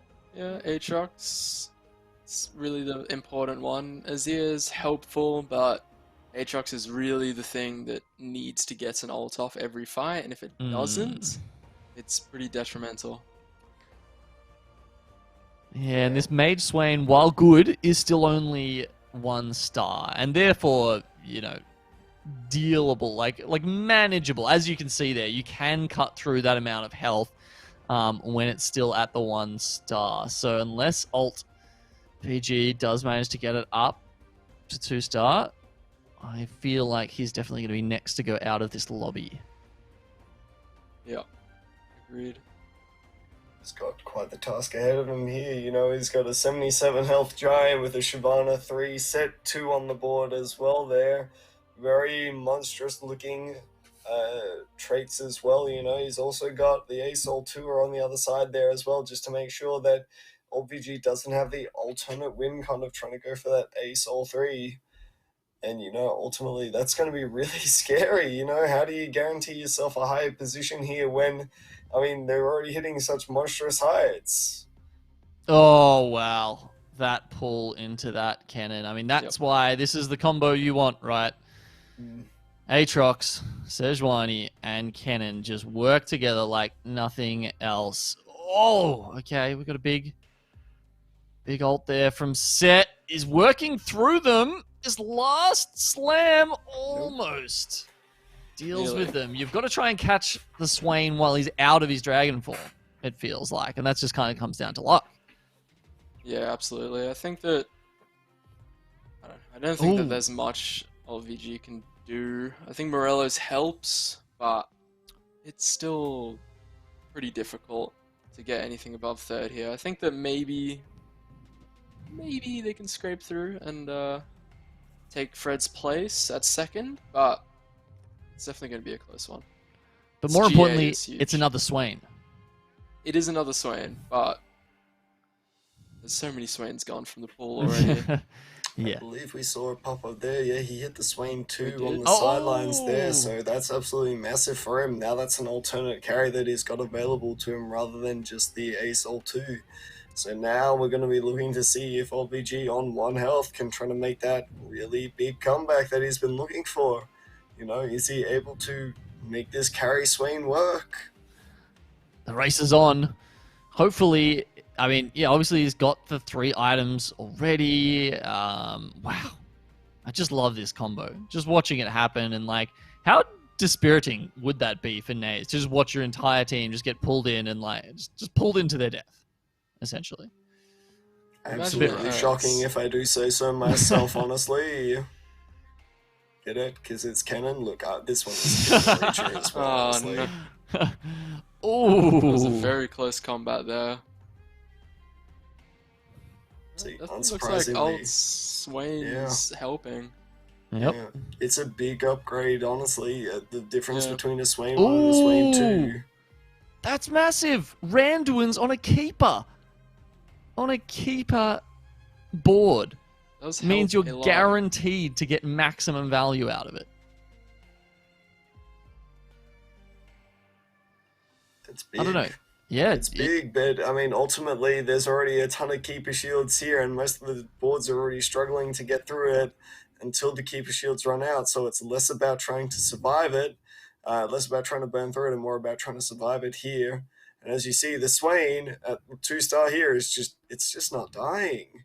Yeah. You know, it's gonna get that secondary cast off again, regenerate all that extra health, and when Swain comes back, he comes back at full health. As you see here, it's just untouchable. So honestly, even though OVG's at 1 health, he's not locked in here with them, they're locked in here with him now. Absolutely. It's No, starting I to get to the point where it's legitimately scary for everyone else. Everyone is kind of being like, no, guys, seriously, you deal with OVG. I don't want to have to deal with him anymore. But there is no one left to deal with OVG. It's a 1 health menace that they got to deal with. So it's what it's going to come down to is just a lucky fight. Exactly. What are these other guys getting on their Shellies? Do we see a Giant Slayer somewhere? That'd probably be one of the highest rolls you could get, looking to try and take down that Swain, right? Yeah. Even if you do manage to hit a Giant Slayer, you have to imagine that all of these carries that are on these opposing boards at this point in time, they've already got max items. You know, we already see the Zaya, the Cannon maxed out. What would hold a Giant Slayer to deal with such a monstrous Swain? And so while Freed here might be rolling down, trying to find some sort of salvation against the incoming terror, ultimately you got to look at it and you got to look at it and say, what can save him? Who is there? You know, we need to call out for a hero right about now, but ultimately I don't think there is one. It looks like maybe he was hoping one of those at least would be the Aatrox 2. At least his Aatrox 1 does get the pull off. There we go. Oh, man. Once again, we're just seeing this play out over and over again. The Shyvana tries to tank, doesn't really manage to do it, and then it's all left up to Set 2, who tries best, but yeah, not quite good enough. The one Alt thing actually manages to push through. Naeus has the best way of dealing with a Swain, which is you just grab it and you slam it very, very hard. And so ultimately, Naeus has unfortunately, unwittingly signed his own doom here by not being able to kill off Freed in time here, but unfortunately, you know, he's left with a really tough matchup now. How does he deal with this monstrous cannon when all of his units just want to go up and punch it? Yeah, it's not a great matchup, is it? You're really hoping to keep your distance, and although you'd say those probably are best in slot items for the Shyvana, you know, maybe this would be one of the situations where an RFC would be better, but it doesn't matter. The Shyvana jumps out. Was that the main point of that last fight, guys? The Shyvana just sort of jumping down to the bottom of the board where she wasn't getting caught in the Kennen maelstrom? Or was there something else there that I didn't see going on that made such a big difference from the last time we saw that fight? Ultimately not, it seems. It seems like just the cannon damage was the sole reason that Freed was being able to stick in those fights, and as you see in the end there, when you're not able to get that critical maelstrom off, especially when you've got so much time, Nair's had a good 60 health left at that point, ultimately you'll eventually run into a bad fight every now and again, which happens in TFT, and with such a strong board, Nair's is able to close out the final game there. Excellent showing from him. Yeah, with such a strong amount of health as well, right, Twig? Yeah, it was definitely a rather dominant first place for sure. I'm not 100% sure, but I think something other than the set procced the Trap Claw on Aatrox. Whereas the last two times that the Keeper Comp had won, it's because Set procced the Trap Claw and then couldn't ult again and got sent back. Whereas Set that time, I think, got 2 or 3 ults off without being sent back, which might have made the difference. I think, as you pointed out as well, the Shyvana not being pulled on top of the cannon and taking all of that damage immediately, it sealed the deal if it wasn't the Set thing. Yeah, and I think it was the stun as much as the damage as well on the Shyvana. I think she might have been outside of the range of, well, yeah, it's both, right? But yeah, obviously her just being up and able to get those couple of extra licks of damage in meant that when the Set came back, it wasn't too hard to deal with. Actually, if he even did come back, because Shyvana stayed alive the whole time. I don't think Set even got sent. Yeah. Just kept on trucking. That's the boss for you. All right. Well, we'll be getting the scores up very soon for you guys to be able to confirm who is going through to day 2 of our 4-day TFT extravaganza here. There we go. We'll have a look at it now. So as you can see, now if you want to do exclamation scores in the chat, that will of course bring up the full list of scores and exactly how everyone did. This is in order, of course, from left to right of how these guys went. So Chubby Bunny on the top with 490 points, a sweet 3 wins, even a second and a third place there throughout the night. And then down from there, Pong, he made it through. He's on the bubble. Pong 24th. On 20. He was on 24th after game 5th, and he stayed in 24th. It seems like there's a lot of people in chat happy about that. So congratulations to Pong, but also to our other 23 qualifying people from tonight. Now, remember, these guys are all going, onto day 2, and one of these, just one, will be the one that represents our region on the world stage. Honestly, a very exciting sort of thing, a rare opportunity for OCE, given the current state of everything that's been going on in the scene recently.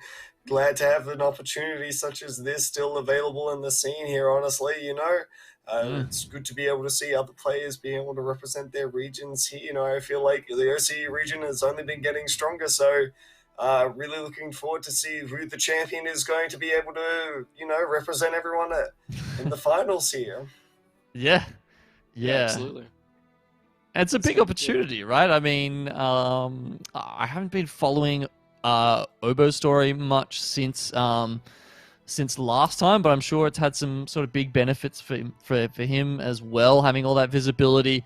Looking at the prize pool now, of course, this will be on the 4th day, on Sunday, Championship Sunday. When you tune in, then we will be playing off for the cash, as you can see. That will be the final 8. So tonight we had 32.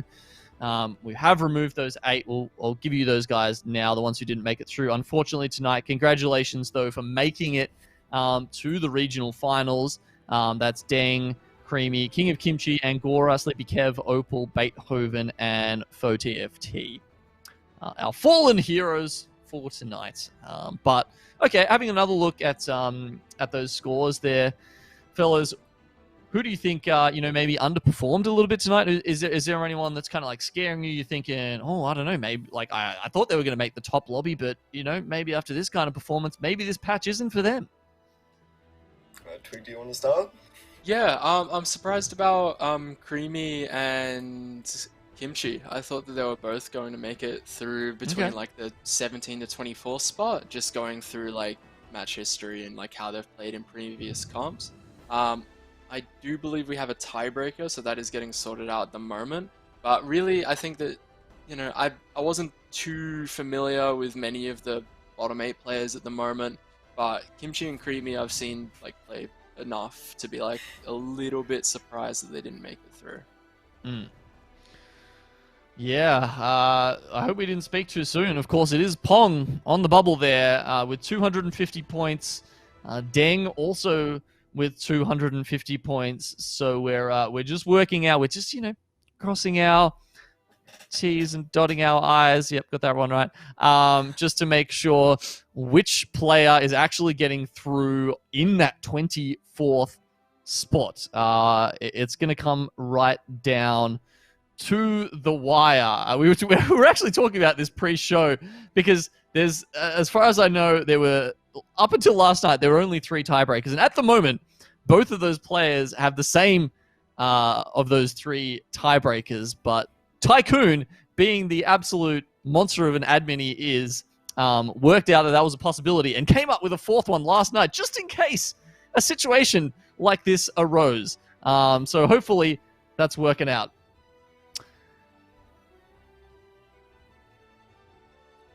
Okay. It sounds like the 4th tiebreaker, which I've just lauded, unfortunately is not going to break the tie. Oh, Tycoon. Look. Okay, that's right. There's other ways we can work this out, and we'll do that in the background. While we just have a think back tonight. I can't ask you, like, what was your favorite moment from today, because, like, that's kind of obvious, isn't it? I mean, say anything. My favorite moment. Mine might be different to yours. I saw Nico Comp get second place. So Nico Comp got second place. I can't remember who was running it, but they're my favorite competitor now. Mm. So that for me, that definitely beats For Fun. Mm. Okay. I'm biased. Interesting. Heavily biased. Wow, well, this man stands hard. I suppose if I have to be the one to say it, chat, after tonight, I'm no longer a competitive gamer, I'm a for-fun gamer. You heard it here. No longer will I be passing over Fortune Chosens.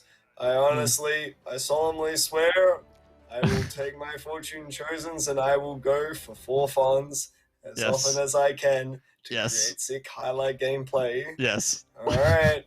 How does the Fortune loss streak work? Hey, look, I don't need to calculate this sort of stuff. I just know that if I go low enough and I get enough spatulas, we're eventually going to reach the promised land. What happens if you take it out and then put it back in around later? Look, I don't want to talk about it. I don't want to talk about it. Look, I know. Look. Well, look, luckily for us, we are going to have Frosty back tomorrow, mate. So you'll have a chance to redeem yourself.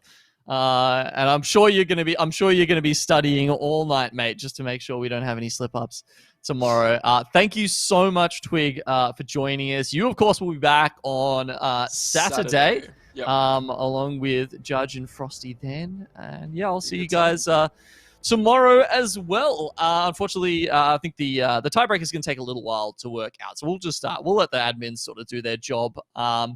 And you guys will be able to, I'm sure you'll be able to see that on the order_army socials, that or the Discord where this information will be posted. So just one last time, guys, just want to say thank you so much for joining us here.